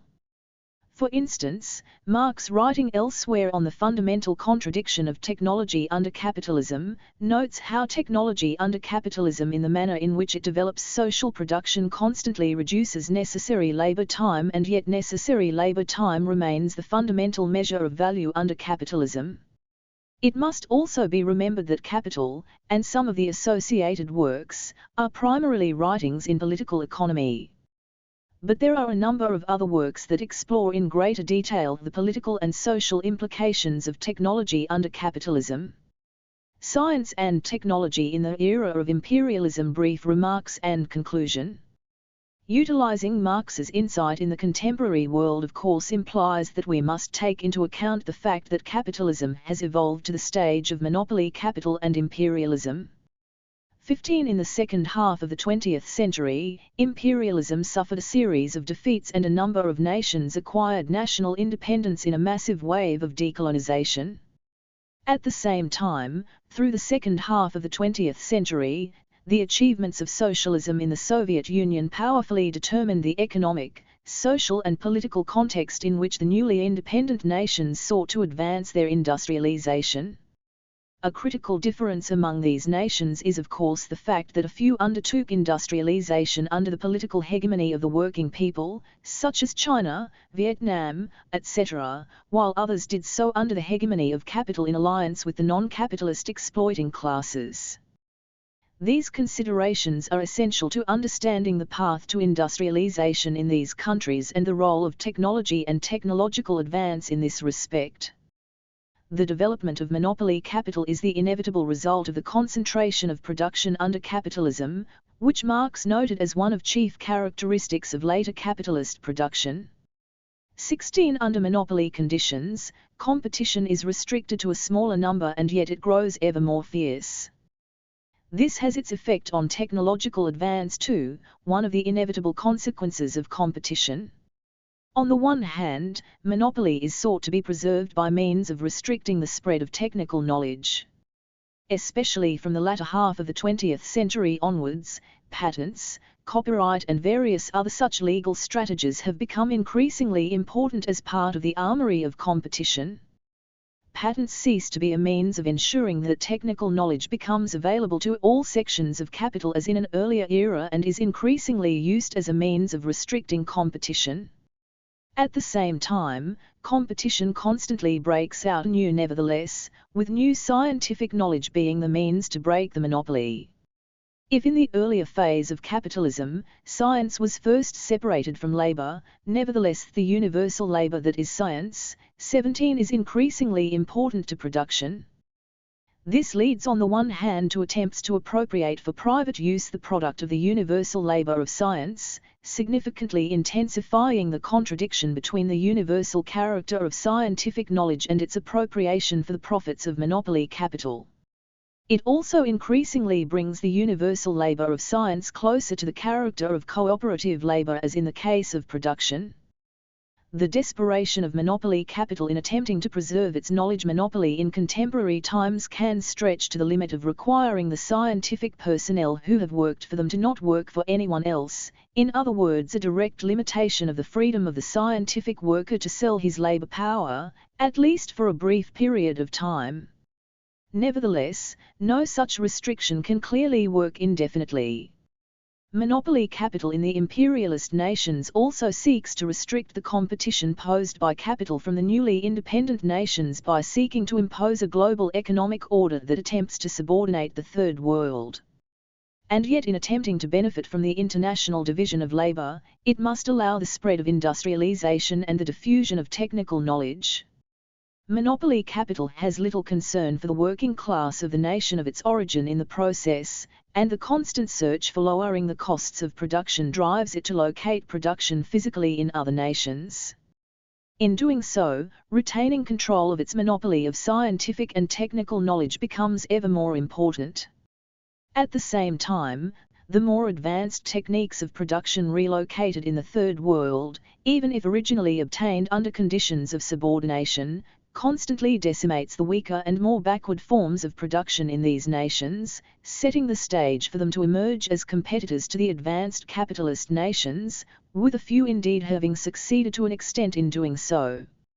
In all this, the enormous potential of the advance of knowledge to improve the welfare of the majority remains always underutilized or ignored. Inter-imperialist rivalry in its most extreme form was the driving cause of 2 world wars in the last century. Superiority in the battlefield was often sought through technological advance. The rivalry with the first socialist state drove this battle for technological superiority to ever higher levels. Despite the collapse of the first socialist experiment, the imperialist nations continue to spend enormous amounts on technology for war. Let us end with some remarks on the question of the environment. Marx noted that capitalism is founded on the continuing exploitation of natural resources and labor. Capitalism, as Marx noted, introduces a radical discontinuity in the metabolic processes associated with cultivation, by transporting agricultural produce and waste to far removed locations, such that the nutrients removed from the soil in one location are never returned to that location again. At the same time, the Industrial Revolution also turns attention to the use of waste, utilizing waste from some industrial processes in the production process where possible. 18. It must be noted that the problem has turned acute only in an era subsequent to Marx's time. But mainstream environmentalist views have always had the ghost of Malthus keeping them company in the background. 19. If not Malthusian, environmentalist views tend to be one-sidedly pessimistic regarding technology. However, the continued despoilation of the environment can clearly undercut the conditions of production themselves, whether in agriculture or industry. This problem that was originally thought to be local, now turns out to have a global dimension too, to the extent that even species' well-being may be seriously compromised. It is also interesting to note that typically bourgeois environmentalism has served to undo the mystical element, typical of the early environmentalists, placing questions such as the valuation of economic resources and the assignment of property rights to environmental resources firmly on the economic agenda. In relation to Marx, the common critique has been that his technological optimism is one-sidedly productionist, whereas the environmental question really needs an understanding of the problem of consumption and the manner of regulating and controlling it. Marx's view of the metabolic rift shows that this criticism is misplaced. 20. In relation to the study of capitalism, to accuse Marx of productionism is akin to blaming the messenger for the message. Marx's analysis underlines the importance of the social control of production if technology is to benefit and answer human needs. Will the continued domination of capitalism result in the conditions of production to be damaged to such an extent as to endanger even species' survival? The answer to this question lies in the future. But what Marx's viewpoint would point to unambiguously is the fact that any solution to environmental questions in the framework of capitalism would entail fresh burdens on the working people of the world. And it is certainly true that the socialization of the ownership of the means of production would also firmly place environmental resources in the domain of social ownership. In conclusion, the argument of this note is not that Marx and Engels and their work provide in any sense a complete answer to understanding the contradictory nature of technology under capitalism. Especially in the study of an evolving mode of production that is made by human actions, though not undertaken in circumstances of their own choosing, no such claim would be tenable. However, without doubt, Marx's analysis of the law of motion of capitalist society as well his stand, viewpoint and method are indeed critical in the search for such an understanding. Notes 1f. Engels, Speech at the Graveside of Marx, available on the web at http://www.marxists.org/. 2. Engels also refers in the speech to Marx's interest in the work of the French engineer, Marcel Duprez, who at that time had argued for an electricity distribution system and had just the year before practically demonstrated the transmission of electricity over long distances. 3. Marx, On the Consequences of Using Machinery Under Capitalism, Collected Works of Marx and Engels, Volume 21, available on the web at http://www.marxists.org/. 4. Some of these steps are discussed in Prasenjit-Bose's contribution to this volume. 5. All references to Capital are from the Left Word Books edition, New Delhi, 2010. 6 notable exceptions include the economic historian Nathaniel Rosenberg, among non-Marxists, and the Soviet philosopher Evald Ilyenkov among Marxists. C. N. Rosenberg, Marx as a Student of Technology in Inside the Black Box, Technology and Economics, Cambridge University Press, Cambridge, 1982, and E.V. Ilyenkov, The Materialist Conception of Thought as the Subject Matter of Logic in Dialectical Logic, Progress Publishers, Moscow, 1977. 7. C. Eric Hobsbawm, Asking the Big Why Questions, History, A New Age of Reason, Le Monde Diplomatique, December, 2004. 8. As many readers of Marx are aware, his economic and philosophical manuscripts of 1844 have some eloquent descriptions of this transformation, but reading Capital is essential to understanding how this transformation takes place. 9. The classic study in this regard in the era of contemporary capitalism is undoubtedly Harry Braverman, Labour and Monopoly Capital, The Degradation of Work in the 20th Century, Cornerstone Publications, Karagpa, 2006. Some critics of Braverman, for instance Gavin Mackenzie, have however suggested that the analysis tends to one-sidedly overemphasize the aspect of deskilling of labour by technology. C. Mackenzie, The Political Economy of the American Working Class, The British Journal of Sociology, Volume 28, No. 2. 10. Of interest in this connection is the literature on the phenomenon of death due to overwork in present-day Japan, known as keiroshi. According to a Japanese trade union confederation, many more workers suffer from acute stress, amounting to more than 53% of the population. For a recent media account of the phenomenon, see Catherine Makino, Death from Overwork Persists Amid Economic Crunch, available on the net at http://ips.news.net/news.asp?id news=49047. 11. Letter from Marx to Pavel Vasilovich Annenkov, 1846, available on the net at http://www.marxists.org/archive/works/1846/letters/12_28.htm. 12. A very good example of this, with many insightful comments, is in the work of Nathan Rosenberg, Various Books and Essays. One interesting question that Rosenberg raises is whether Marx underestimated the uncertainty and risk associated with the development of new technology. It would appear though that Marx certainly recognized it, but it is not a theme that he appears to have explored at length. 13. Marx undoubtedly is making reference here to the supersession to the relations of production under capitalism, and the wording is necessitated by the fact that it is a resolution by the General Council of the International.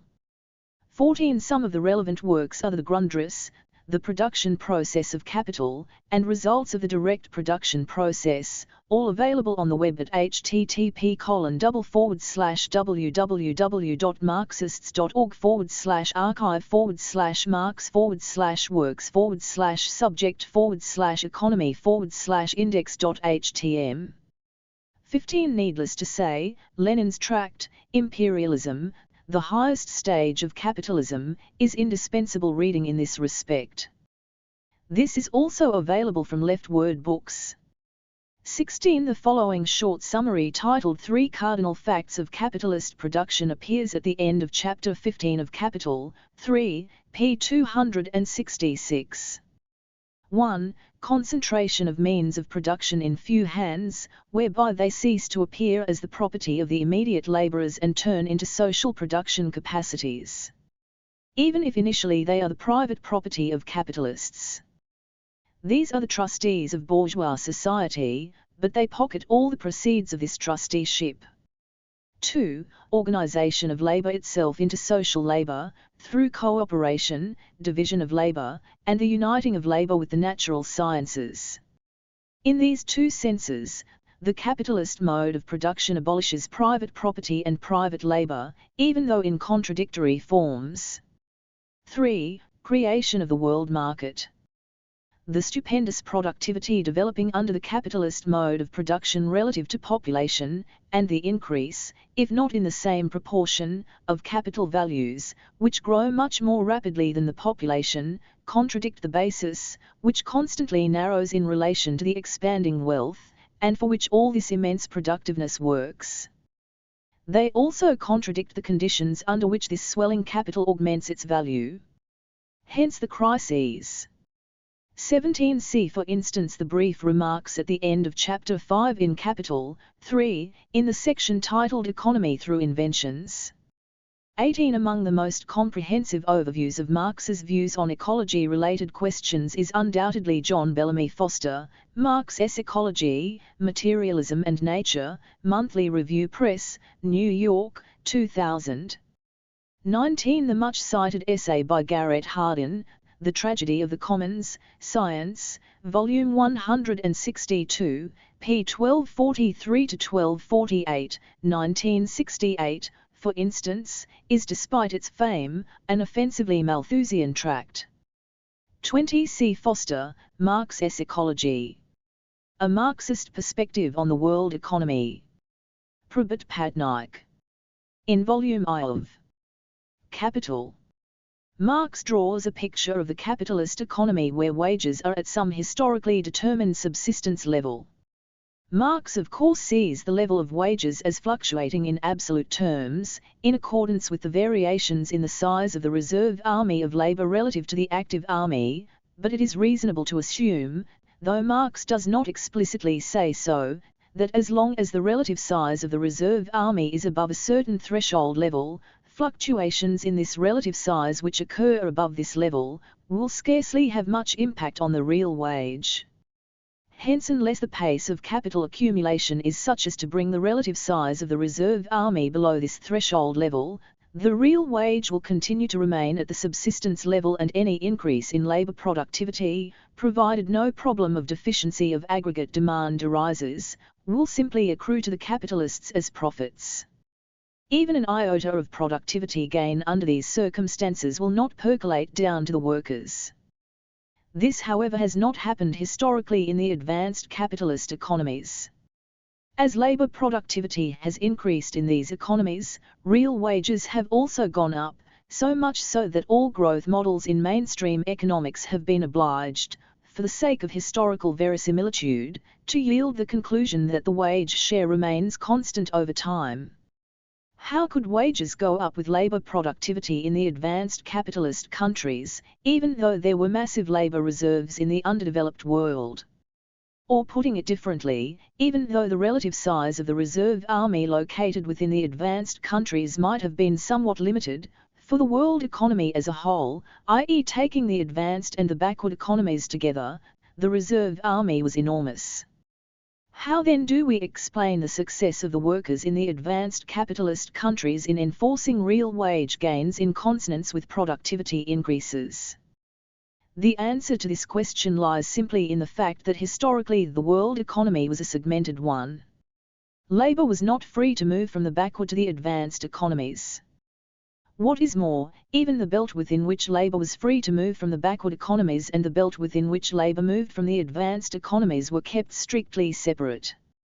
Thus Arthur Lewis talks about two separate streams of migration in the 19th century which were kept strictly separate from one another, a stream of migration from Europe to the temperate regions of white settlement, such as the United States, Australia, New Zealand and Canada, and a stream of migration from the tropical colonies and semi-colonies like India for work as indentured labourers or coolies in plantations in the West Indies, Fiji, Mauritius and parts of Africa.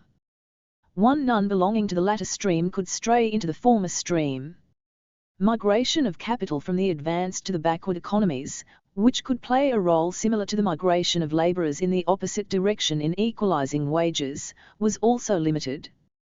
Capital migration occurred for the development of mining and plantation sectors in the backward economies for export to the metropolis, but not for setting up manufacturing units in these economies, using the same technology as in the metropolis, to take advantage of their lower wages.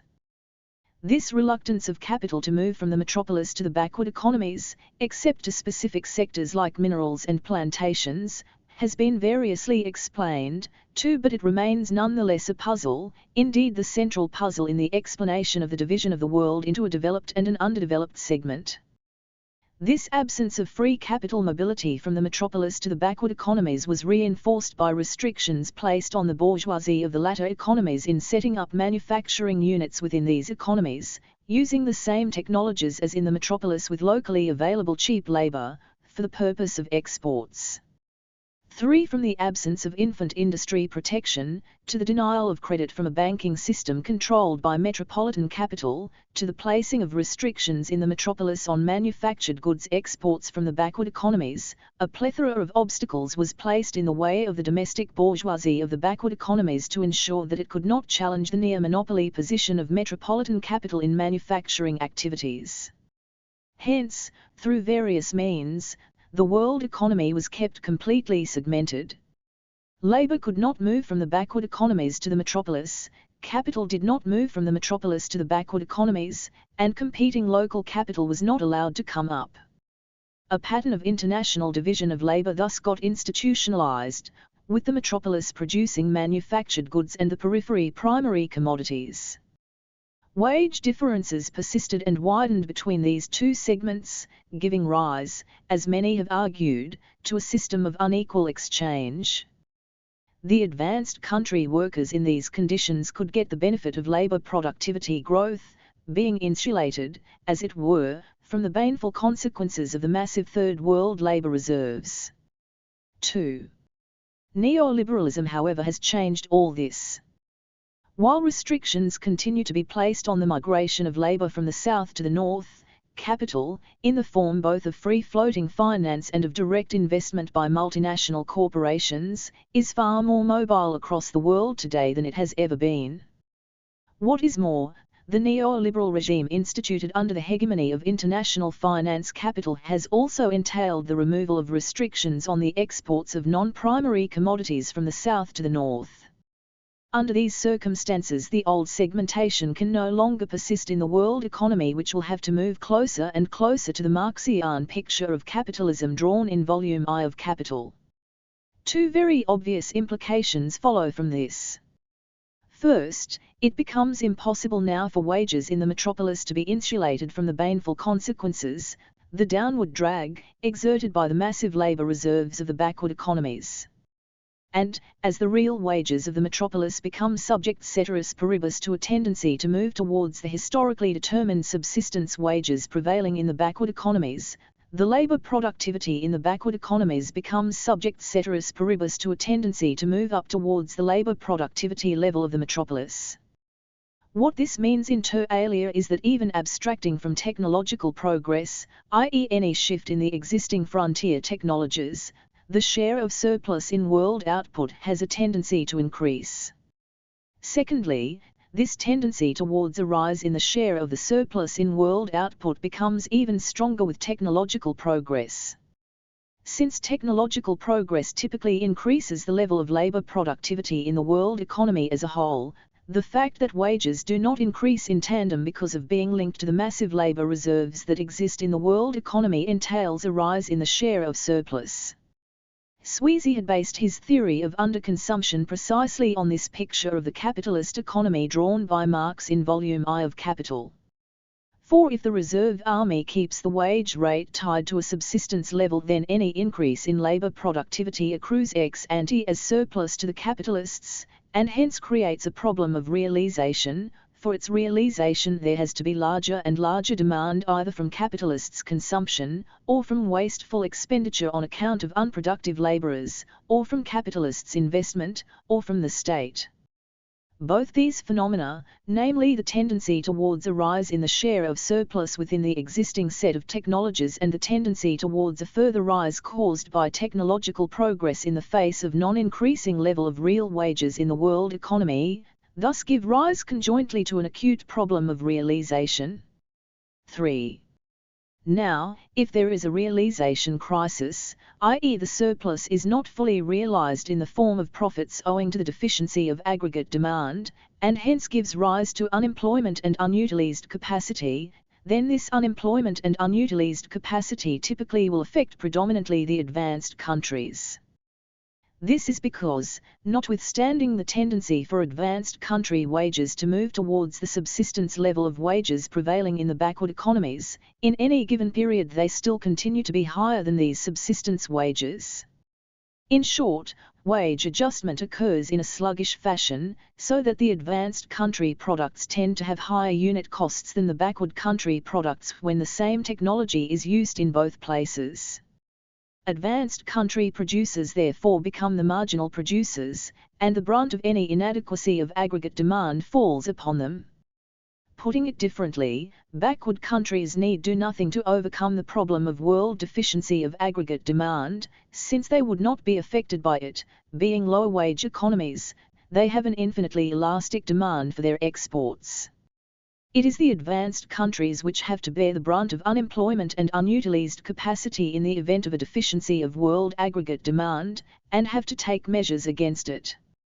But no matter what measures they take, or even whether they take any measures at all, the sheer tendency for a rise in the share of surplus in world output will necessarily have the effect of causing a current account deficit in the advanced country balance of payments.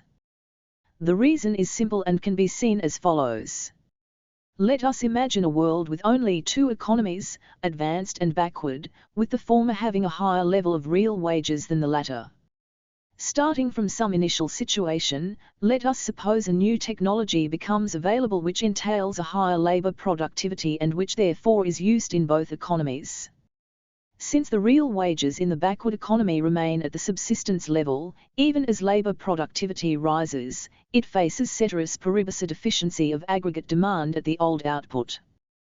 But because it is the lower cost producer, it can always get around this problem of deficiency of aggregate demand through larger exports. Hence the reduction in workers' consumption in this economy is counterbalanced by a rise in export surplus, and employment and capacity utilization remain unchanged compared to the initial situation. The advanced country thus faces a deficiency of aggregate demand at its old output for two reasons: the decline in its workers' consumption and the export surplus from the backward economy. Now, no matter what it does to overcome this deficiency, and no matter how much of this deficiency is actually overcome, the export surplus from the backward economy, and hence a current account deficit for the advanced country, must continue to remain. This current imbalance in short is thrown up by the tendency towards underconsumption in the world economy. This has a direct bearing on the current world scenario. Much has been written about the growing current account deficit of the US, and in particular its growing deficit vis-à-vis China. This growing deficit, as can be easily seen by substituting China and the US in the above example for the backward and advanced economies, is merely a fallout of the tendency towards underconsumption in the world economy which arises because of the universal institutionalization of a neoliberal regime. This universal institutionalization, imposed paradoxically by the diktat of imperialism led by none other than the US itself, serves the interests of international finance capital, which now enjoys the freedom to roam all over the world in quest of speculative gains, and of large multinational corporations which can now locate their plants anywhere. But it is damaging to the interests of the workers in the US itself who have to face growing unemployment and a downward pressure on their real wages even as their labor productivity increases. And together with this there is also an increase in the US current account deficit. The US economy in short faces a triple crisis in the process of serving the interests of its big financiers and corporations: declining real wages, growing unemployment, and rising current account deficit. And these crises have nothing to do with the current recession, they exist independently of it, with the recession being superimposed upon them. True, when the recession began, the US had very low levels of unemployment, but that was because of the housing bubble which had temporarily camouflaged the underlying triple structural crisis. In other words, the bubble was superimposed upon it, just as the recession following the bursting of that bubble currently is. But these superimpositions must not blind us to the underlying structural crisis arising from this particular feature of neoliberalism, namely the linking of real wages all over the world to the massive labor reserves existing in the backward economies. 4. It may be thought that the desegmentation of the world economy following the pursuit of neoliberal policies everywhere, while raising the unemployment rate in the advanced countries compared to its earlier level, will have the opposite effect of lowering the unemployment rate in the backward economies. Putting it differently, even if the labor reserves in the world economy as a whole do not decline relative to the size of the active army employed by capital, the location of these labor reserves will alter, with larger reserves in the advanced countries and smaller reserves in the backward countries than before. In such a case, while the workers in the advanced countries will be worse off than before, owing to both lower real wages and higher unemployment rates, those in the backward countries will be better off. Their real wages may remain unchanged, but their unemployment rates will come down. The universal pursuit of neoliberal policies then will appear to be of benefit to the backward countries. There is, however, an additional factor to be considered here. Since the share of economic surplus relative to output rises in the backward economies, the rich to whom this surplus accrues spend more relative to the total output. Typically, however, their spending takes the form of emulating lifestyles prevailing in the advanced countries, and these entail high labor productivity activities. The rise in the share of surplus therefore entails a rise in labor productivity, and is employment curtailing for this reason. This fact contributes towards preventing a reduction in the relative labor reserves in the backward economies. Looking at the matter differently, we can distinguish between three different kinds of labor productivity growth that occur in the backward economy.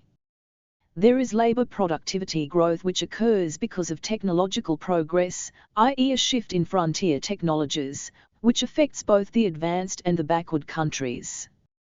There is labor productivity growth which arises from the shift of activities from the high-wage advanced country to the lower-wage backward country. And finally, there is labor productivity growth that arises from the lifestyle shifts within the backward country, for example the introduction of shopping malls, etc.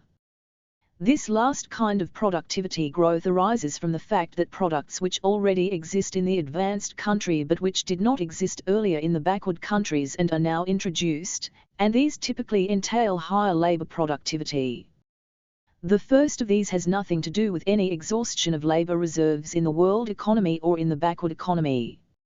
We can abstract from it in the current discussion. It is the second, associated with the shift of activities from the advanced country to the backward country, which may involve a decline in labor reserves in the latter. But the decline in labor reserves, associated with this second mechanism of labor productivity increase, may get negated by the effects of the third kind of productivity increase, in which case no reduction in the relative labor reserves may occur at all in the backward economy, and hence no question of any exhaustion of labor reserves. To take an example, suppose in the absence of any shift of activities from the high-wage advanced countries to the lower-wage backward countries, technological progress in the world economy would have raised labor productivity everywhere to just such an extent that, given the vector of output growth rates, the rate of growth of labor demand everywhere would have been zero. Now, suppose the shift of activities raises the growth of labor demand in the backward country and lowers it in the advanced country. Suppose the rate of growth of labor demand on account of this factor in the backward economy happens to be 8%. But if the rate of contraction in labor demand arising from the structural change in the backward country, owing to the changing lifestyle of the rich, happens to be 8%, then any reduction in the relative size of the reserve army of labor in the backward economy will occur only if exceeds n, the rate of growth of the workforce in the backward country. The values of the three variables, however, may well be such that the relative size of the reserve army in the backward country does not decline, even as the relative size of the reserve army in the advanced country increases.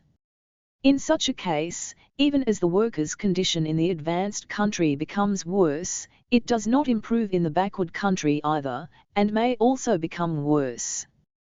This is not a far-fetched conclusion.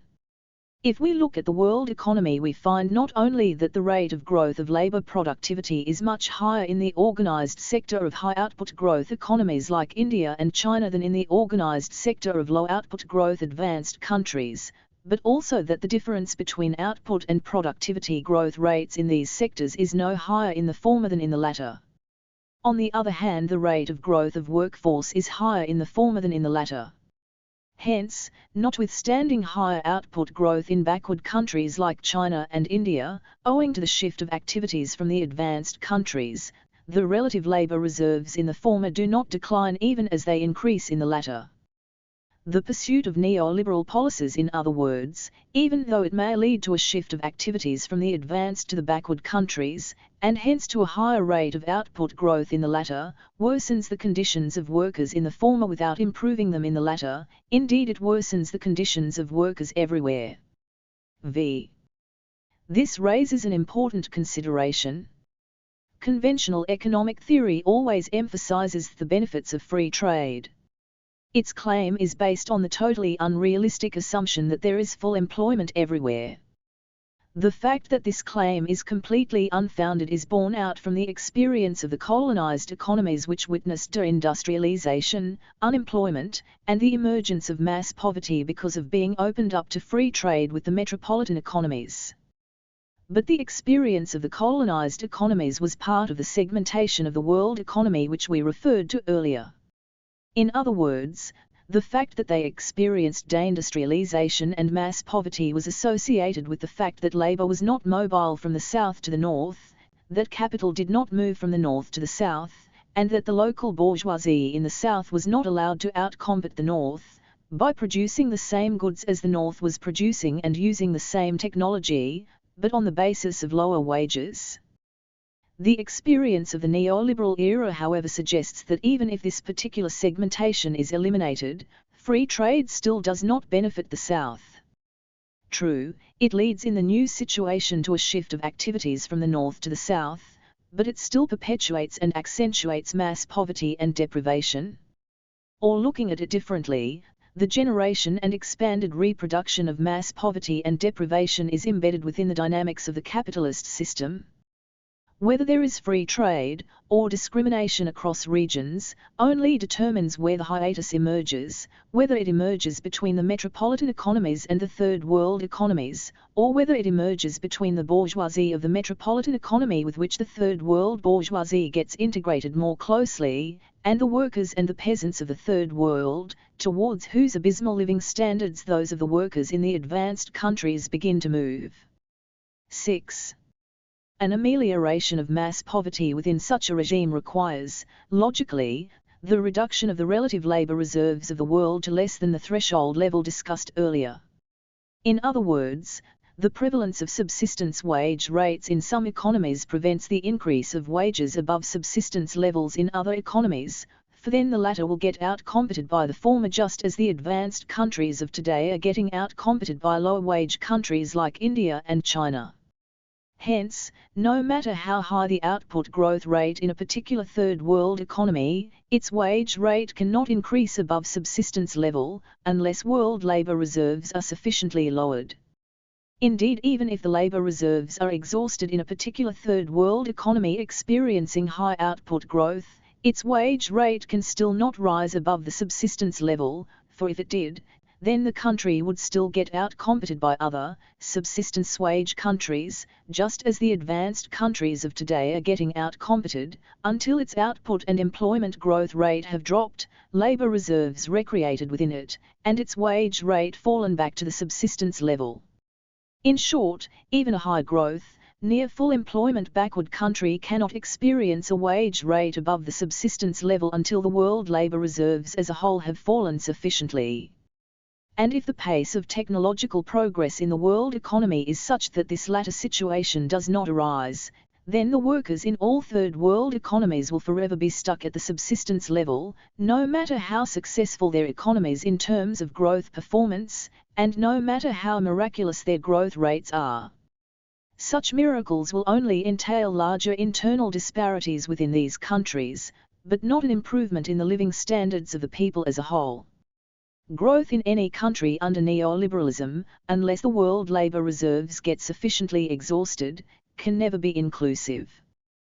The question may arise, even if it is the case that wages will not rise spontaneously until the world labour reserves have fallen below the threshold level, no matter how successful a country happens to be in terms of growth rates of output and employment, why cannot the government in such a country use fiscal means to bring about an improvement in the workers' living standards?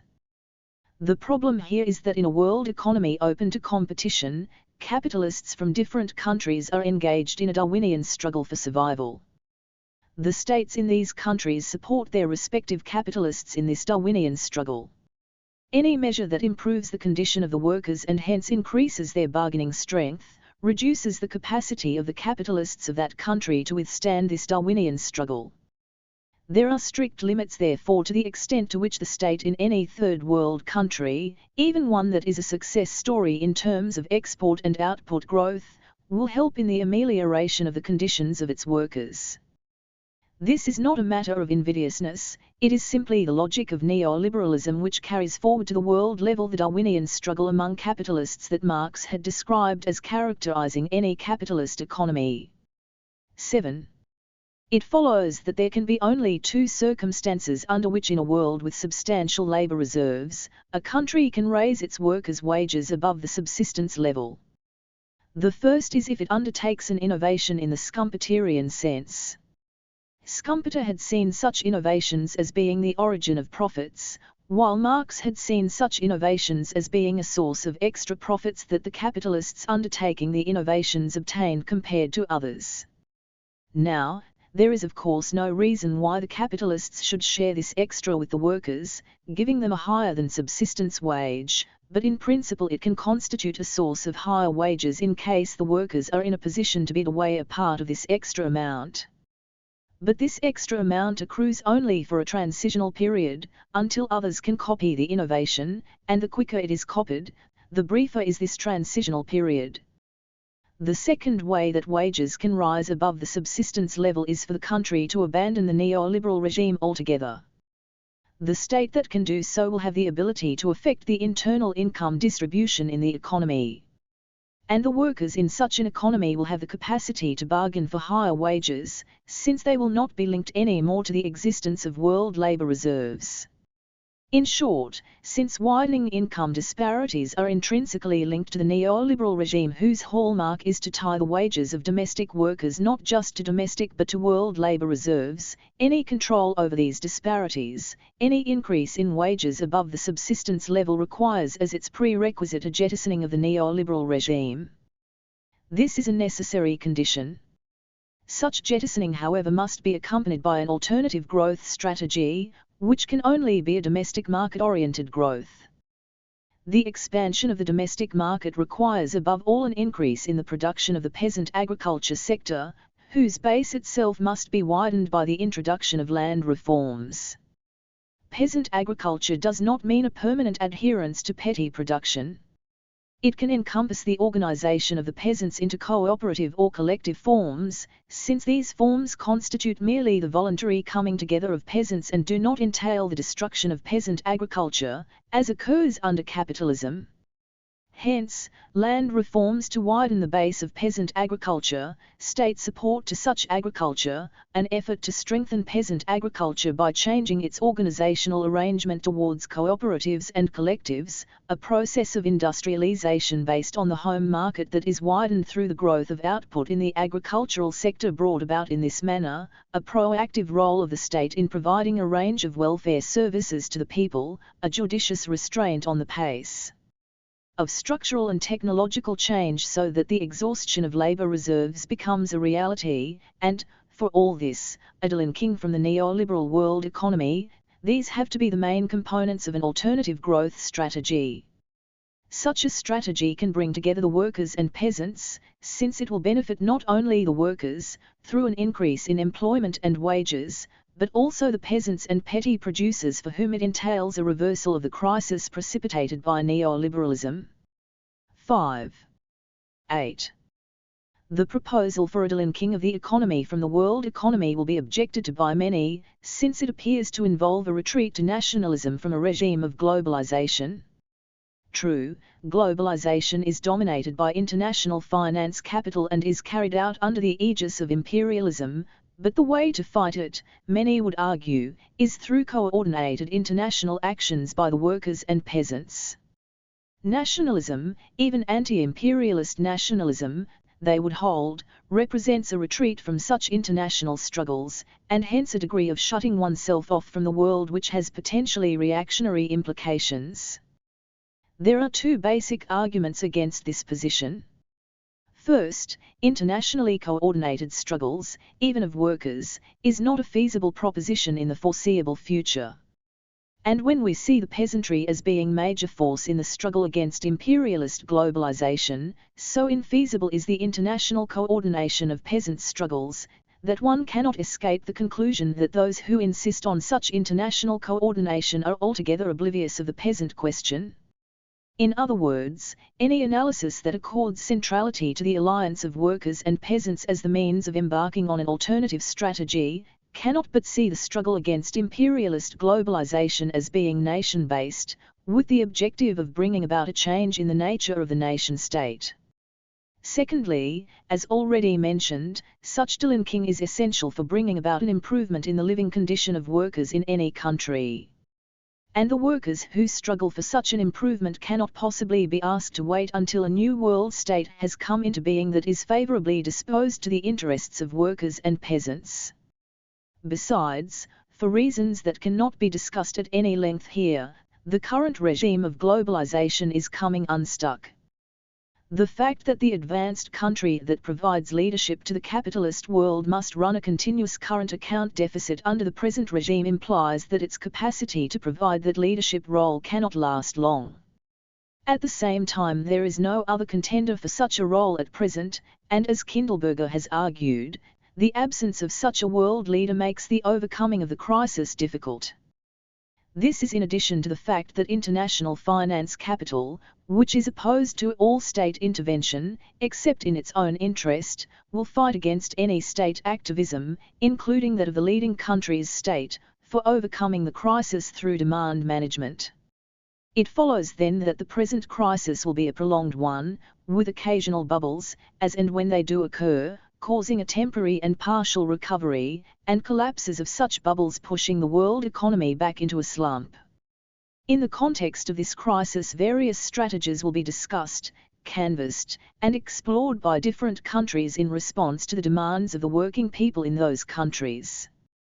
This provides a setting for a delinking from the crisis-ridden world economy under thraldom to imperialist globalization.